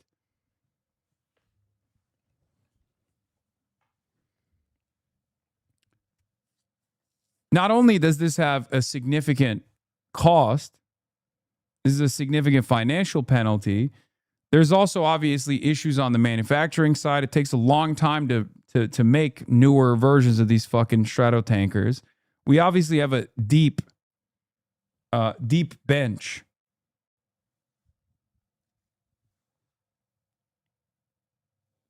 But ultimately, we're just throwing MQ-9 Reaper drones and Strato tankers into the Iranian defenses and hoping that eventually there will be a better outcome. All the while, the things that we are hitting inside of Iran are cheap. Okay? They're unbelievably cheap. They're super easy to manufacture. Like, these TELs that the Iranians are using, right? They're transporter erector launchers. The TELs that they are using are basic vehicles, commercially available, readily available vehicles that have, a platform that they solder onto the back of the fucking vehicle. So even if you blow one of these up, it's basically fucking single use, which is part of the reason why they gave up on blowing up these TELs anyway, fairly early on. Yeah, they weld it, sorry, not solder. They weld it, whatever. They bolt it. It's just like super efficient and super cheap. Especially considering that Iran has a major domestic manufacturing capability.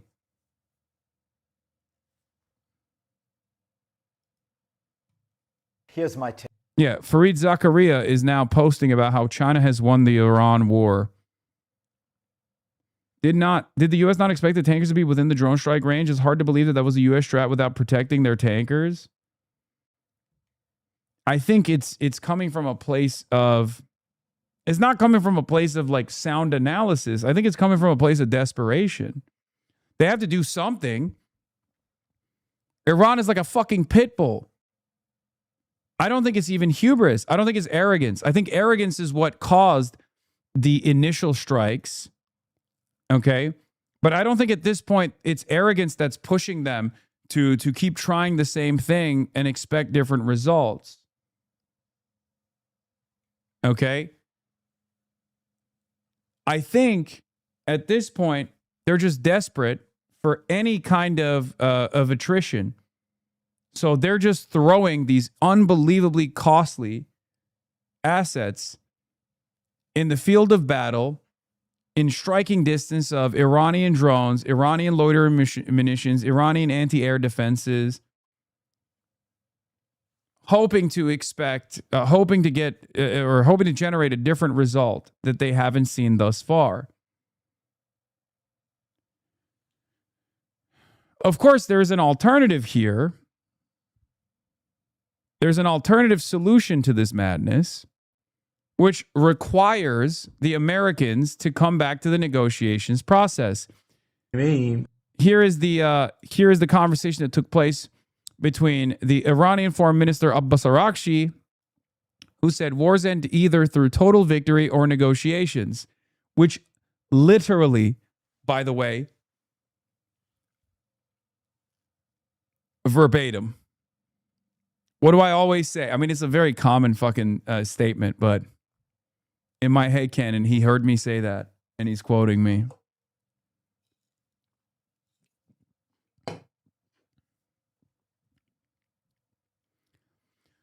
A war must be ended precisely at the point when you hold the upper hand on the battlefield. Ending a war is possible either through total military victory or through negotiations. The right time to negotiate is exactly when you have achieved reliable military and strategic gains on the battlefield. The politician must always ask this fundamental question: will continuing the war increase the gains or only increase the losses? Like, for example, what happened in Germany in World War II, meaning that it is occupied, or what happened to Saddam in the war and other such cases, because we don't have that capability. If you have that capability, then go and finish it. This is him, by the way, speaking to the hardliners. This is not for Western ears. This is for the hardliners to hear, just so you understand. Because we don't have that capability. If you have that capability, then you go and finish it. We don't have that capability. We cannot go and overrun and occupy Israel and America. We cannot gamble with people's lives and the fate of the entire country. Decisions must be based on precise and comprehensive calculations. If you seek to end the war through negotiations in a way that prevents it from recurring, You must act at a time when your strength and upper hand have been firmly established. In this war, despite some losses, we emerged as a decisive international actor and demonstrated the resilience of the system. Accurately identifying the moment to stop the war and begin negotiations is the most vital and consequential part of crisis management for any official. In theory, one must always assess whether continuing the war from the current point will produce stronger gains at the negotiating table or merely impose heavier human and national costs.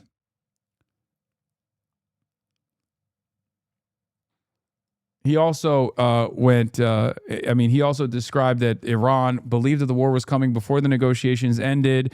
Arakshi said the Iranian political and military officials were certain an attack was coming. Tehran, nevertheless, entered 3 rounds of negotiations because there remained some chance of avoiding war, and so no one could later claim Iran had refused diplomacy. The central dispute remained enrichment. Washington demanded zero enrichment and a later multi-year suspension. Iran refused. Arakshi said, even at the cost of war. He said that by Friday, after the final round of talks in Geneva, he had concluded war was certain. Oman's foreign minister, Badr al-Busaidi, traveled to Washington and warned Arakshi that the atmosphere there had become completely oriented towards war, even as he sought a meeting with J.D. Vance amid concerns that Steve Witkoff and Jared Kushner had not accurately conveyed the negotiations. Iran had pre-planned its response if the leadership was killed. One of the biggest L's for the fucking moderates, for the reformers, and also for the ones who want to negotiate with the Western world on the Iranian team, in my opinion, in my humble opinion, is their over-reliance on the integrity of J.D. Vance. I think these guys sincerely believe that J.D. Vance is an isolationist or is far more reasonable than Steve Witkoff and Jared Kushner. Okay? They're just wrong. They're objectively wrong, and they don't fucking understand that they're wrong about this. And that's part of the reason why they're going to keep fucking getting into this situation where they're like, oh, bring J.D. Vance here, please. Let's talk to J.D. Vance. J.D. Vance has the ear of the president. They don't realize that the president fucking hates J.D. Vance. Like, look, they're great at diplomacy. They're great diplomats. They're great chess players, okay? I'm not disrespecting the Iranian team here. It's very clear that they fucking defeated the United States of America, the most powerful country on the planet, has been brought to heel in this process by a nation that's far, far smaller, right?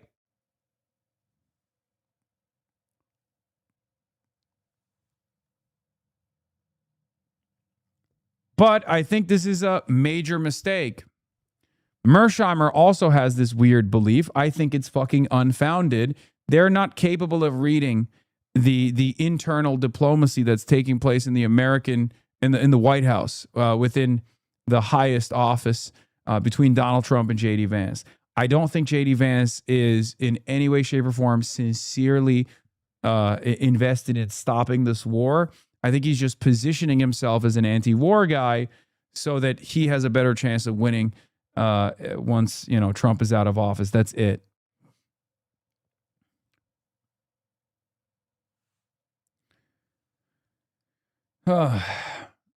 Iran had pre-planned its response if the leadership was killed. Iraq said the Supreme National Security Council had prepared written plans for scenarios ranging from U.S.-only attacks to joint U.S.-Israeli strikes, attacks on infrastructure. Last scenario was reportedly assigned to code because officials did not want to say it out loud, Code 110.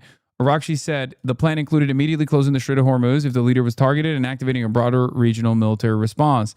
Arakshi said he survived the opening attack himself.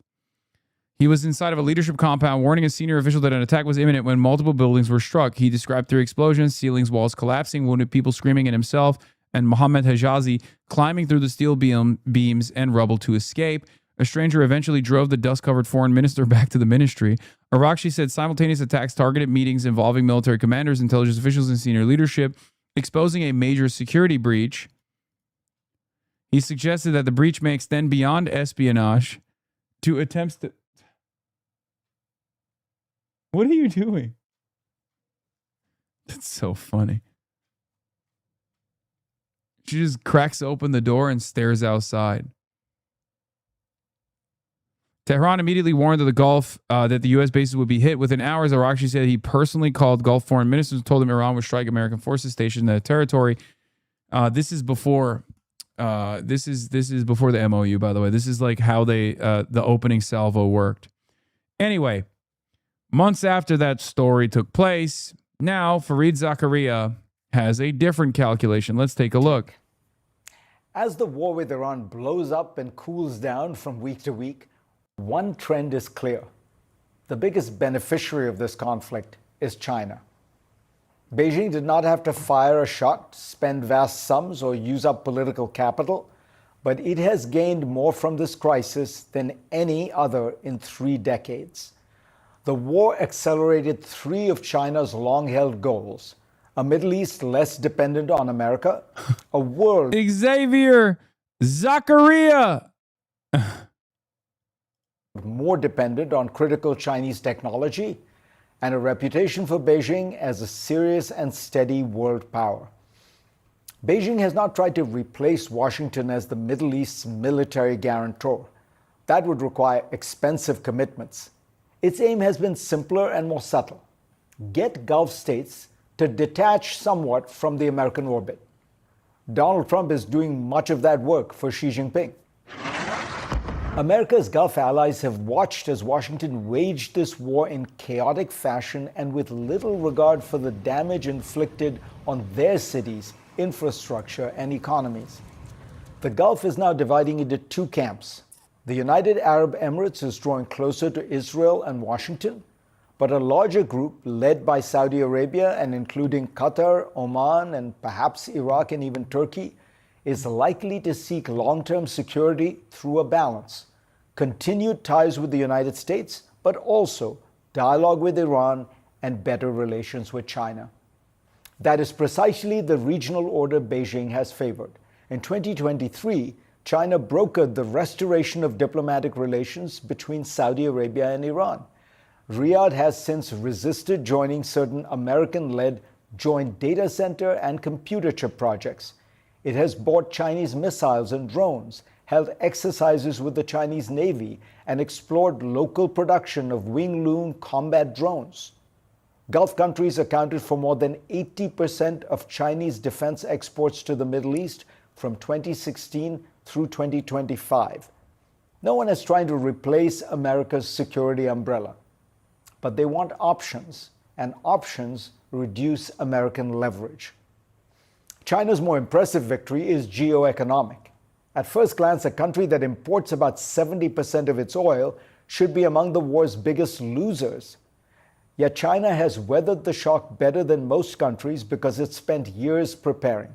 It diversified suppliers, built what is estimated to be the world's largest oil stockpile, continued using coal and expanded nuclear power, and electrified its economy on a scale no other major country has matched. Electricity now accounts for about 30% of Chinese energy consumption, almost 40% more than in the United States or Europe. China installed more than half of all new global wind and solar capacity in 2024. For these reasons, China was able to cut back on its imported oil purchases during the war by some 4 million barrels a day. The war has become a giant advertisement for China's critical technologies. Governments everywhere are looking to build up their solar power, batteries, wind turbines, electric vehicles, and grids. China controls about 91% of global solar panel manufacturing capacity and 89% of lithium-ion battery capacity. Chinese firms manufacture at least 70% of almost all clean energy technologies tracked by Bloomberg. The longer energy insecurity persists, the more the world will buy into industries China dominates. The war also advances a key Chinese goal: weakening the dollar's hold over global commerce. Iran reportedly allowed some tankers through the Strait of Hormuz on the condition that transactions be settled in Chinese renminbi or in cryptocurrency. China and its partners have effectively expanded renminbi-dominated trade to reduce exposure to American sanctions. The shift will be gradual, but the trend is now unmistakable, away from dollar dominance. Finally, there's the reputational windfall. The Trump administration entered this war with grand goals: regime change, destruction of Iran's nuclear program, eradicating its ballistic missile capabilities, and its support for regional proxies. It has achieved none durably. Instead, it is now hoping simply to open the Strait of Hormuz, which was open before the war began. Donald Trump chose. There is literally nothing redeemable about the American century of humiliation. There's no rhyme or reason for why we behave the way that we do. There's no strategic, tactical goals that we're achieving in the process. It's just like, I don't know how to fucking... I don't know how to explain it. It's just so senseless. It's just so unbelievably stupid.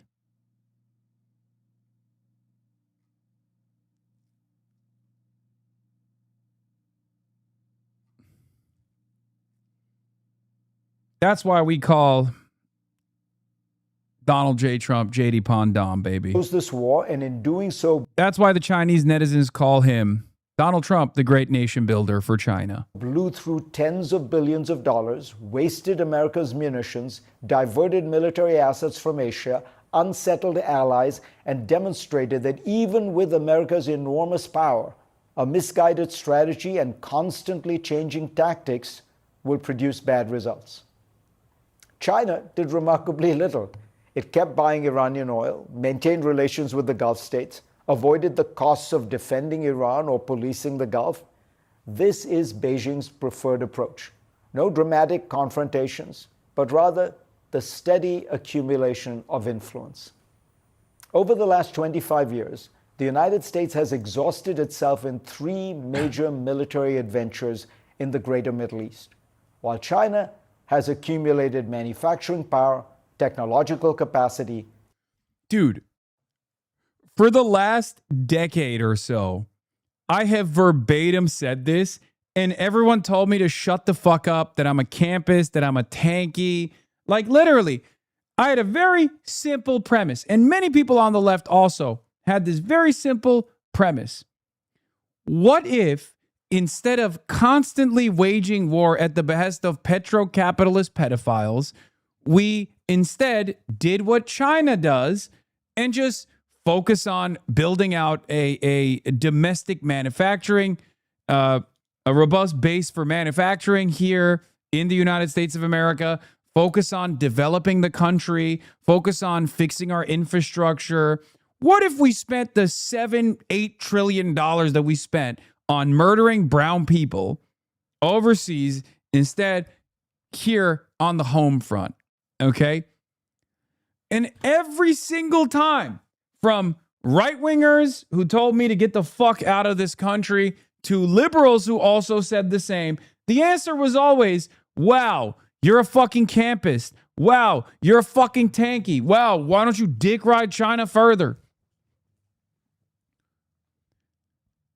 10 years after the fact, now you got Fareed Zakaria or Xavier Zakaria on CNN, Clinton News Network, saying the same shit. Will people finally understand that there is a better world out there? There's a better future? Should we retreat from our endless, ceaseless militarism overseas and focus on building the home front? Probably not. Probably not. There are far too many profits to be made for the military-industrial complex here, so we're just going to keep doing business as usual. And diplomatic relationships. Washington acts, Beijing waits. China has paid costs for this war: higher energy prices, disrupted supply chains, and weaker global demand. But power is always relative. Measured against the damage to America's goals, alliances, and credibility, China has come out ahead. More than a year ago, China decided to remind the world just how easily it can choke the global economy. Last April, in response to U.S. tariffs, Beijing... Oh my God. By the way, they had the architect of the Liberation Day tariffs guy on the New York Times this morning, and it made me rip my fucking hair out. One, because he sounds exactly like J.D. Vance. There's a liberal Groyper speech pattern now, okay? guy who's like read too many books and is like really fucking nerdy, but also is trying to advance Trump's agenda. And he sounded exactly like JD Vance. That's number one. Number two, they asked him straight up. They were like, okay, don't you feel like this is having an inflationary effect? He's like, no, of course not. Okay, of course not. That's not what's going on. And then they were like, well, don't you feel like sure, there's some benefits to domestic manufacturing. It's made domestic manufacturing more competitive for certain industries, but like they kept asking over and over again, like, well, don't you think about the consequences to allies that we're just trying to rip apart these previous relationships that we have with other allies that we're just tariffing endlessly? No, we're just here to, Trump understands the importance, the significance, like the moment. He understands the need in this moment. Like he just walked past their fucking questions over and over again. It was so goddamn frustrating.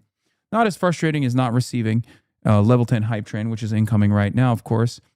As always, Piker Broadcasting Service is sponsored by you, the people, for you, the people. There's a hype train that is imminent right now. And as is always the case, once we receive Level 10 on the motherfucking hype train, once we get to Level 10 on the hype train, you already know what's up.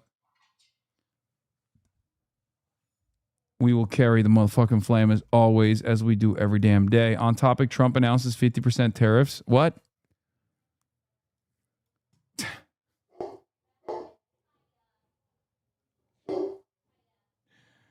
On many Canadian goods? Wait, what is happening? What is going on, brother? What the fuck? What? Why? Why? What is happening?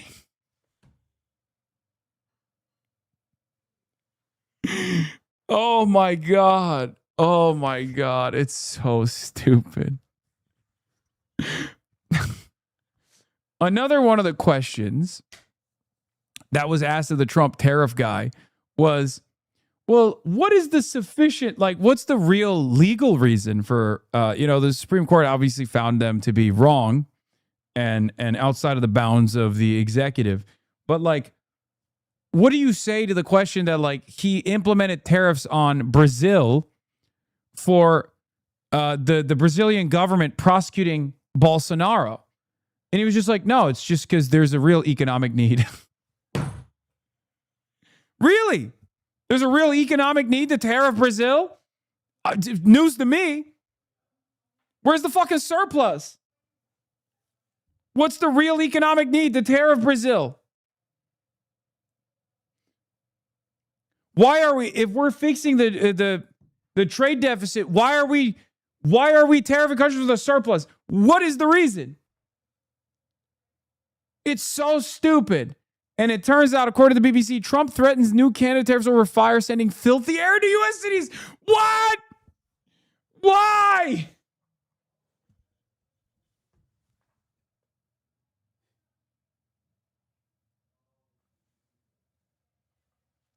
Brother.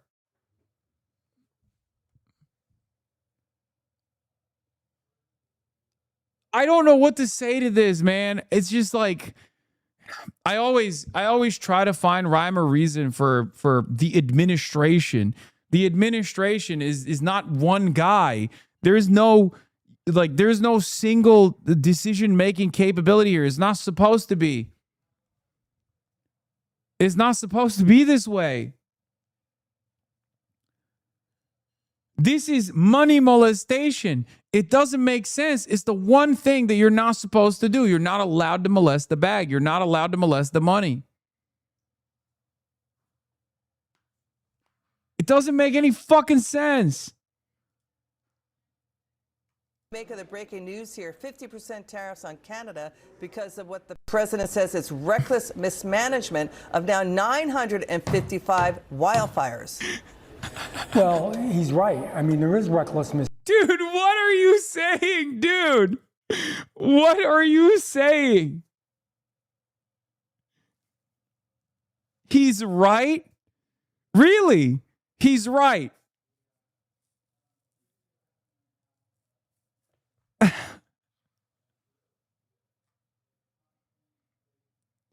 Is there anything this man won't molest?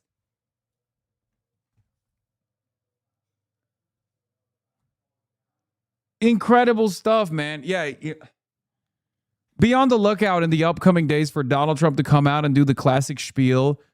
Canada is not raking the forests, okay? They got a lot of shrubbery. They got too much shrubbery, too much dead trees on the ground of the forest, and they're not raking it. They're not doing sufficient. He already did.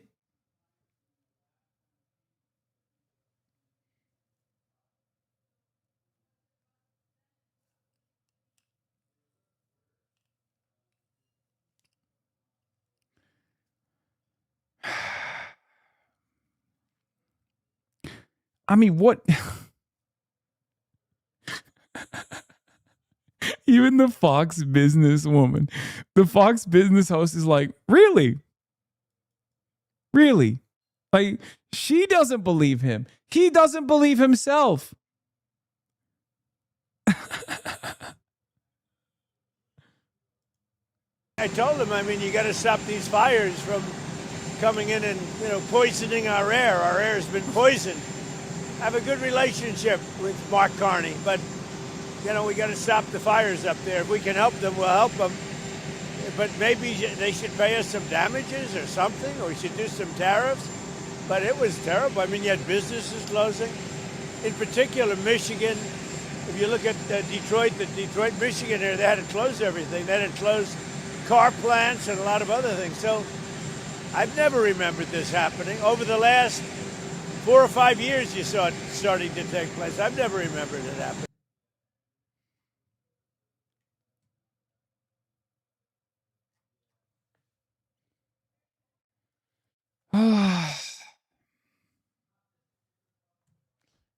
Great, I guess. Well, he's right. I mean, there is reckless mismanagement. This is not only in Canada, but California does the same thing. Understand, this is the ultra-left again, who puts out these policies. They don't want Americans to have air conditioning, to have, What? What the fuck are you saying? What the fuck is coming out of your stupid fucking mouth, man? What the hell? The ultra left wants wildfires. They don't want us to have air conditioning. How is that in any way, shape, or form? If anything, you could make the opposite argument. We want air conditioning so much that our carbon footprint has destroyed the fucking planet and therefore has created this like inconsistent hydration pattern in the forest. The forests are more likely to catch on fire now more than anything else. Our endless appetite for profiteering has made it so that we don't have enough money in the bank for forest management. And of course, this is how the dry-ass forests catch on fire. There's far more fuel than ever before because the climate change has made the weather conditions so unstable that first it rains too much and it's overfeeding the forests. And then it's far too dry. So now you have more fuel than ever before.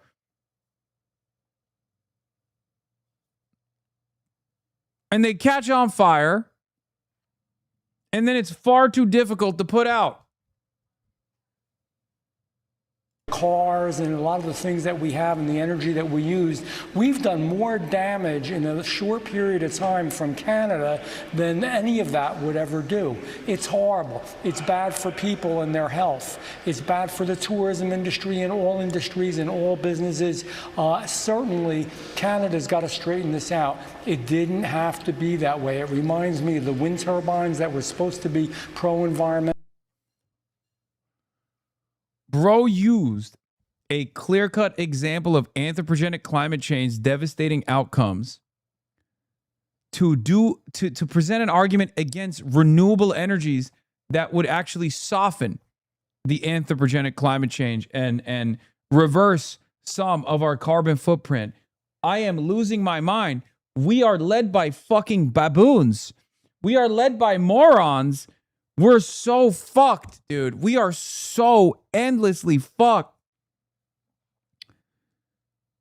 Americans look at every problem and immediately demand more of the inciting incident. We look at gun violence and we say, what's the solution? More guns, please. Give the fucking, my only solution to combating school shootings is to arm the teachers. Fuck it, arm the students. Give them goddamn kindergartners a handgun, maybe a hand grenade. This is insane. You know how we make sure that climate change... Sorry, I apologize. I got real Chinese for a moment. Excuse me for bringing up fake Chinese inventions like climate change. You know what our solution to these wildfires is? More carbon footprint. Fuck the wind turbines. That makes us gay. We've gotten too homified. That's the reason why these forests are catching on fire. God's punishing us. And hurt the environment. It reminds me of their energy program, which was supposed to be pro-environmental and save money, which cost a fortune and would have created and does create more problems than ever. It doesn't work. Socialism doesn't work. The Democratic Party doesn't work. And certainly Canada isn't working because they're so far left. This is a warning shot to... Like, there is, at some point, it's like super basic. We look at China's rise as a global power, and then we look at America's decline on the one hand, and Europe's decline as well. There's like very clearly one simple answer. It's not even like an ideological commitment to socialism versus capitalism. I'm not even making that argument. But there is one thing that China does that we don't do, and I think that's born out of, obviously, capitalism and the endless need for profit seeking. Okay. And that is when there's a problem, the government looks at that problem and says, we are going to solve this problem. That's it. China, due to rapid industrialization, had a fuck ton of issues with air quality. Okay. A decade ago, they had tremendous smog. They had cities that were rendered uninhabitable, right? This was a huge issue. So China did what? They looked at it and they were like, okay, we got to move away from this shit. We got to move away from this. Although it's obviously beneficial for us to keep using coal-powered power plants. Okay. It's instead of choosing maximum efficiency, they moved in the direction of renewable energy.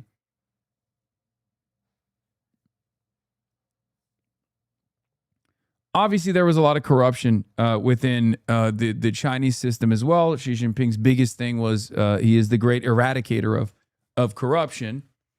Once the capital owning class was also brought into the fold within the party system, that led to some issues, some significant problems,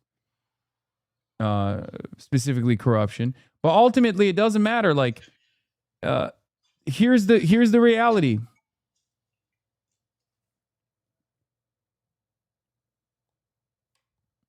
I'm Chinese, and I got to be honest with you. The government told us to do a lot of things that made our lives much harder to combat air quality issues. I can't imagine the U.S. government can implement a quarter of what the Chinese government implemented.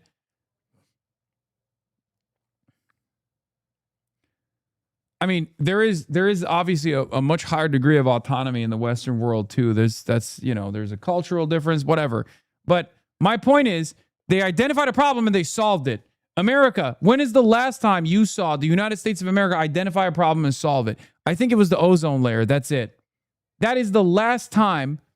That is the last fucking time.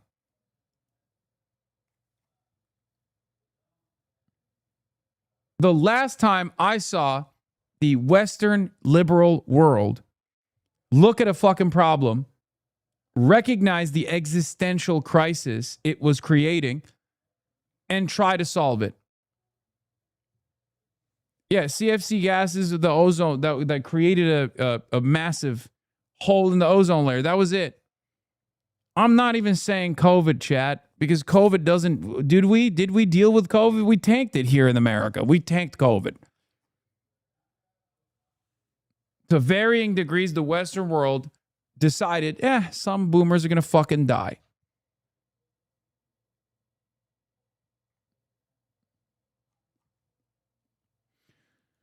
U.S. Department of Energy posting, during a recent summer heat wave across the mid-Atlantic, coal, natural gas, and nuclear power kept the lights and air conditioners on. The most valuable energy sources show up when you need them the most.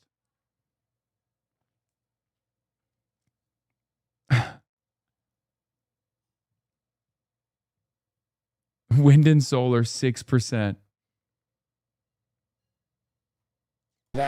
You better come to America, say we're sorry, we're going to mend our ways, we're going to do what we used to do in the old day and groom and maintain the ground level of what is underneath the forest and thin the forest out where it needs to be done. It was always done. We never had these problems before. I mean,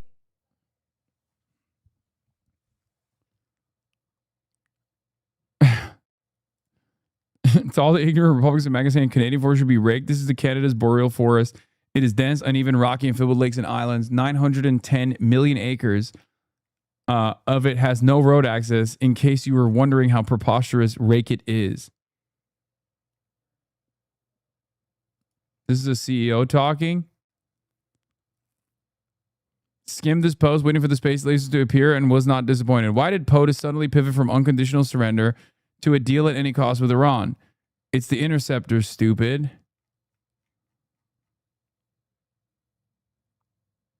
What?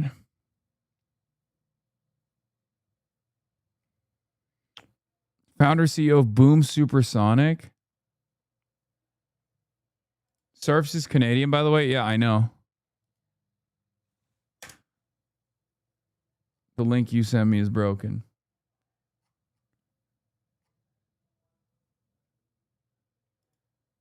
Trump is literally McCarthy, but president.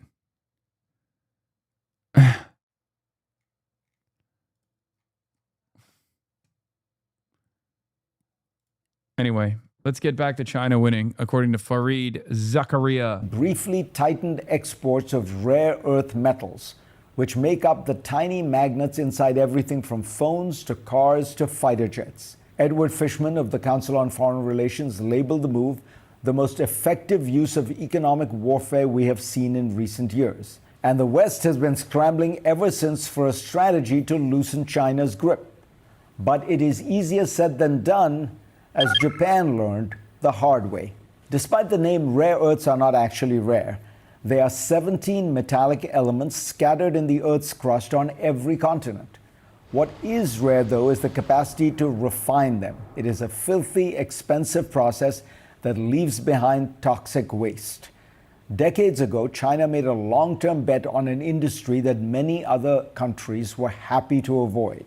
As former Chinese leader Deng Xiaoping famously said, "The Middle East has oil, China has rare earths." Today, this bet has paid off. Beijing now refines roughly 90% of the world's rare earth supply. Japan discovered the danger of China's dominance long before anyone else. Back in 2010, a Chinese fishing trawler rammed two Japanese Coast Guard vessels near the Japanese-controlled Senkaku Islands, which China claims. After the Japanese authorities arrested the Chinese captain, Beijing retaliated by freezing rare earth shipments to Japan. At the time, Japan relied on China for about 90% of its rare earth imports. Even Tokyo's own officials were caught flat-footed. Tatsuya Terazawa, then in charge of economic policy at Japan's trade ministry, recently admitted to the New York Times that at the time he had zero knowledge about rare earths. But by the next month, Japan had pivoted to an urgent and comprehensive strategy focused on reducing demand, building stockpiles, recycling material, and most crucially, investing in mines abroad to secure its own supply. The country's crowning achievement was backing a struggling Australian mining company called Lynas, which digs up ore in the outback and refines it 5,000 miles away in Malaysia. Nearly 16 years on, Japan's approach has led to steady but slow results. It has cut its overall rare earth consumption in half, but it still relies on China for between 60 and 70% of its rare earth usage. While down from 90%, that is still a very high level of dependence. But it meant that when China restricted exports again this year, after a diplomatic spat over Taiwan, Japan was much better prepared. It released stockpiles and it could use its supplies from Linus, the miner it rescued 15 years earlier, which has now become the biggest rare earth producer outside of China. So what can the West learn from Japan? The first lesson is patience. President Trump has declared it would take about a year for the U.S. to secure enough rare earth supplies. That statement is totally divorced from reality. Gracelyn Bhaskaran and Meredith Schwartz of the Center for Strategic and International Studies write that Japan has put itself on permanent alert for more than a decade and pushed its new agenda forward aggressively. The West needs the same sustained attention, they argue, instead of momentary ramp-ups during crises, which then collapse once there is calm. The second lesson is about friends. Remember the contingencies? This is why I laughed in the face of that chatter.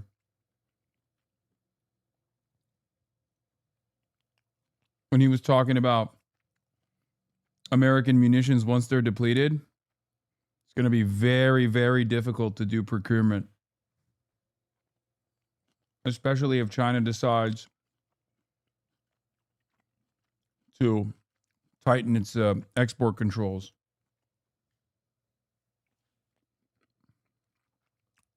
Where is that chatter, by the way? There was a point in time where he would come in daily and be like, no, you don't understand. America's going to win eventually. Remember?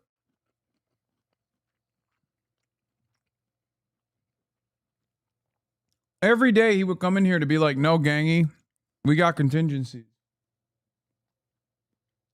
I wonder what he's up to. Probably sitting in a fucking base. Probably sitting at El Udeid Air Base right now, deployed.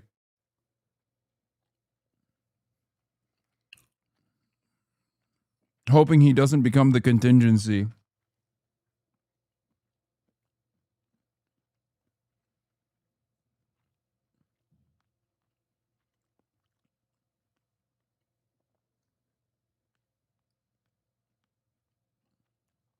What was his name? Trey still here?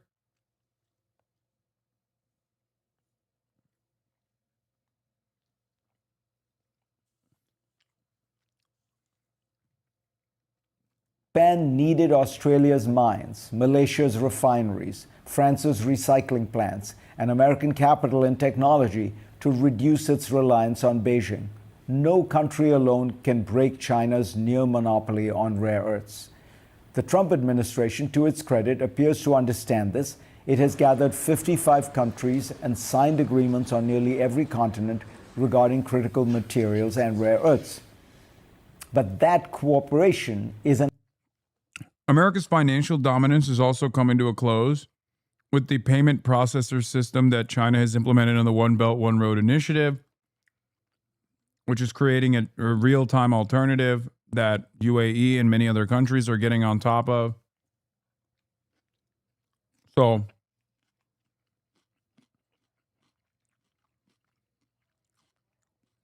what China can't do with its export controls, the nuclear option for trade, America cannot do with SWIFT. And yet America did do it with SWIFT against Russia. Wait, I banned them? I banned the guy? Trey still here?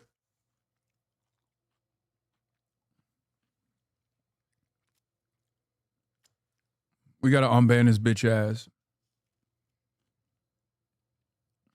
Yeah, the Chinese payment processor also does it in a matter of 6 seconds as opposed to days in the SWIFT system. Yeah, contrary to its name, it is not very swift.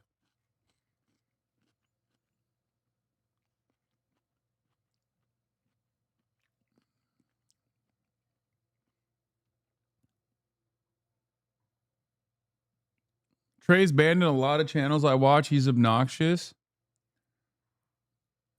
I wonder if I banned him or if one of the mods did.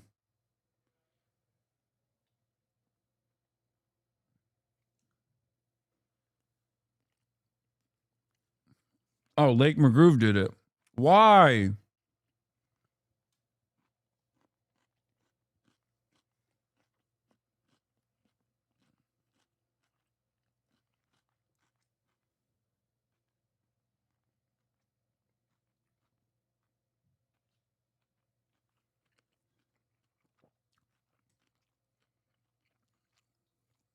He had reliable insight.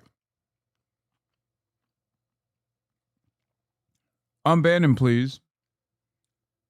I would like to hear from Gangy about where he's at. Why you eat dinner so early?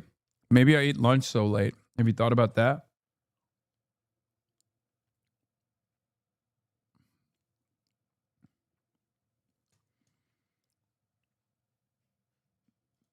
Surf said that here.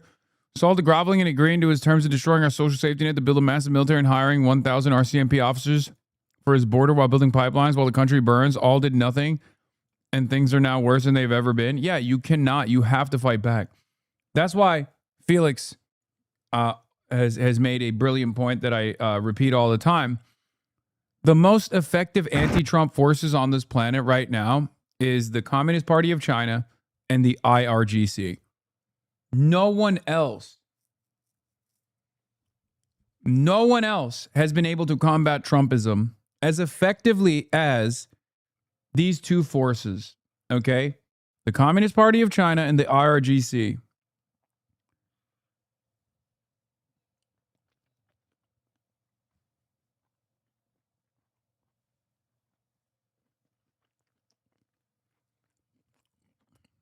Why? Because they fight back. They don't concede. Fueling tankers that are in the region, all as these tensions escalate with Iran. Last night, CENTCOM saying that it had carried out the 9th consecutive night of strikes against that country. You see both sides of this increasingly going after some very sensitive civilian infrastructure, including water desalination plants. The U.S. has been hitting roads and bridges in southern Iran. But at the same time, I think what these deaths over the weekend really underscore is that Iran has retained some fairly significant missile and drone capabilities, kind of puncturing the president's claims of total military dominance. What you also hear U.S. officials worry about is that these deaths could potentially show that Iran is beginning how to learn how to evade U.S. air defenses in its bases across the region. So some real concerns about what an escalation could potentially portend for those U.S. troops that are arrayed across the Middle East. At the same time, you hear diplomats say that they have not closed the door to returning to negotiations with Secretary of State Marco Rubio. He's traveling in Asia, Wolf. He told reporters overnight that the U.S. remains willing to engage in negotiations, quote, if that door opens. And he said that Iran had communicated both directly and indirectly that they were open to return. Why doesn't Iran stop the bloodshed and sign peace with America? All wars end with treaties, as you said. Brother, I don't know if you've been paying attention to what's going on, but America violated the treaty and then openly admitted that they never had intent of following through on the treaty and then started bombing Iran again. First, they pushed ships through the unsanctioned route, through the Omani corridor. Then Iran hit those ships. Then America hit back at Iran. But then, obviously, ships stopped transiting through the Omani route. But then America turned around and told them that it was fine to go through again. And then Iran shot them again. And then America shot Iran again. And now we're back. And Trump is claiming the MOU is dead in the water. What are they supposed to do?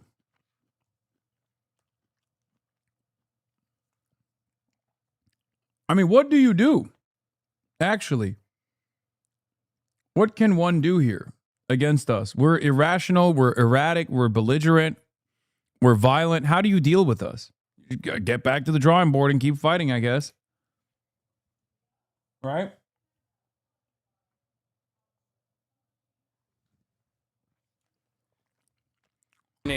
To the bargaining table. The U.S. is planning to send additional F-16 fighter jets, F-35 fighter jets, along with more aerial refueling tankers to the Middle East as these tensions clearly soar. This is pretty significant right now. It is, and when you look at what we already have in the Gulf region, you've got, of course, carrier strike groups that are in the Arabian Sea near the Persian Gulf. You've got the aircraft that are already based in areas of the Middle East, including Jordan and Saudi Arabia, as well as the United Arab Emirates and Qatar.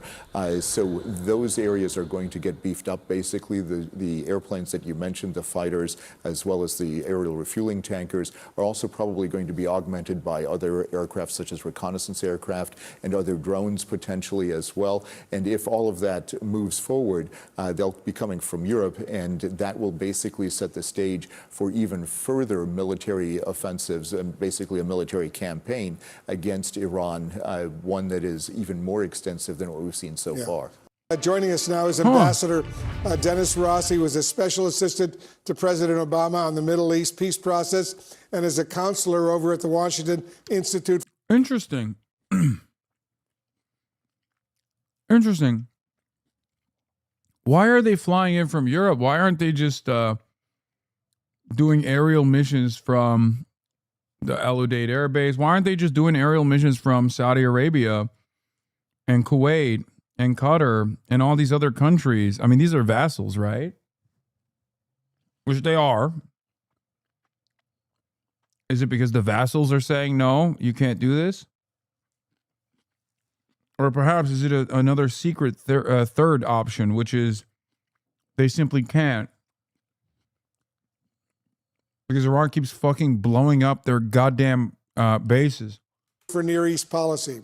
Dennis, thanks so much for joining us. Do you expect there will be larger fallout from the deaths of these U.S. service members? Is this war with Iran now going to dramatically escalate? I don't know that it's going to dramatically escalate, although it's clear the U.S. is moving F-15s and F-35s to the region, is also moving additional aerial refueling tankers. So that suggests we're probably going to. So what's interesting about this decision is they must have some degree of confidence that they can now actually evade their Iranian defense systems or something. Or they are unironically going to go fuck it mode and just start, because they're running out of their standoff munitions, they have no other options. So they're just going to start feeding American planes to the IRGC air defense systems.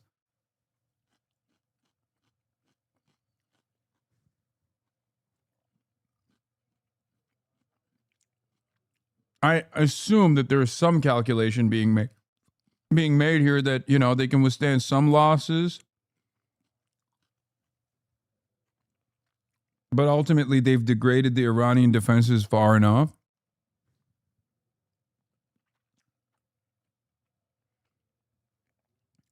But if they're just going, they're going beast mode, Mr. Beast mode, we brought, $2 trillion worth of military equipment to the Iranian airspace to blow it up. I don't know. I don't know where we go from there.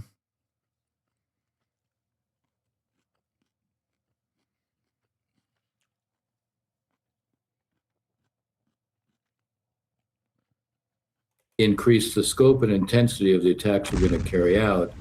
The Iranians, as you just noted, have hit 7 different states in the region. So there is a dynamic here that seems to be an escalatory one, but it's also noteworthy that, A, the Iranians are not hitting Israel, which suggests they know that Israel would hit back in a big way. B, the United States is still not hitting certain kinds of targets, meaning we're not hitting power plants. Iran is not hitting Israel because Israel's not hitting Iran. And at least given the limited amount of data coming out of Israel right now about Lebanon, they're not even like advancing in Lebanon that much. So I suspect the reason why Iran is not hitting Israel is because Israel is not joining the conflict in a meaningful manner and kind of actually abiding by the MOU a little bit. Israel, on the other hand, is hitting Gaza, which is expected because they're pieces of shit who have to hit something. They have to keep killing children. So they're killing children in Gaza, as they did yesterday, as they did last night.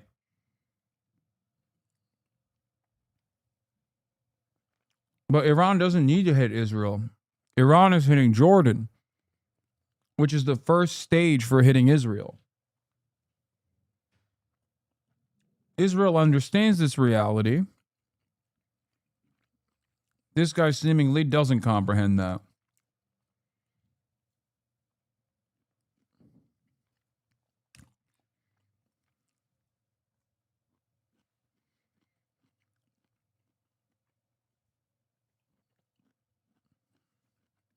We're not going after energy facilities.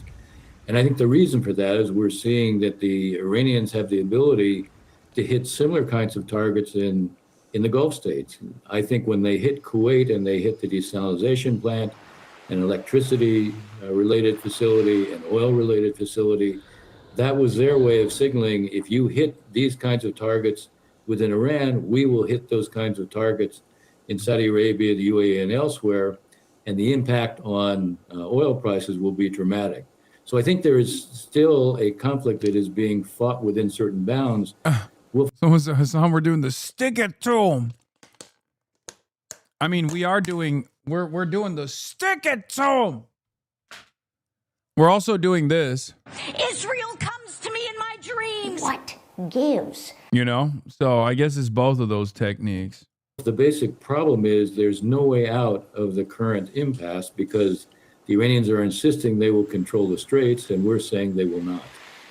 The Secretary of State, Marco Rubio, says the U.S. is still open to diplomacy with Iran. Iranian officials say they were also open to it. But how does diplomacy even restart at this point with this war escalating? Well, it's not unusual to have force and diplomacy operate at the same time. Oftentimes, each side is using force to try to affect the terms of a negotiation. I think that's what we're seeing at this point. I think both sides actually would like to find a way out. Our reimposition of the blockade has dramatically damaged further an already desperate economy within Iran. The IRGC, the Revolutionary Guard leadership, may speak, strongly and boldly about how that's not going to affect them, but the truth is, it does have an effect on them. But the same is true here. The president is clearly sensitive to the idea of oil prices going dramatically higher. Each side would like to find a way out, but neither side wants to look like it's backing down. It's in that context that you have mediators like the Qataris offering new proposals to start with a 10-day ceasefire, and then you come up with what might be some new mechanisms that involve many of the states in the region as part of the management of the straits. Each side is going to need some way out. The one thing from an American standpoint that I think is essential, Iran cannot be in control of the Straits of Hormuz when all this ends. Let's recall, Wolf, that on February 27th, the straits were open. Supposedly our... Yeah. Here's the problem for us, buddy. They are. They are. Fuck you mean? What did Bernie say that you guys are saying, come on, Bernie, over?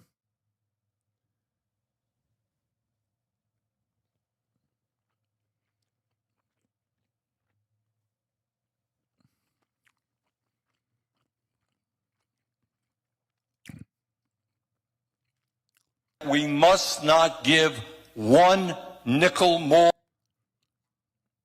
Oh, because he's saying Netanyahu government? That's why, right? Main objective was about preventing Iran from ever having a nuclear weapon, but our whole focus right now seems to be on reopening the straits, which, by the way, were open prior to the war. How deep, Dennis, are the fractures within Iran's regime right now? We still haven't seen, as you know, the new supreme leader. He was injured. His father was killed in the opening days of the war. Are we even sure who is in charge right now? Brother, Wolfie, why don't you stop worrying about that? You know what I mean? Don't worry about it, sweetie pie. What difference does it make for us? You know what I mean?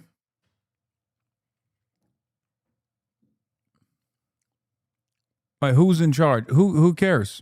Iran's in charge. Historically, I would just note that we've always seen factions within the Iranian elite. That's not new. But the supreme leader was always the arbiter and always the decision maker. Right now, we don't know what the real status of the supreme leader is. He hasn't been seen. Statements are issued. They're probably written by others. I think what we're seeing is a kind of balance of power where maybe the supreme leader has some role, but there's probably a balance of power where the dominant voice at this point is really reflecting the Revolutionary Guard. But I do think the president, Pezeshkian, the Speaker of the Parliament, Ghalibaf, I think they are part of the decision-making process. It still seems that the Revolutionary Guard has greater sway. But again, there's a kind of balance of power at this point, favoring one side a little bit more. The longer this goes on, the greater the pressures from within, given what's happening to the economy. I still think we'll see an interest on their part to find a way out. The problem is they think they can outlast President Trump. And that's really, I think, why we're seeing the dynamic we are right now. As you know, Israel says it will respond and respond militarily to any future attack from Iran or its proxies for that matter. What does Israel want right now? How do you see it? Well, I think there's what the prime minister wants in terms of the politics of the situation.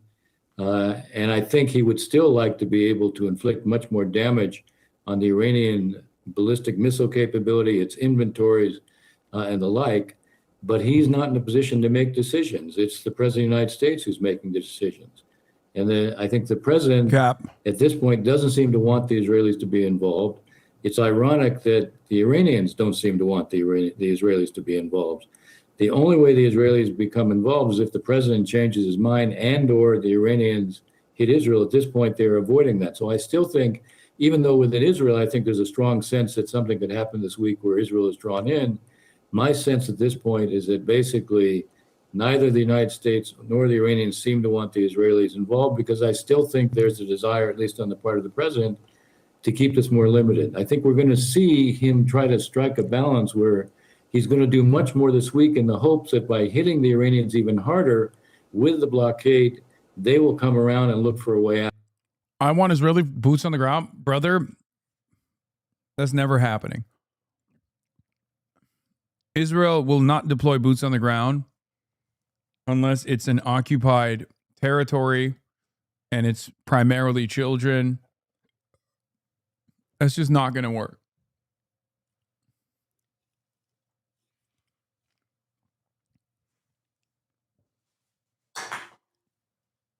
Israelis would never, ever deploy troops against a standing military, especially of a country like Iran. Look at how they behave in Lebanon. Look at how they approach Lebanon. They're getting their shit pushed in Lebanon. And even then, they have unlimited air support.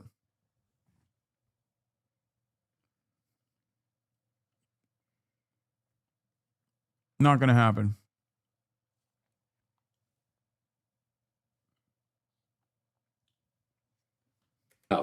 Now, whether we can get to that point right now, given the kind of zero-sum quality of each side wanting an outcome that the other can't really live with, that remains to be seen. But I still think we're seeing each side operate within certain limits.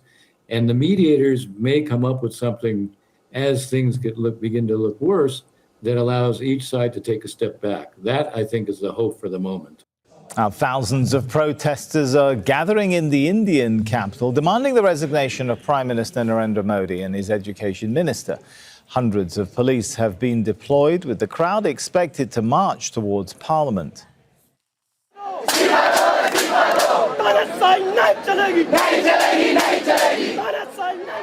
For nearly a month, protesters, mainly students, have been demonstrating in New Delhi. It follows back-to-back scandals related to examination paper leaks and cancelled tests.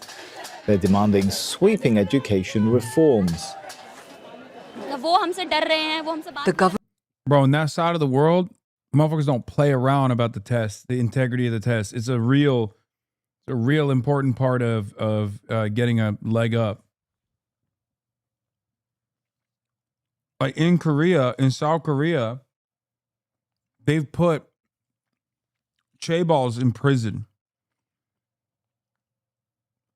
for cheating on the examination. Like allowing their kids to cheat on the exams. The government is scared of us. They don't want to talk to us because they will have to answer our questions. They have no answers. They're only interested in taxpayers' money. They're taking the public for a ride, which is wrong, and we will continue to speak out. We want answers, accountability, some reciprocation from the government. There should be negotiations, even if there is no resignation of the government minister. Neha Punia is in New Delhi following the latest developments. Just a few streets away from that protest site in the heart of New Delhi, and the calm here belies what's happening there. Since the early hours of Monday morning, we've seen a steady stream of protesters who've made a beeline to that site. We've seen in the last few hours numbers swell considerably. It's now almost impossible for cars to drive on the roads leading up to Jantar Mantar because everyone who can seems to be making their way on foot to that protest site. We've seen protests break out even inside metro stations, with the government having sealed the exit points for some metro stations that are close to Jantar Mantar. But that's not stopped protesters. They've been getting off a few stations away and then walking, all the while chanting slogans, holding up the Indian flag. We've heard reports of a scuffle that broke out at the protest site a little while ago. Delhi police, which has deployed personnel in huge numbers along with riot police forces, have said that this is misinformation, that no scuffle is broken out, but videos that are circulating online tell a very different story of riot police forces using canes to push people back. The Cockroach Janata Party that's organizing this protest has called this a huge show of strength. They're estimating that 10,000 people gathered there, with more people still coming in. It certainly looks like a sea of humanity. Drone shots that have been captured off Delhi this morning show entire streets full of young people who are marching, demanding accountability from the government. Pushing past police barricades in the Indian capital. These tense scenes unfolded Monday, with security personnel dispersing crowds and baton-charging protesters. The march to India's parliament comes as the youth-led cockroach movement demands the resignation of India's education minister after repeated leaks of medical school entrance exams. Accountability have to be taken by the education minister, because in 2024 actually a paper leak already happened, and this time it is again repeated. And he is not taking proper accountability. I voted for this government, so I think it's accountable to answer our questions. That's the basic right, human right that I deserve. And I think I'm liable for whatever is happening because I voted this government, and hence I'm here to ask for answers. The demonstration in New Delhi received fresh impetus after a well-known social activist linked to the cockroach movement was forcibly moved to hospital by police on Saturday. Sonam Wanchuk had been on a hunger strike for 21 days and his condition had worsened. For so many days, Sonam had been protesting, but the government did not meet our demands. If they don't, we will see what happens. Hitler's rule did not last this long. Even the British could not rule forever. The BJP government will also fall. It's not impossible. The Cockroach Janata Party first gained traction online in response to a derogatory comment on unemployed youth from India's Chief Justice. On Monday, a spokesperson announced its leader was detained by police during the crackdown on peaceful protesters. The movement's ability to galvanize support out on the street is said to be a challenge for the Prime Minister Narendra Modi, whose time in office, according to his critics, has been marked by stifling dissent. And then Heather from News 12. Hi, Mr. Mayor. Hi, Morgan. How are you? I'm good, thank you. I was reading your interview over the weekend and wanted to.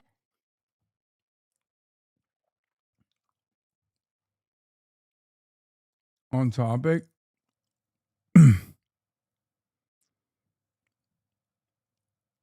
Get Hasan now. This requires global attention. Hasan Piker, we need Asmongold to cover this somehow. We do not need Asmongold to cover India. Yeah. Here, I'll do both, okay? I'll do the Asmongold coverage. Yeah. Yeah, based. Yeah. I mean, what can you say, chat? Yeah. It's like that. Yeah. They call them the cockroach movement. Yeah, based. I think first he'll support the Indian government, and then there will be tremendous pushback from his chat, and then he'll reposition to be like, no, I'm the cockroach movement. Because his first inclination, I assume, is usually to be on the side of police brutality.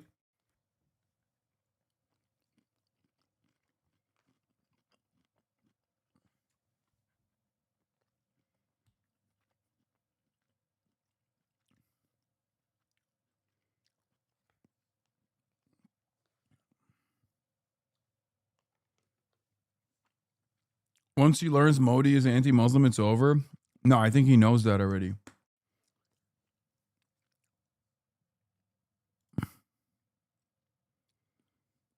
They're in the midst. What is this? Exclusive. Several DSA-aligned politicians attended a stream where speakers compared America to Nazism and discussed protecting Iran's ability to fund Hezbollah, Hamas, and the Houthis. If Iran is off the table, Hezbollah can't be funded, Hamas can't be funded, and the Houthis can't be funded. America and its allies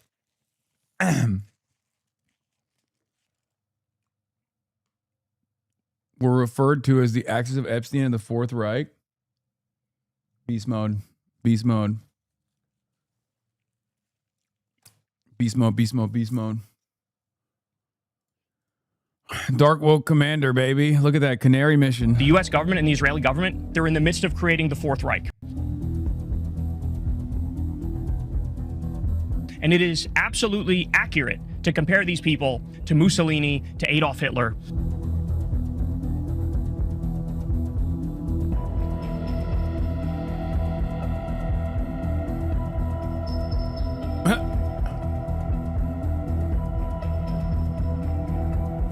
We're governed by dead-eyed psychopaths and sociopaths and bloodthirsty imperialists. What is The U.S. this? government. What is this video, my man? Oh, it's so good. The fucking the zoom cuts to be like, see, and this is how they reacted. With the scary music. Wow. That's awesome.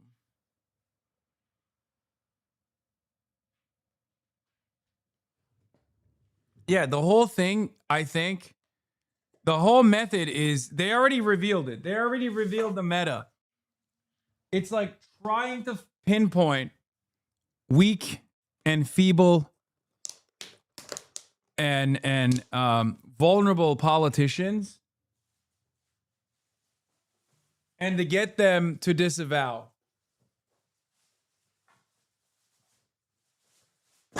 So far, the most successful approach to this has just been like, yeah, I'm not disavowing a random fucking podcaster. Okay? It is straight up undefeated. It is straight up undefeated. You just go, yeah, this is dumb. I don't care about this.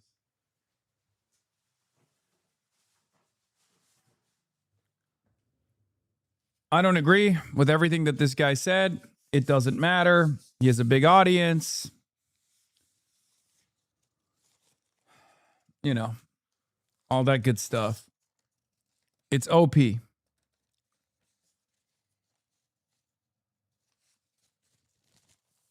Eventually they might ding one, you know, they might get one. They could potentially find a guy who's like, oh, I don't know.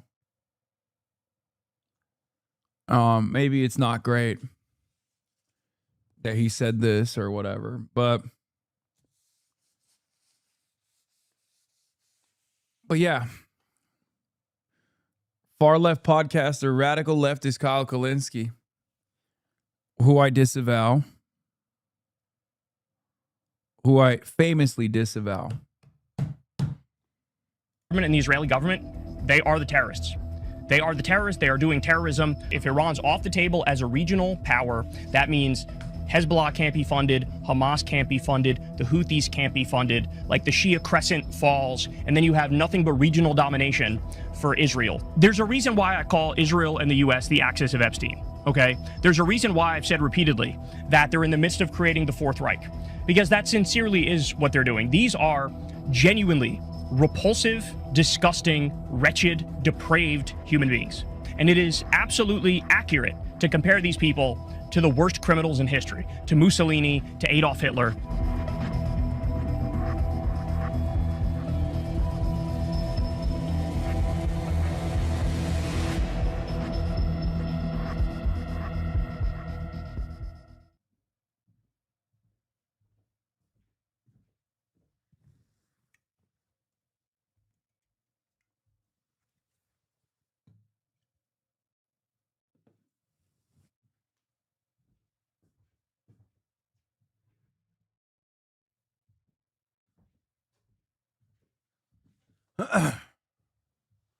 Since when do you use a razor chair? Since Hermie broke.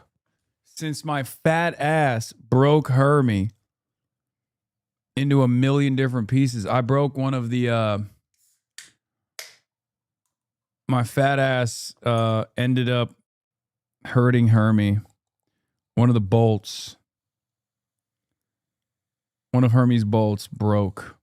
Straight up.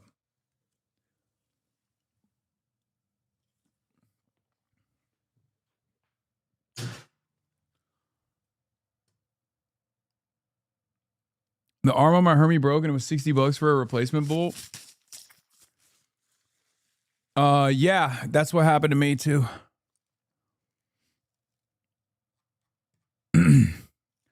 Kyle's been trying to get this kind of coverage from Canary Mission and all these other places, so I'm kind of happy that he finally got his wish. Be careful what you wish for. You might receive it, you know? Ask you more about. Anyway, here's Zoran talking about fucking arresting Netanyahu, which I don't think he can. But you know, it's good that he's threatening him. It's good that he's like saying we're looking at legal avenues and stuff like that. I do appreciate that.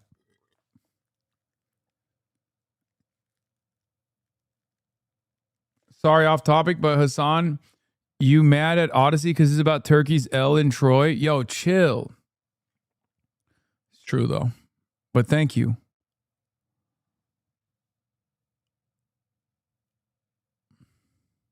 But thank you. Thank you for recognizing.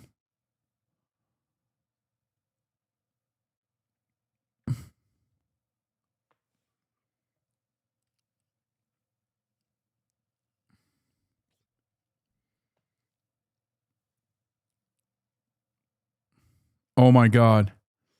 I got a crazy own for Haley Stevens. Look at this. I just retweeted it.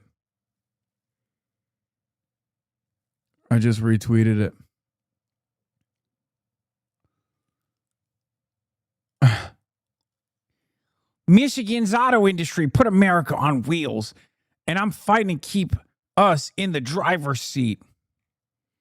That's a Buick Envision. The only vehicle sold in the U.S. that is fully made in China. It's been a slap in the face of American auto workers for years, says Terry Dolan. Retired UAW International. Boom. Immediately fucking reposted it. Got him. Got him. Phony. Phony.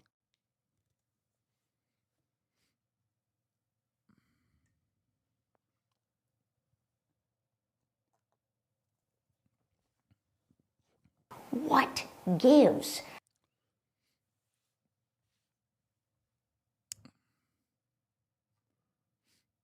It goes to show you that all that fucking talk, all that talk about like, oh, I care so much about the automobile industry.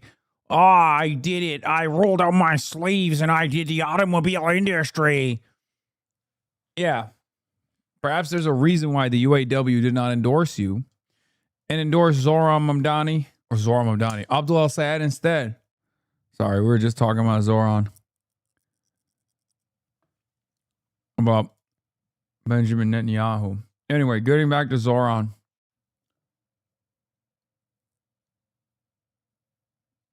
Speaking of Zoran, I got big Zo on the mind.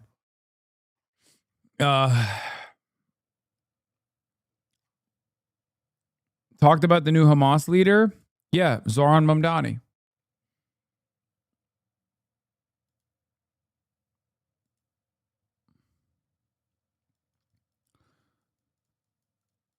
Hasan Piker vows never to criticize Mao Zedong and resurface video hails him as great leader. A resurface video showing Farlow, Twitch and Hasan Piker praising Mao Zedong circulated online Sunday. Dude, in the video, I criticize him. What are we doing? In the video, I literally go, he's a great man of history. He was a great leader. He's responsible for modern day China. I jokingly I say, I would never criticize him. And then I go, yeah, there's excesses.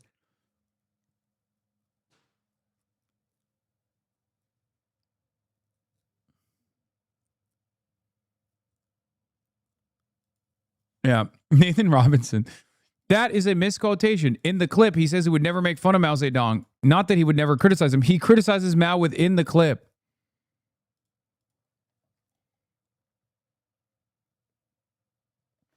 It's clear that the GOP and his media allies want the midterms to be about you. They're already spending millions in ads. Yeah, but that's not going to do anything. Like, okay, you're going to get a bunch of fucking grandmas to hate me. You're going to get a bunch of young people to probably like me. But like, that's not going to impact campaign is a fucking dumbass strategy. Especially if they come here and they hear what I have to say and go, wait a minute, I kind of agree with what the fuck he's saying.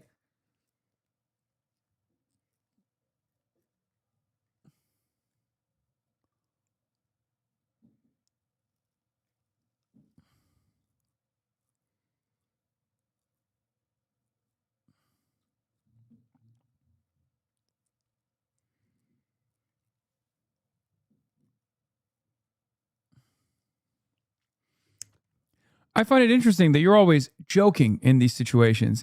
You think that such a lighthearted and exuberant fellow would game every once in a while, but here we are. That's true.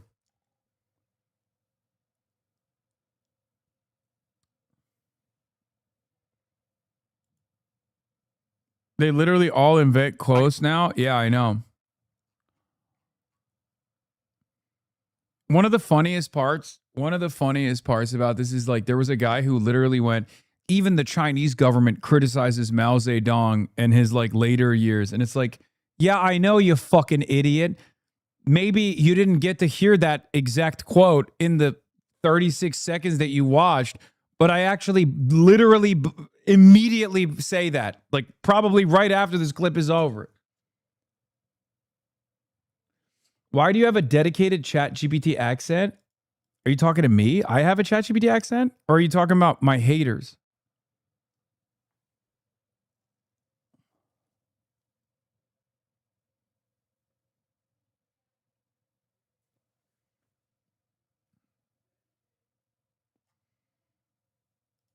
Here's the full clip.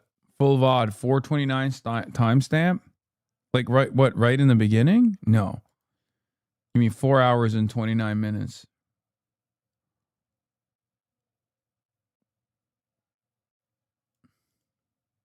In the UAE, Chinese continue to expose damage to Western military bases throughout the Middle East. With the clear censorship regime in place, China is making information available that otherwise would remain Fox News hidden did a from public segment? view.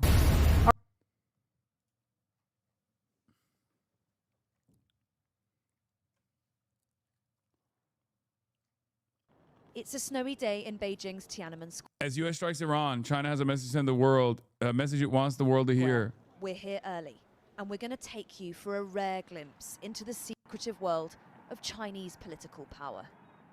I've reported from Beijing for nearly 3.5 years now, and there is still something of a buzz every time we're allowed here, because it is quite rare that journalists are allowed to film in Tiananmen Square. It's infamous. Hey!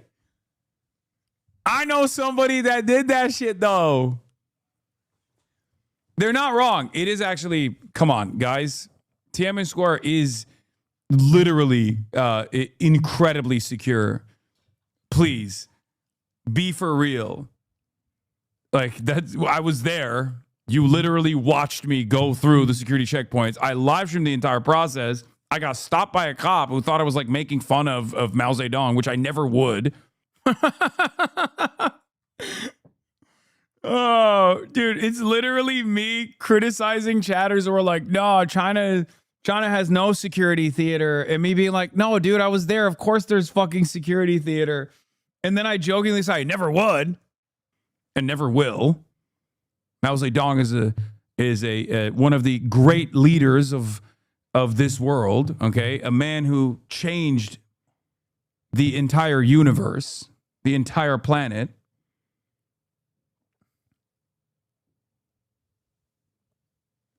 Okay? But the reality of the matter is, I was able to, for real, yes. I mean, there was a lot of fucking excesses, let's be real, but the People's Republic of China would not exist without Mao Zedong. And before people say, oh, well, what about Deng? What about Deng Xiaoping? Okay, great. He advanced China as well. And so does Xi Jinping. Don't make me retell the dumpling story. Okay? You eat 4 dumplings and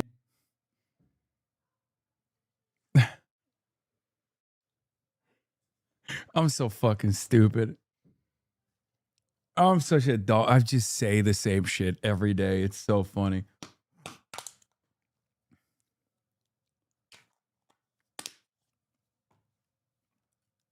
What is a dumpling story?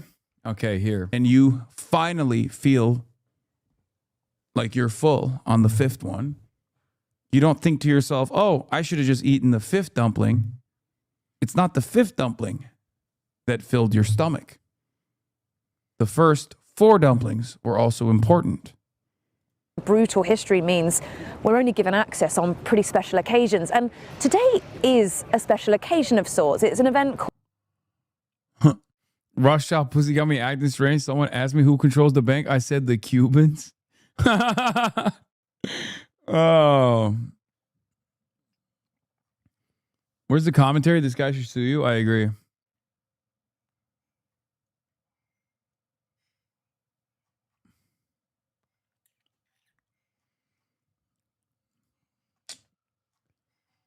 I haven't heard the 2 economists go into the woods and take a shit in the woods joke in a while. I know. Anyway, that's where the Mao Zedong thing is coming from. I got stopped by a cop who thought I was making fun of Mao Zedong, which I never would and never will, Piker said. Mao Zedong is one of the great leaders of this world, okay? A man who changed the entire universe, the entire planet. Where does Hasanabi edit just drop?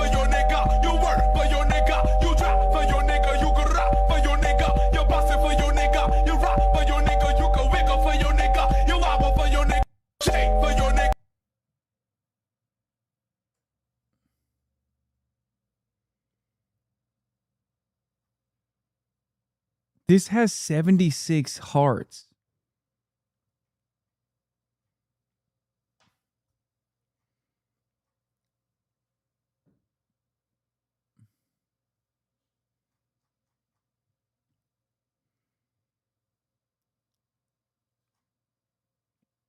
Bro said hearts. I meant likes. All right, whatever. Shut up. I'm old, man. I'm fucking about to be 35. Piker later responded after views challenges praise for the former Chinese Communist Party chairman, according to the transcript published by Vox. There was a lot of fucking excesses, let's be real, Piker said, but the People's Republic of China would not exist without Mao Zedong. Mao founded the People's Republic of China.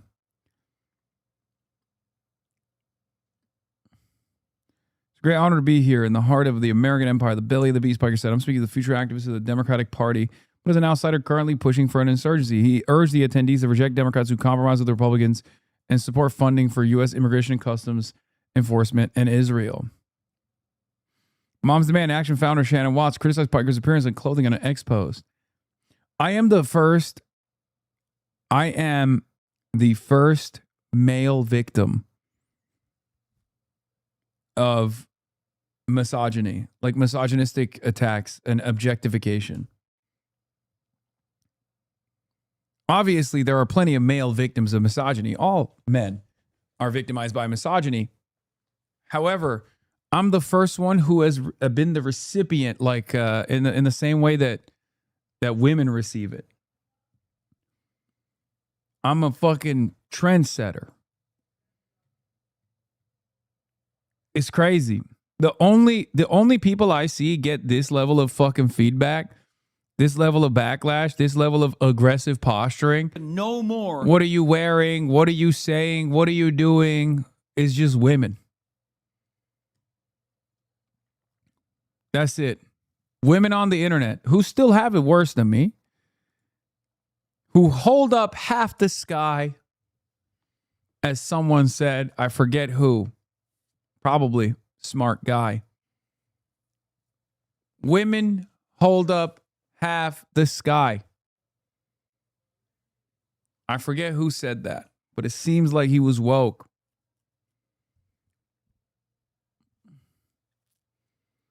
Pratt equated her praise for Mao for praising Hitler. I know. And then, no, he didn't. He actually said it's worse to praise Mao than it is to praise Hitler.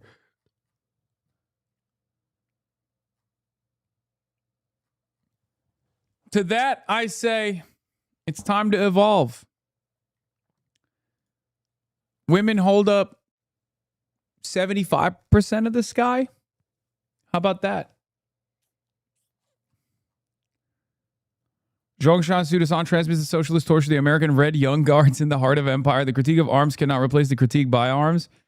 To be honest, I didn't expect him to speak so radically and bluntly today, but this is indeed the voice of the common people. I think he also tailors his speeches based on the venue, more idealistic at school, more down to earth at the rally. Regular viewers know this. Also, he left right after finishing, giving it a bit of a guerrilla vibe. Looking at it this way, this custom-made Chinese tunic suit is really not expensive at all. Like a Cuban revolutionary leader. Many Chinese say Hasanabi's kind of show is useless. Everyone, we have to look at it from the perspective of our national conditions. In a high-pressure environment like the U.S., being able to give a show in a Chinese tunic suit is no less impactful than Lu Xun's Diary of a Madman. Trying to play politics in America without money, you're nothing. Your ideas are about cutting off the profits of those capitalists, so how could they ever fund such a party? Add in long-term indoctrination, and even with a gun, people only dare to kneel. So basically hopeless. Oh my God, Chinese netizens have started nihilistic posting about America's attempts of reform. Crying to Zaid, yeah, I saw this. It seems like he's saying he was a great man of history, which is inarguable unless you're dull. Zaid, he's been cosplaying Mao. Yeah, Chiang Kai-shek cosplaying Mao, 1946. Dude, we are, as Americans, we are very confident in our stupidity. Like, so much of American politics is anchored around resentment. He says supporting you is like supporting the Nazis. Well, don't you believe that if that was the case, he would be supporting me? Especially considering that he openly supports Nazis. So how does that make sense? Did that confuse his audience? Did his audience hear that and go, wait a minute, so should we support him? If Hasan Piker had dressed like a Nazi, we'd have appropriate outrage. But because commies have infiltrated our institutions and lied about how evil they are... Isn't that funny? I mean, he literally, first Hank Pecker impersonator just hit the timeline. Donald Trump is clearly crying and devastated on the Meet the Press interview. I encourage all of you to go watch the interview that Kristen Melker did this morning with Donald Trump on Meet the Press. Watch the entire interview. You will hear Donald Trump crying. Wait, that's what I said too. I thought that was the case. Why every Chinese netizen be like fire writing on every seemingly casual comment? I think it's the Google Translate.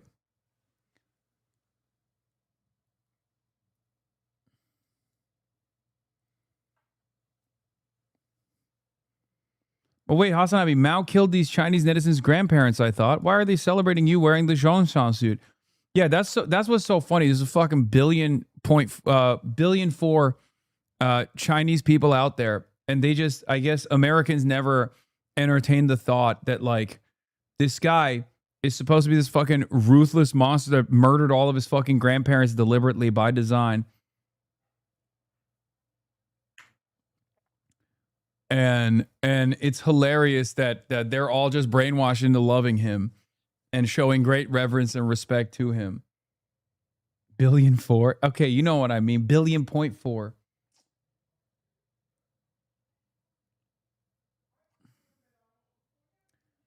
I've seen every one of your super online haters retweet and quote tweet is like, is their 2026 gospel? They're dumb as dirt. Elisa Laban, the spread of socialism in the U.S. will lead to the rise of fascism as a counter movement, which is exactly how it first rose. None of us want to be stuck between these monstrous extremes. This can only be prevented by the Democratic Party taking the left back from the fridge. Okay.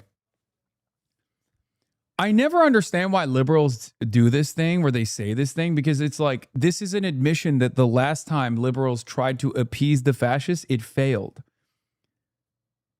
It's not 1934. It's 2026. This already happened. I don't understand why they just downloaded the same talking points. Okay? It genuinely confuses me that they're like, my takeaway is that liberals didn't liberalize hard enough. No, like they fought their left flank. They fought the communists. That's what happened. Liberals thought, oh, well, fascists are a little bit more manageable. They're small in numbers. They don't have a real movement. We can contain them. We can appease them and we can contain them. They're not sincere. And guess what? It was wrong. They literally, at the time, looked at communism growing in Europe and were terrified by it because communism actually threatened capital. Fascism didn't, right? Same with Mussolini. These guys were first and foremost vicious anti-communists, okay? Mussolini literally was a socialist and then became a vicious anti-communist. But that's besides the point. These guys were anti-communist. And a lot of capital owners, many of the liberal variety, thought, oh, we can just give them crumbs of power and contain them. Okay? We can just... No, I'm not talking about Neville Chamberlain when I say appeasement, even though he did that too. But I'm specifically now talking about internal politics between Germany and also Italy. Liberals, centrists at the time, were very worried about the growth of communist movements. They were like, these guys are too radical. They're doing great damage to our industries. Work stoppages were commonplace. Strikes were commonplace all around Europe. As a matter of fact, the only time, I've brought this up before, but the only time the liberal powers, the Social Democrats and the Soviets, the USSR, aligned in the battle to fight fascism did we actually defeat the Nazis. We didn't defeat fascism necessarily. Unfortunately, it's back. And now it's in control of a nuclear-armed state. But when liberals approach the issue with this ahistorical approach, I am so confused because the lesson to have learned, the lesson that we all were supposed to learn from the buildup to World War II and the aftermath of World War II is liberals and socialists have to link up arms to defeat fascism. Liberals have to make way for the socialist movement, the communist movement. Because otherwise, fascism wins. That's the whole story. So it's very odd when you got liberals in 2026 being like, well, you know, the real problem is we got to fucking defeat the socialists. It's like, no, you're doing the same thing. This happened already. Okay? This already happened. You're a fucking idiot. This literally happened. You know what happened after? Hitler rose to power. It's so strange. Yeah, it's not liberalism or barbarism. It's socialism or barbarism. Okay?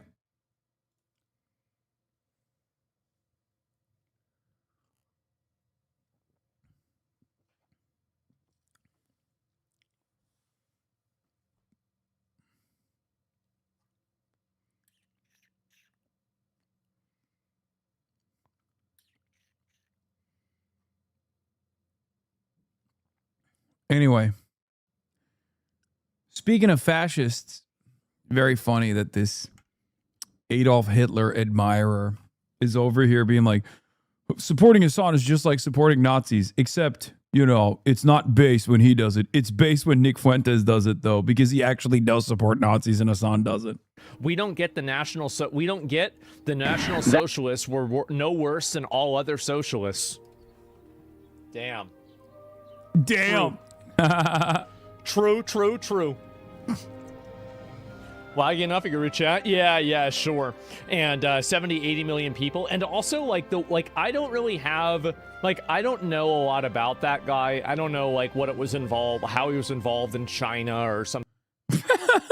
He doesn't know any. He's like, I don't know a lot about that guy, Mao, but I'll say, I hate him. I don't really know. But what I do know is that neither one of these ideologies, whether it's Mao or Hitler ideology, neither of these are American. They're fundamentally... I mean, he's not wrong. Oftentimes, I make that same argument to the fucking Maoist LARPers in my chat.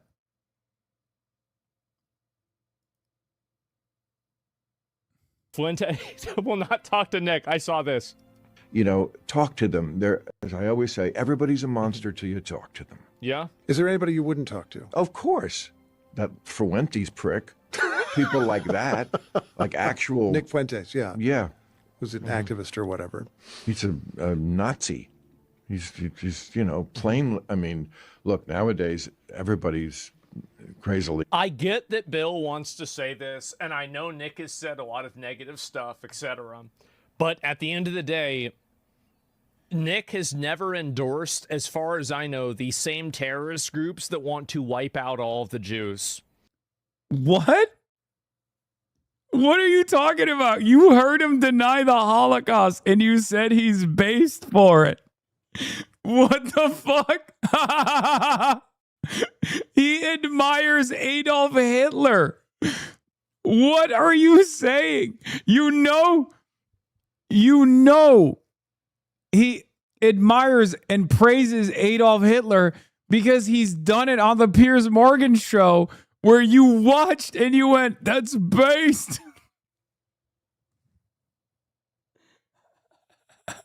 This is from the same. I love that earlier he's talking about fucking how these ideas are dangerous and not American. Un-American. And so anybody who's going around cosplaying as one of these characters, it's really pathetic, isn't it? I mean, you literally have somebody who's going around cosplaying as... Like, so much of this is unironically, oh, he's wearing a traditional Chinese suit. And I hate that. It's awesome. Like, again, we are so proud of our ignorance. It is crazy to me. As Americans, we are so fucking proud. We just wear that shit on our sleeve. We're like, hell yeah, brother. I don't like what he's fucking wearing. I hate this guy. I hate that. He's wearing a Chinese suit. I fucking hate China. I hate the Chinese. Any representation of Chinese culture, I am not about that lifestyle. It's fucked up.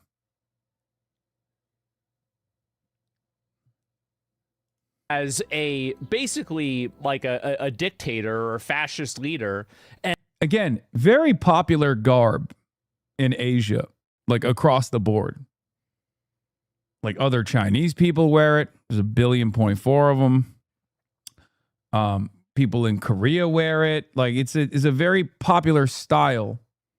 Not as popular as it used to be, obviously, but. And he's making a speech against fascism. It's crazy, isn't it? Oh my God. And so this is what happened. And I do think that. Wait, what the fuck? They're just giving him Imgur links with like Destiny subreddit. Oh God, they're so lame, dude. They all work together. Haven't stopped thinking about this. Watch the Asmongold videos here in question. My first time ever seeing this guy, and I have no idea how people like this. He's just summarizing right-wing Twitter in the most infantile way. Does he even have ideas of his own? I said, welcome to what I deal with every day on the other side of the internet. I don't need streamers to be academics, but for God's sake, you can't be talking about how Homer defiles the Odyssey and describe Sinan as some guy. Sometimes he goes on racist rants of his own. It's true. There is versatility there. He's in an Israeli app Israeli ad. spyware is incredible. But isn't Israeli spyware bad? Bad? Whoa, he sounds like a bitch. Everyone's using Israeli spyware. But what does it do? Everything. It shows me what to watch. Everyone. Wait, what? This is not an Israeli ad. What are you talking about? This is probably a Groibert chatter. Yeah, it's a parody. I mean, I don't even know if it's a Groiper or not, but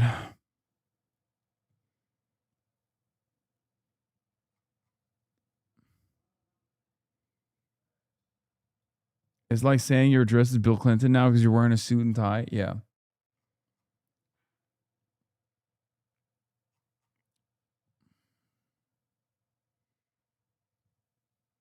Anyway, let's finish off what he was saying. The approval and Mao lured peasants to fight for him during the Civil War, only to starve them after Le Mao. Yeah, lured them.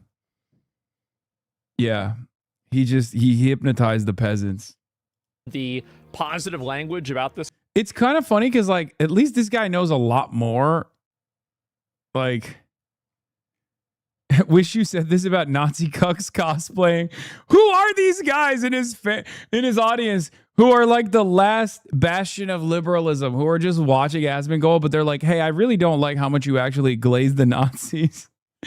Like, I would never watch Hasan, right? Of course I'm going to watch you. But hey, man, could you possibly tone it down on the, wish you said this about the Nazi cucks cosplaying.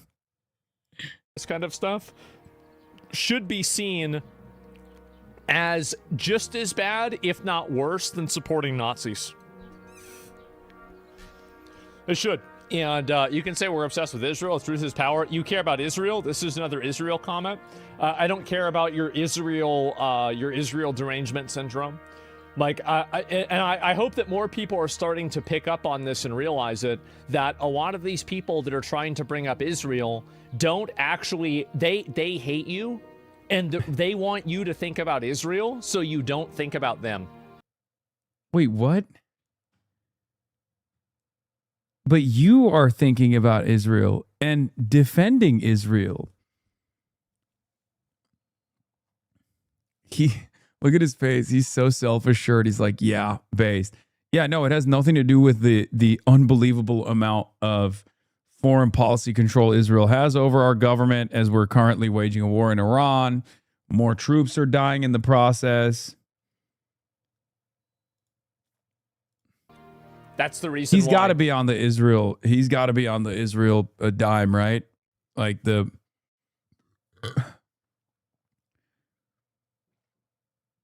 They want to bring up Israel so they can say they're doing a bad thing, so then they can have the cover for them doing the bad thing too. What is the bad thing? What is the bad thing I'm doing? My advocacy here is literally Democrats should stop collaborating with fascist Republicans that are allowing ICE to kill our neighbors. What's the bad thing that I'm doing here? it's just like always vague generalization. Oh, he's doing the bad thing. I'm doing the good thing. Don't do the bad thing. Do the good thing instead. That's it. And I've been trying to call this out for like the better part of a year now.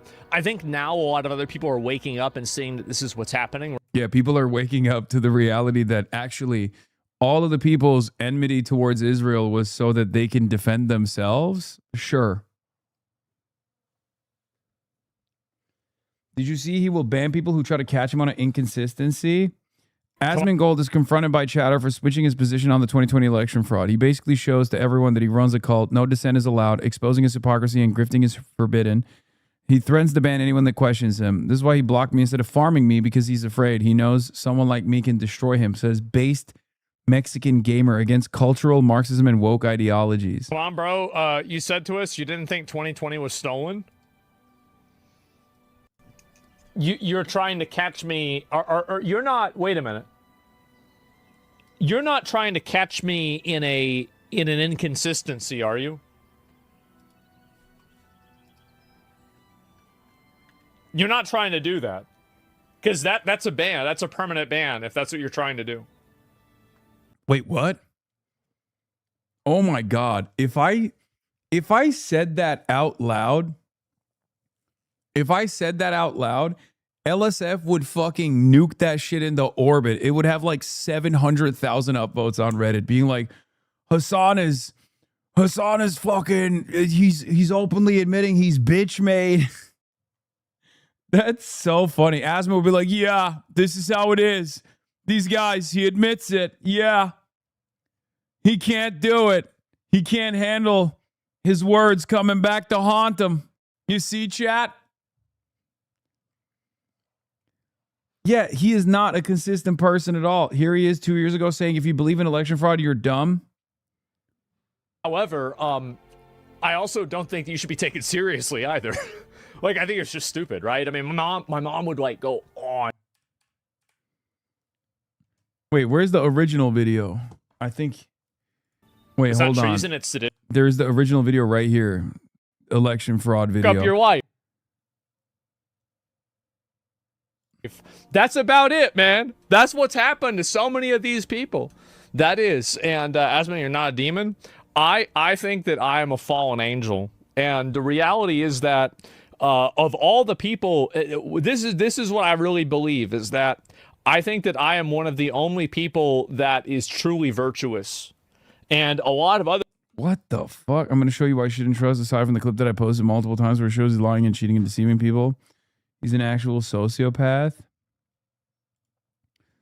Remember that Asmongold never believed in the fraud of the 2020 election and mocked all those people who brought up the topic? Wait, so this guy is a like giga hog exposing Asmongold grifting election fraud.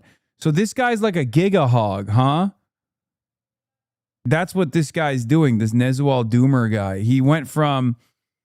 He's like, oh, I'm demanding like integrity in your. They're hog checking him. They're checking his street creds in the hog universe. Los Angeles, California. There is this new debate about if the election that took place in there. Oh my God. Oh my God. Oh my God, he's not American. Oh my God.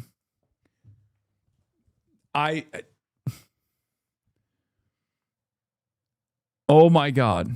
Is legit or it's not. Now, in this video, I am not going to talk specifically about that. This video is about the hypocrisy of us. Read his bio. It said he's Mexican. Oh my God.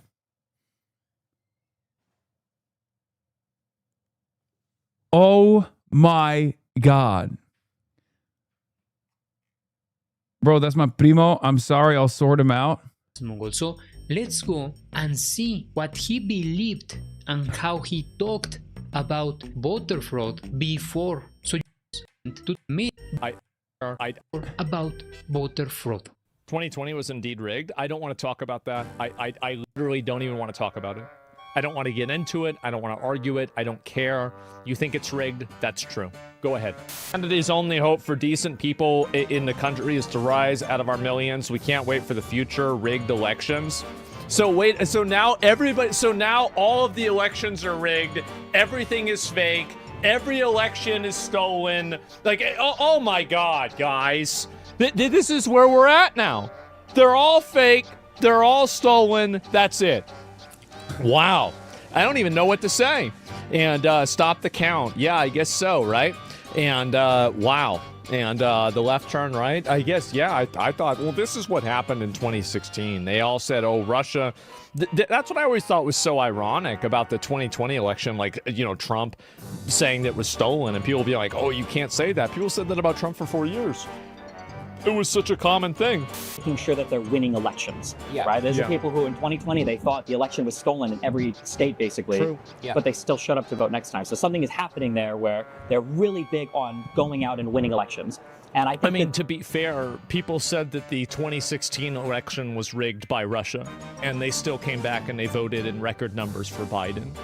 I think that ever since the 2016 election, every election had... Oh, he's still trying to tie it back to, oh, the Democrats did it first. That's why the Republicans are saying this stupid thing. ...has been fake. That's it. Every election is fake. Every election is rigged. People were saying that even the 2024 election was rigged. And what else can you do? Yeah, I know, right? But that's what I'm saying. They're still saying it? I'm just saying, right? That's the reason. I disagree with that. I don't think any of the elections were rigged. And I think that people are just coping with losing. That's what I think. And specifically Fulton County, a target of his complaints relating to the 2020 election. Shortly after that election, Trump spoke to... If Trump was right about the election being stolen, I don't know what I'm going to do with myself. I really don't. I don't know what I'm going to do. How many times did he fucking advocate against the election being stolen? What the fuck? He's so salty Spencer Pratt lost after he made fun of you. He literally claimed the LA mayoral election was rigged after. Yeah, I know. It's because he was excited to get a dunk off on me. And then he gave me an accidental W on that one, which is awesome. This guy is the most awesome, though. I love this guy. Come on, bro. This guy is a Mexican hog, and we need more. We need more of those, okay? Again, the Groyper movement is international and unbelievably diverse. The one thing I will say is that the overwhelming majority of the Groypers, overwhelming majority of Asmongold fans are not American. There's something really funny about this. There's something unbelievably funny about the idea that these guys who are like the most nationalistic people that are like America first, like that's our whole fucking motto, that are all LARPing as white nationalists, white supremacists, American neo-Nazis. They are all not American, and very few of them are white. I don't know how it happened. I don't know why it happened. I will tell you, you match up my audience, you match up my viewership. My viewership is overwhelmingly American. Asmongold's viewership, on the other hand, is overwhelmingly European. He is doing the Tucker Carlson meta. Okay? Tucker Carlson's newfound influence does not come from America, in my opinion. I know that he was a massive content creator, a massive commentator when he was on Fox News. But I think his newfound audience actually comes from Bangladesh and the Ummah in general. Same with Jackson Hinkle. Like, a lot of these guys have massive audiences outside of the United States of America. Because especially, look, I know my people. Okay? I know my people. There is nothing. It's catnip to the Ummah. Okay? When they see a white guy, a white Christian guy, praise Islam, praise Muslims, say that Muslims aren't like demonic or barbaric or all terrorists, It is fucking catnip. The Ummah's knees buckle, okay? They will forever be your fedayeen. When you got a white guy, guys like me, I'm fucking terrible. There's a little bit of respect because I'm a Turkish guy and I've made it big in America, but also I will never be able to get the same level of respect from the entire Muslim world. Same with Mehdi Hasan, right? Like, we are obviously known figures in the Muslim world for sure. And they, there's a lot of respect for what we do, but never the same level of admiration that Tucker Carlson and Jackson Hinkle will have.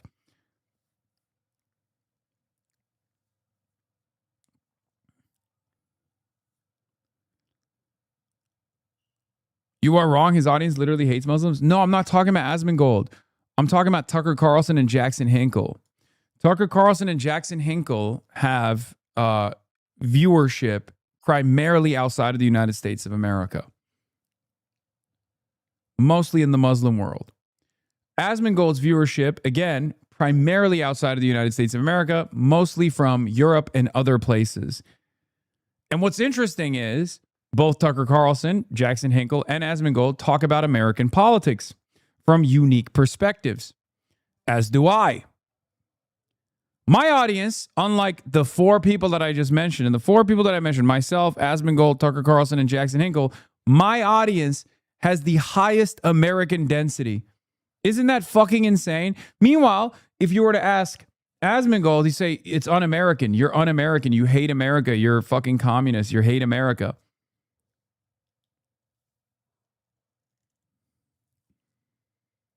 Isn't that crazy?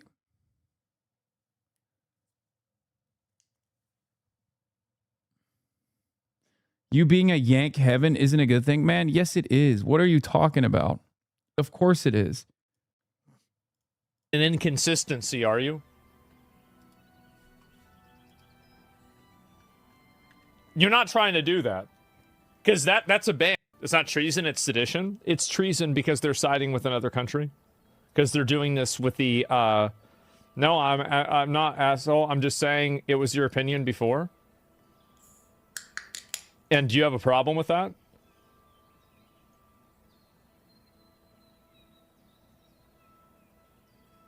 Why do you think that was my opinion? Why do you think that? So this is, I know this might be hard. No, I felt the same way because you told us. Right. So I'm going to base my opinions on things based off of the evidence that's provided. Foreign interference in elections and elections being rigged is not something that is exclusive to the presidential election. And if you want me to actually be completely transparent with what I believe, I think that local and smaller scale elections get rigged a lot more easily and a lot more than the larger scale big elections do. And the reason why Hinkle is Che compared to you, little pup. True. I think that is because there's probably less oversight and less controls for it. So realistically, that's the reason why. Also, I haven't seen enough conclusive evidence that the 2020 election was stolen. And yeah, Mole Man has said before, 60% of Twitch viewers are Europeans. Also this. Here's a quick comparison of the top countries searching on Google for Hasan Piker and Asmongold over the past 12 months. Hasan, United States, Canada, Australia, New Zealand, Ireland. Asmongold, Finland, Sweden, Norway, Estonia, Canada.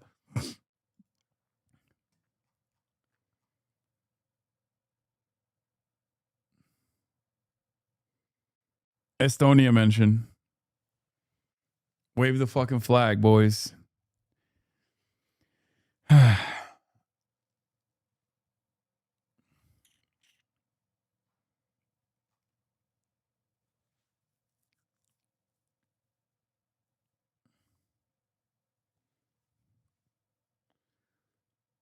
Wait, why is there that kind of audience distribution though? Is it because those countries like different versions of America? No, man. It's because a lot of the MAGA movement on the internet is LARPing Europeans. Neekskit, you go outside, I assume. Even when you go to red neighborhoods nowadays, You don't see too many fucking MAGA flags. Why is that? There's plenty of evidence. There's plenty of empirical data readily available to figure out why that's the case. Because Americans don't fuck with Trump. It's an increasingly diminishing cult. However, there is this fascinating phenomena that I have talked about for the last 2 years where Eurocucks, right-wing Europeans, it's about a solid third of the ones I've talked to are gassing him up because he's a lol cow to them. Can't tell you how many of his chatters have been from fucking Poland that I've talked to. Yeah, a lot of Eurocucks that are far right love MAGA. I don't know exactly what it is. It doesn't make any sense. My assumption always was when you're a nationalist, you're supposed to have the interests of your nation state. And being pro-MAGA is very strange because you're literally putting the interests of your nation state secondary to the interests of the United States. But that is the case. The most die-hard. Welcome back to We're Not Kidding. I'm your host, Mehdi Hassan, and joining me today is the esteemed guest, Hasan Piker. I'm Hasan Piker, and I say my name Hasan because I want to be in with the white college kids. Today, we're finally going to figure out who the better Hasan is once and for all. It's obviously me, the real Mehdi Hassan. Yeah, Hasan Piker. Hasan Piker is joining us, and we're not kidding this week. The two Hassans are together. We've got a lot to talk about. I know. We'll see you there. Yeah, I did this before my speech.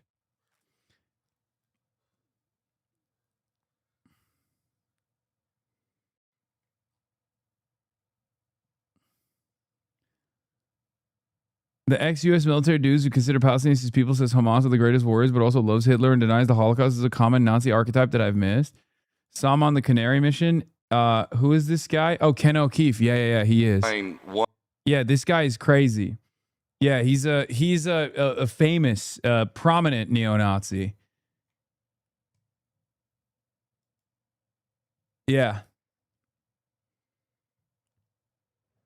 Very strange.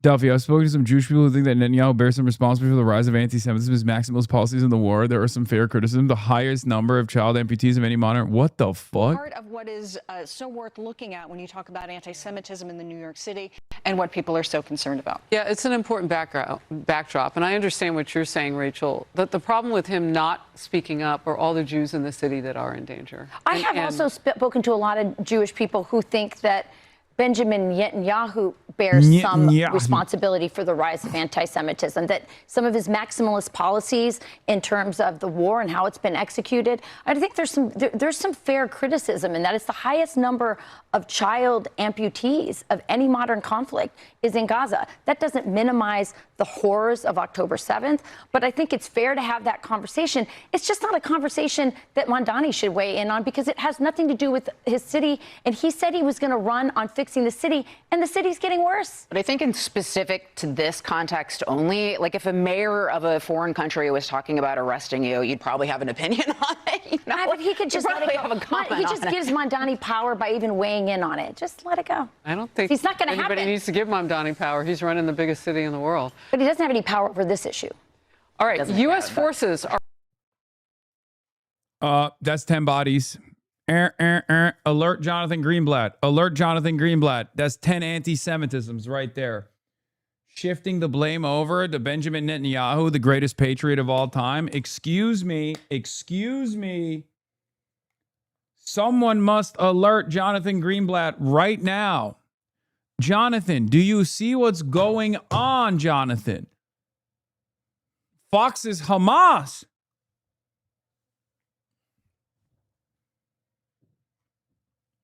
Fox News is Hamas? It's crazy.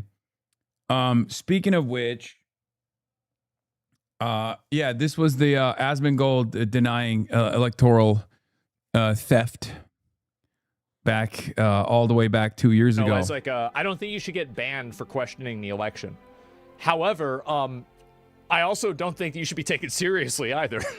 Like, I think it's just stupid, right? I mean, my mom would like go on and on and on about how the election was stolen. I always thought it was total bullshit, right?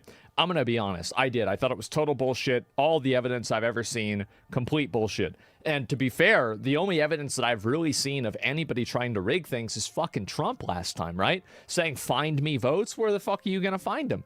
Right? That's not really a good way to say, make sure that you count them in the right way. So that's the way I see it, right? I think the entire topic was fucking ridiculous. Yeah. What happened, dude? What happened? Oh, that's right. He's eating Trump's dick and balls. That's what happened. Anyway, Mr. Inconsistent, by the way, is actually now getting called out by motherfucking... is actually getting called out by more Pegasus and Pegasus, which is crazy. Developing story. First, I'm going to start here. Asmongold reacts to Hasan calling out his lady friend. What? Oh, wait, did I hit the wrong? Did I click on the wrong one? What the fuck? I did. It's this account. Here it is. Asmongold reacts to Hasan trying to file a restraining order against Destiny because he won't debate him in public. Did he get recruited into Gryffindor? What is he trying to wear? Should Hasan be able to get a restraining order on Destiny? I think the answer is no. Unless proof is provided of stalking and harassing as a public figure, when someone is keeping up with the things you say in public, then I don't think you need a restraining order. He goes to an event and Destiny goes to the event. Destiny can't get into the event because Hasan is there. It makes him look very bad when this happens. If he has a restraining order, then he can point to that as a reason. He is just looking for a legal ability to not have to be pressed by Destiny and not willing to interact with him.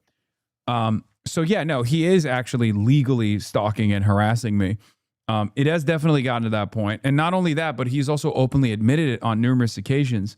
So I think there's sufficient evidence to do so.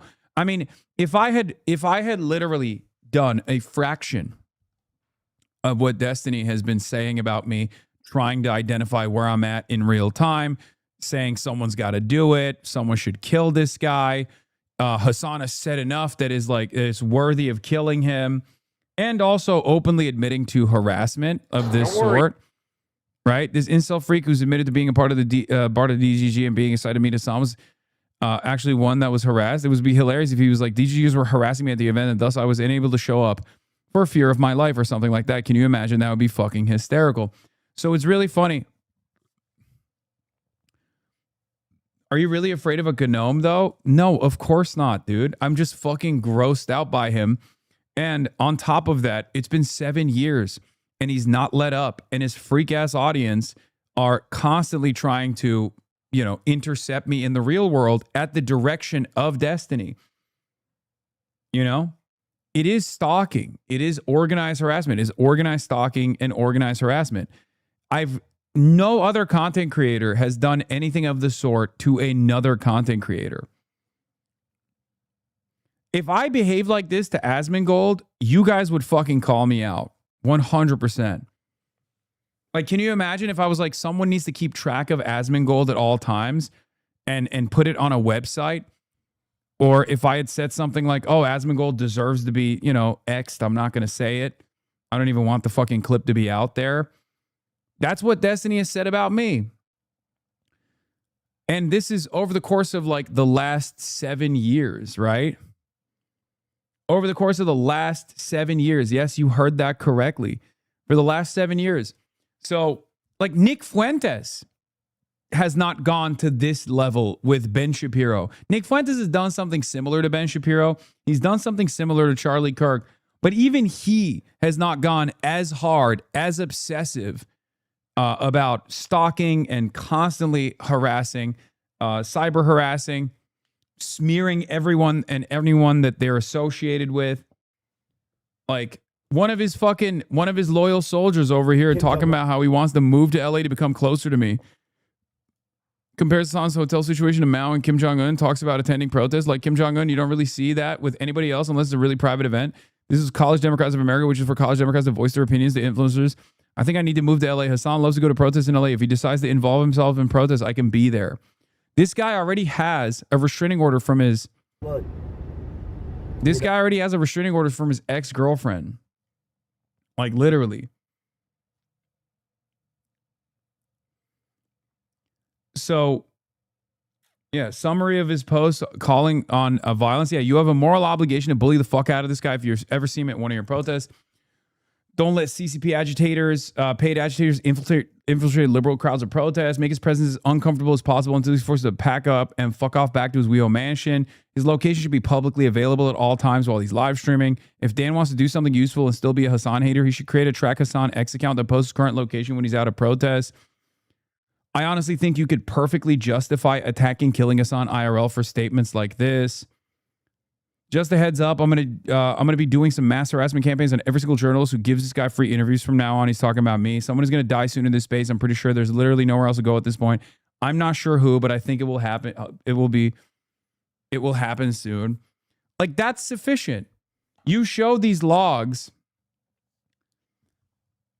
You show these logs to any law enforcement guy, they're gonna be like, no, you're on the money. This is over the course of like numerous years as well. Many of this is like recent, 2025 and 2026. So for Asmongold to turn around and be like, yeah, he's just like worried about debating him. Yeah, it's pussy shit. Asmongold is worried about debating me and also Destiny as well. Asmongold is terrified of debating Destiny. He's also terrified of debating me as well, ironically enough. So it's pretty sweet that he's saying that. I've debated plenty of people, okay? People far more intelligent than Destiny. People with far larger of an audience. Reactionaries, liberals of different backgrounds as well. Okay? I'm not worried about debating Destiny. This is just something far beyond that. This is cyber stalking. That's it. And Asmongold knows this too. Asmongold knows this as well, right? He's just trying to posture this way to his audience right now because he wants to be on good terms with Sex Pestiny.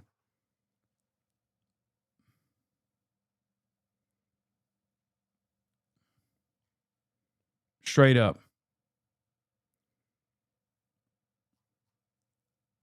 Why the fuck? Why the fuck would this be appropriate at all? It's a guy who's like, been obsessed, psychotically obsessed, and has now moved on to IRL stalking. But in any case, this was such a bridge too far moment that even XQC didn't defend it. Even XQC was like, yeah, that's sufficient. That's what the College Democrats of America did is perfectly valid in that situation, especially because they're filming themselves doing this. That's what's so wild about it. Like, they filmed the entire attempt. And I think from what I understand, they also got the timing wrong because there was a Q&A. There was a moderated Q&A earlier in the day off stream. But even then, it wasn't like everyone gets a microphone. I thought it would be like that. It wasn't like that. I have no issues. I've done plenty of Q&As where his fans have actually approached me in those Q&As. They look fucking goofy. So I'm not even like worried about that shit either, because remember Oxford, Cambridge, and on other college campuses, there will always be like at least one or two guys. There's always like one or two fucking guys that will be plants in the crowd who will come in and just be like, oh, well, don't you feel embarrassed that you want Crimea to be Russian territory or some shit like that? And then, I'll respond to them. Or like when I went to University of San Francisco Law School, if you recall, there was that one person in the crowd who was like shaking and was like, well, don't you think that you're justifying rape? And I was like, I'm not. This is what I mean. Do you disagree with me? And then they shut the fuck up. Usually that's how that interaction goes. These guys make it up in their minds.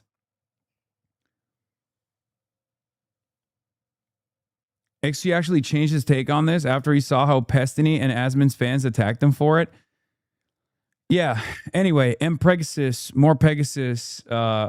Even he was like, this is too much, apparently. Let's take a look. That it's more important for them to bring in these other extremist radicals and ignore all of the average people like Destiny. Yeah, that's crazy. But I will push back a little bit. I don't think Destiny represents average people either. I think they're both pretty insane. But I find it interesting that Hasan can be banned from literal countries, right? Condemned for his anti-Semitism, his, just being racist statements, crazy statements all the time. But he's still welcomed in spaces like these. We talk about the news. We talk about a movement here. We don't fucking talk about random losers on the internet.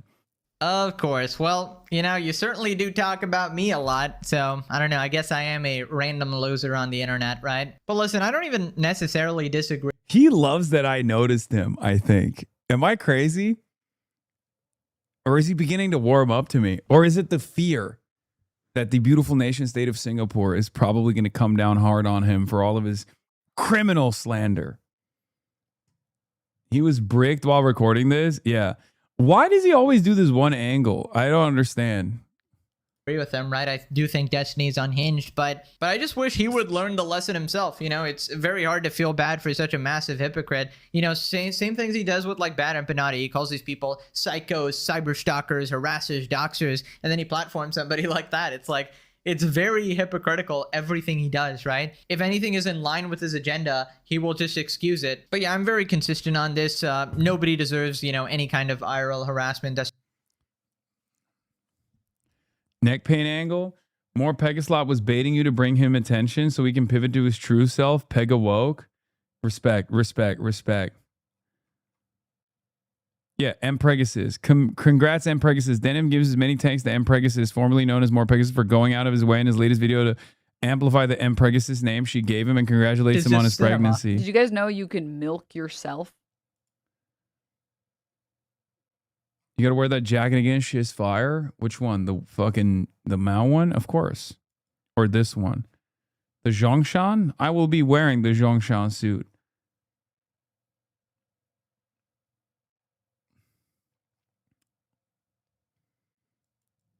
Are you talking about which jacket? This one? Oh, this one.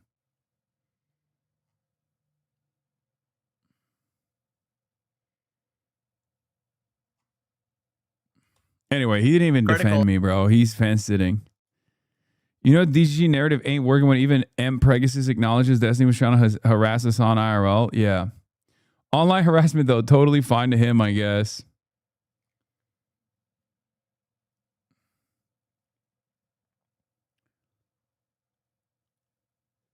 Singapore do be raising Cain. Yeah, that's true.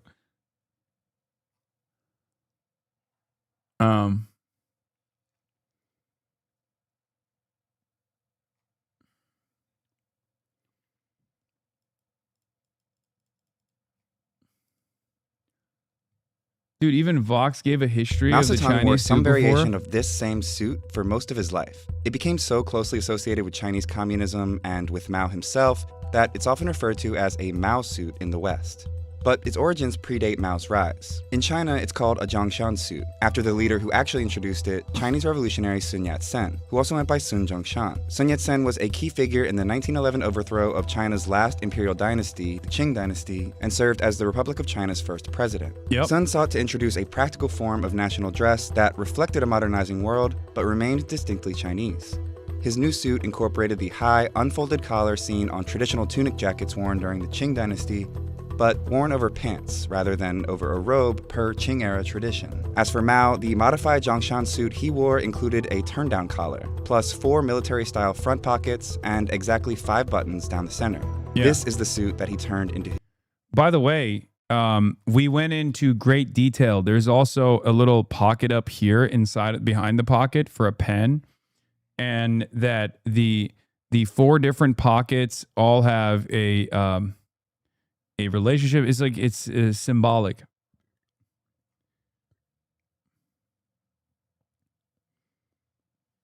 The 4 pockets all mean something. I forgot, but the tailor explained it. The 5 buttons mean something too. Like every aspect of the jacket is about Chinese culture. The pockets are for snackies. 4 pockets, 4 dumplings. propriety, justice, honesty, and humility. Each pocket is for each pest you must eliminate.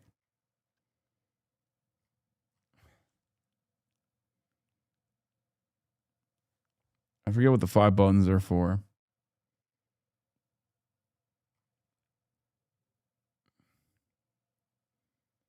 Five buttons, 5-year plan? No, it's not for 5-year plans.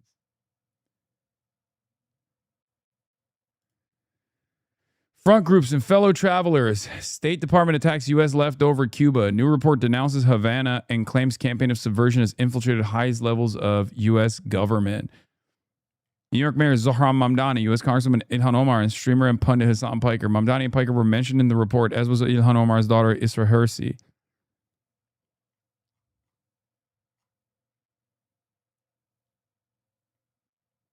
Five branches of the government under Sun Yat-sen. Sun Yat-sen.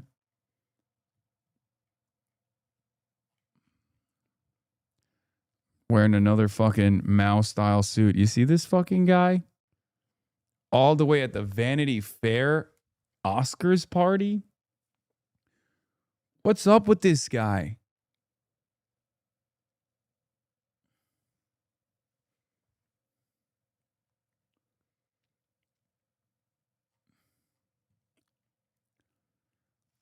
You know, yeah. To that I say, What gives? Anyway.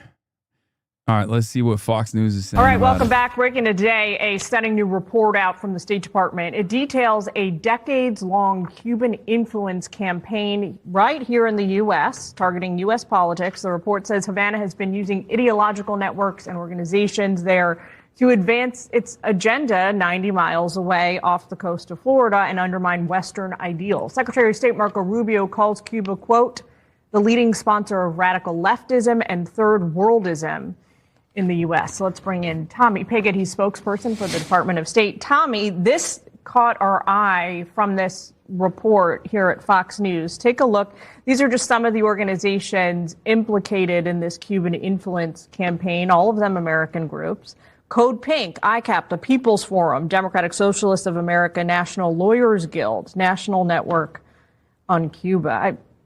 It's one thing to say that the Cuban regime poses a national security threat to the United States, something you and the Secretary say all the time. It is another to say they're actually interfering or trying to interfere in the U.S. political system. Well, the National Network on Cuba, for example, issued a rapid response plan calling for agitation and resistance, publishing the location of ICE facilities, of military installations. That gives one powerful example of this network. We also see from Cuban-linked groups, we're seeing fomentation of protests and other violent activity. And then we see other Cuban-linked groups then bail those that are in jail for violent activity, bail them out of prison to release them back onto America.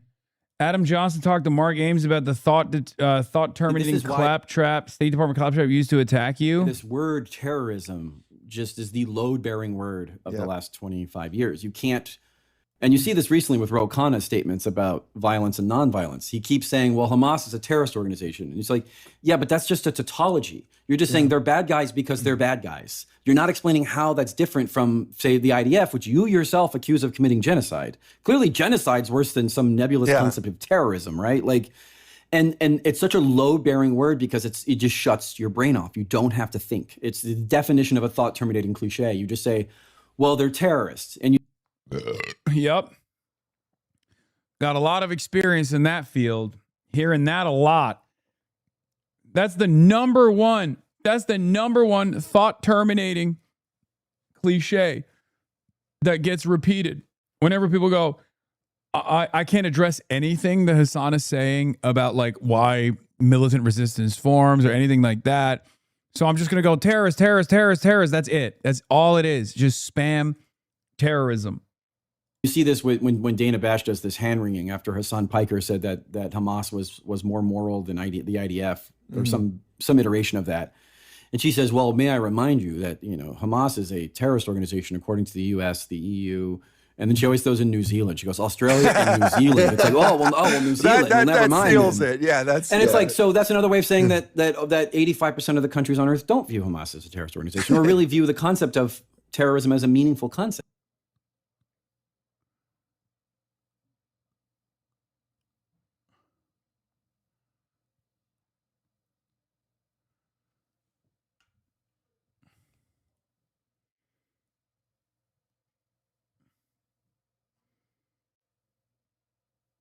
always to the point to make you or me or anyone a terrorist. Open Presence is back. Holy shit. Look at that. 70-month subscriber. Open Presence is back. Biden officials switching sides. Yeah, I saw that. We can't let these guys get away with this shit, but John Feiner, Biden's deputy national security advisor, said that for both Hamas and Israel, civilian harm was not a side effect, but part of the strategy of the U.S. He said, shouldn't tolerate wars in which civilian harm is the goal. Even then, he's like, oh, there's this like false equivalence that they're fucking engaging in, where it's like, oh, well, Hamas has no care or consideration for civilian life, and neither does Israel. It's like, to what extent? To what degree? Like, this is the worst form of ass covering, okay? I told you this already. If you backed Israel to the hilt, your face-saving operation needs to match the intensity of your defense at the time. So for a lot of these guys, you have to arm Hamas, okay? Sorry. If you want to avoid going to Hague, right? Obviously, that's not going to happen. Let's be real. There is no real international criminal court. We're destroying it right now. But in a just world, you would have to, if you armed Israel while Israel was doing a genocide, now you got to arm the victims. Okay? That's how you redeem yourself, big dog. That's it. You armed Israel while it was doing a genocide. You knew it was doing a genocide, and you fucking armed them. Now you have there's no like, oh, well, both sides don't care about civilians. Like, no. Only if you were like kind of pro-Israel and you were doing the both sides thing, and now you're pro-Palestine and you're doing the both sides thing. That's for someone else. That's not for you. You want redemption. You got to give the Palestinians an Iron Dome. Okay? And also maybe pave an airport. Send him a fleet of F-35 fighter jets, some gravity bombs, some guided and unguided munitions that they can use, train them with pilots, maybe send them a couple pilots, maybe train them to pilot the fucking airplanes.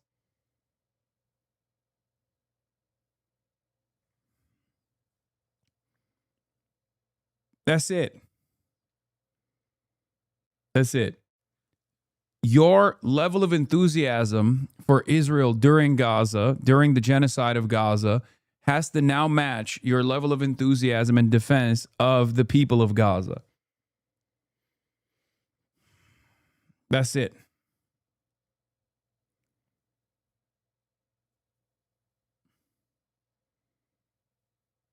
Yeah, give him a proprietary F-35 that only they get to control, unlike any other country on the planet. This video of you is blowing up. But it's one love, bro. It's one love. It's one love. Wait, what do you mean? What?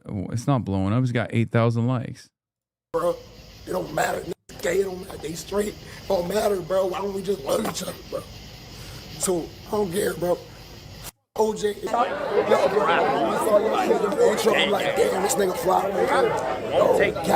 Look how excited he is to talk to him. He's like, oh, you're fly as hell. They want your soul because you changed the game. Don't sell your soul. You know I have a soul.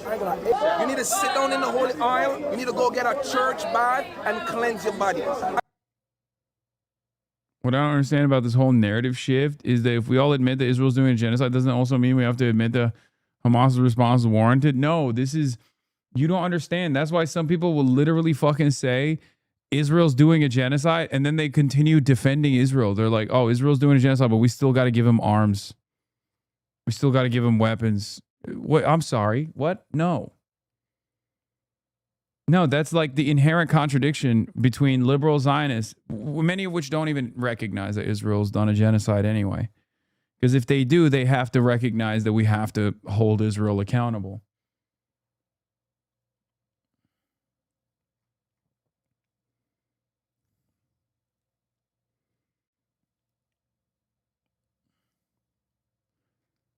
Anyway, why are they blacklisting you?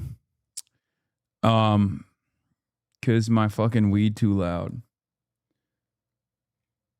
My bitch is too bad. My weed too loud. My smoke too powerful. It's steak too juicy, lobster too buttery, fits too fire. That's how it American is. streets. This report details a decades-long influence and espionage campaign that continues to this day and really is an untold story. It's a story where we hear bits and pieces here and there, but presents this. Yeah, this is also crazy because like they introduced market reforms already, so it doesn't even fucking matter. Obviously, those market reforms were irrelevant from the American perspective because the American perspective is not about forcible liberalization of the Cuban economy and has everything to do with destroying Cuba and turning it into an American island. They want to own it as a territory. 2 million likes on this TikTok There's about still the going to be admin. more bloodshed unless they shut their mouth and let ICE enforce the laws that they enacted. Blaming the victim. Yeah, I met this guy at the Denver Melot Kuros party. He's really good. He makes great videos.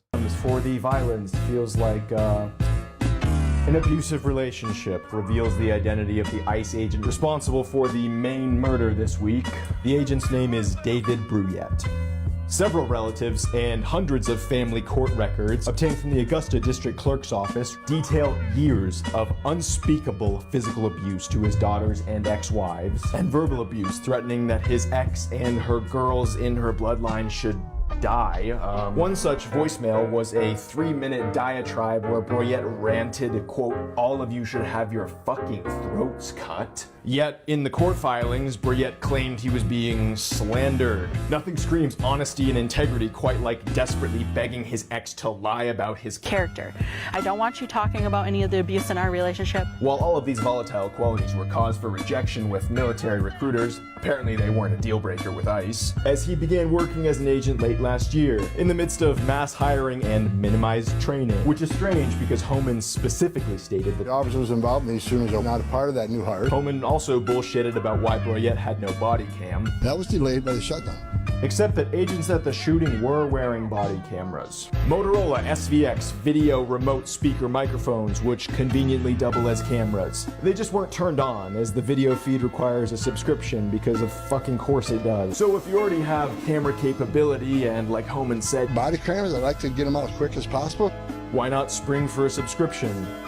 Or instead, you could painstakingly outfit your entire agency with separate cameras from a different company. So they went with Plan B. Now, Yeah, not one, but two exes. Both of his exes also came out and spoke about the abuse that they experienced in the hands of this dude.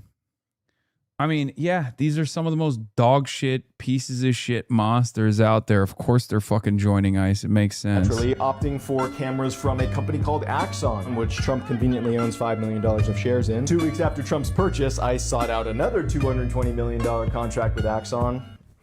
It's a mystery to me how these things work. I don't understand it either. Homan is apparently so terrified at the prospect of an ICE agent death. I'm scared to death. Than how he'd be handing another folded flag to a spouse for a child.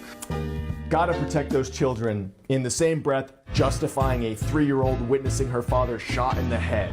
Joan Sebastian Guerrero was a 26-year-old father with working papers and a social security number, not an illegal alien, as DHS claimed, or a criminal, which shouldn't even matter, but is unfortunately relevant when DHS tries to claim this murder was in the interest of public safety. But you know what is a verifiable threat to public safety? A moving vehicle with a deceased driver, which is why LEOs are consistently trained not to shoot at them unless the agent faces an immediate lethal threat. The Biddeford community did make it clear they experienced a public safety threat, but it wasn't from Guerrero, it was from Bruyette.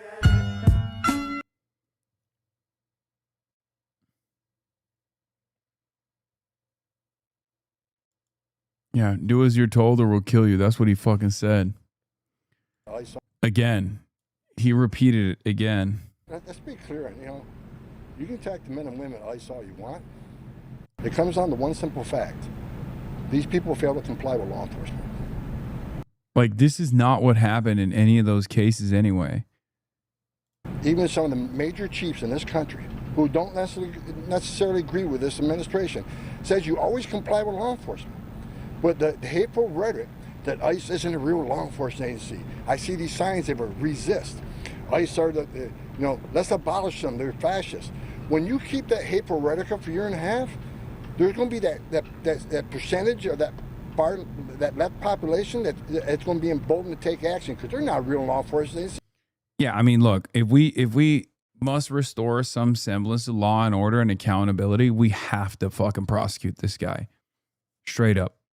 We have to prosecute all the ICE agents that have engaged in criminal misconduct and all the ICE agents that killed Americans, killed non-citizens as well. And certainly the fucking, the tippy top of this administration. There's no world where we just continue business as usual politics once we're back in power. Okay? Yeah, I know he was Obama's guy. I don't give a shit. Okay? I don't care. I was critical of Obama's deportation agenda as well. It's clearly ramped up a million notches at this point. That was unacceptable. That was unacceptable and criminal. This is also outright criminal and murderous. Okay? Like, two things can be wrong at the same time, and one thing can be far worse than the other. Sometimes the same fucking guy. What are we doing? Look, I'm not oblivious to the evolution of ISIS techniques getting less and less restrained, but it's also a little silly to not recognize that they're operating like fucking death squads right now. Oh.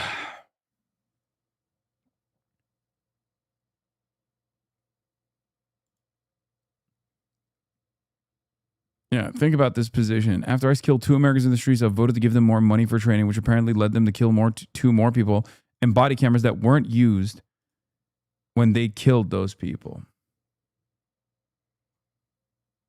I should resist them. All they had to do is simply comply with law enforcement. If you don't like what law enforcement did to you, like when people go, well, Obama, in this moment, I'm like, okay, like, what do you want me to do about it? Should we not prosecute this guy then? If Obama fucking gave him a medal? Yeah, FBI is no longer investigating ICE encounters, by the way, which means local law enforcement has to step in. then go to the courts, sue, call the ACLU, do whatever you want to do. But you should always comply with law enforcement. If they did, they'd be alive today. Let's be clear, you know.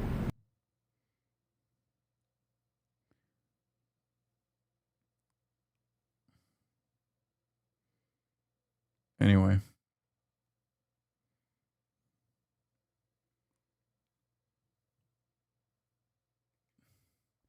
All right, that's all I got for today. I'll see y'all tomorrow. I'm tired. I'm going to go spend time with my family.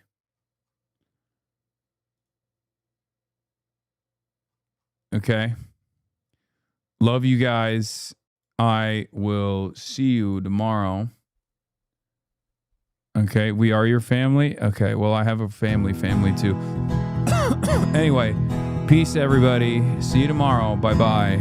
Stunning lo-fi introduction, starting off the day.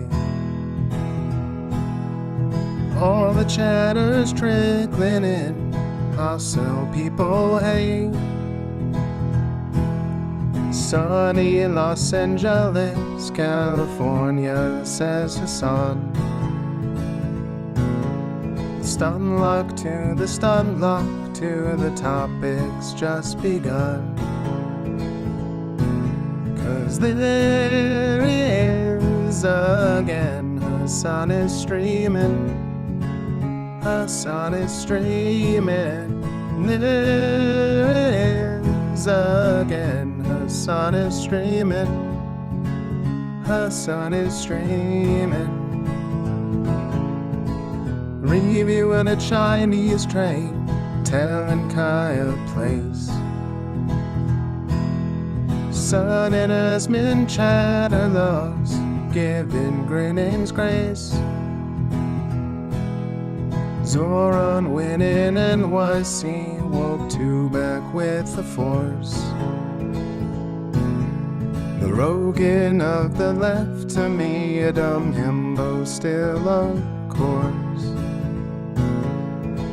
The Charlie Kirk assassination, the Fear and Online show.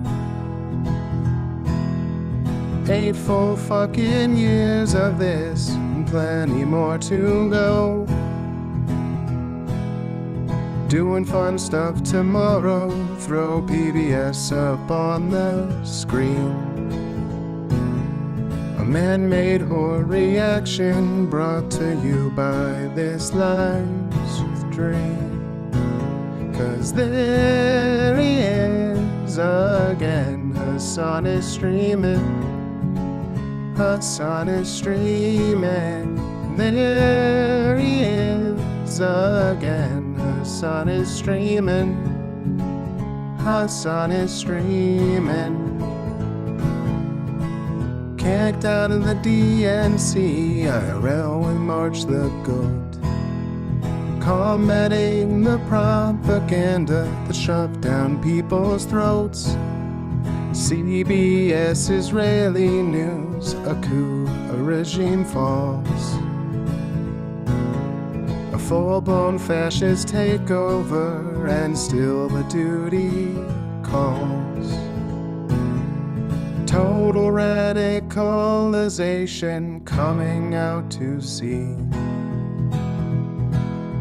The system will always fail, it's up to you and me. On these daily streets, whether short or whether long, have helped millions of people keep it moving right along. 'Cause there he is again, Hasan is streaming. Hasan is streaming.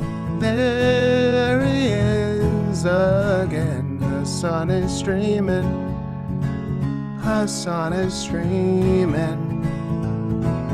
But hey, what can you say? That's PBS for you.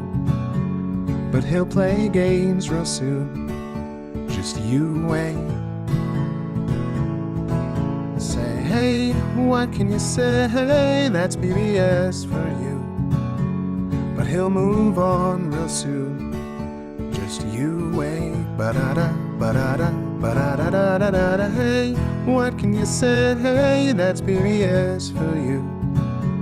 But he'll pull your lawns real soon. Just you wait. Sha-da-da, sha-da-da, sha-da-da-da-da-da. Hey, what can you say? That's PBS for you. But he'll do your advice real soon. Just you wait. But hey, what can you say? That's PBS for you. Brought on by viewers like you.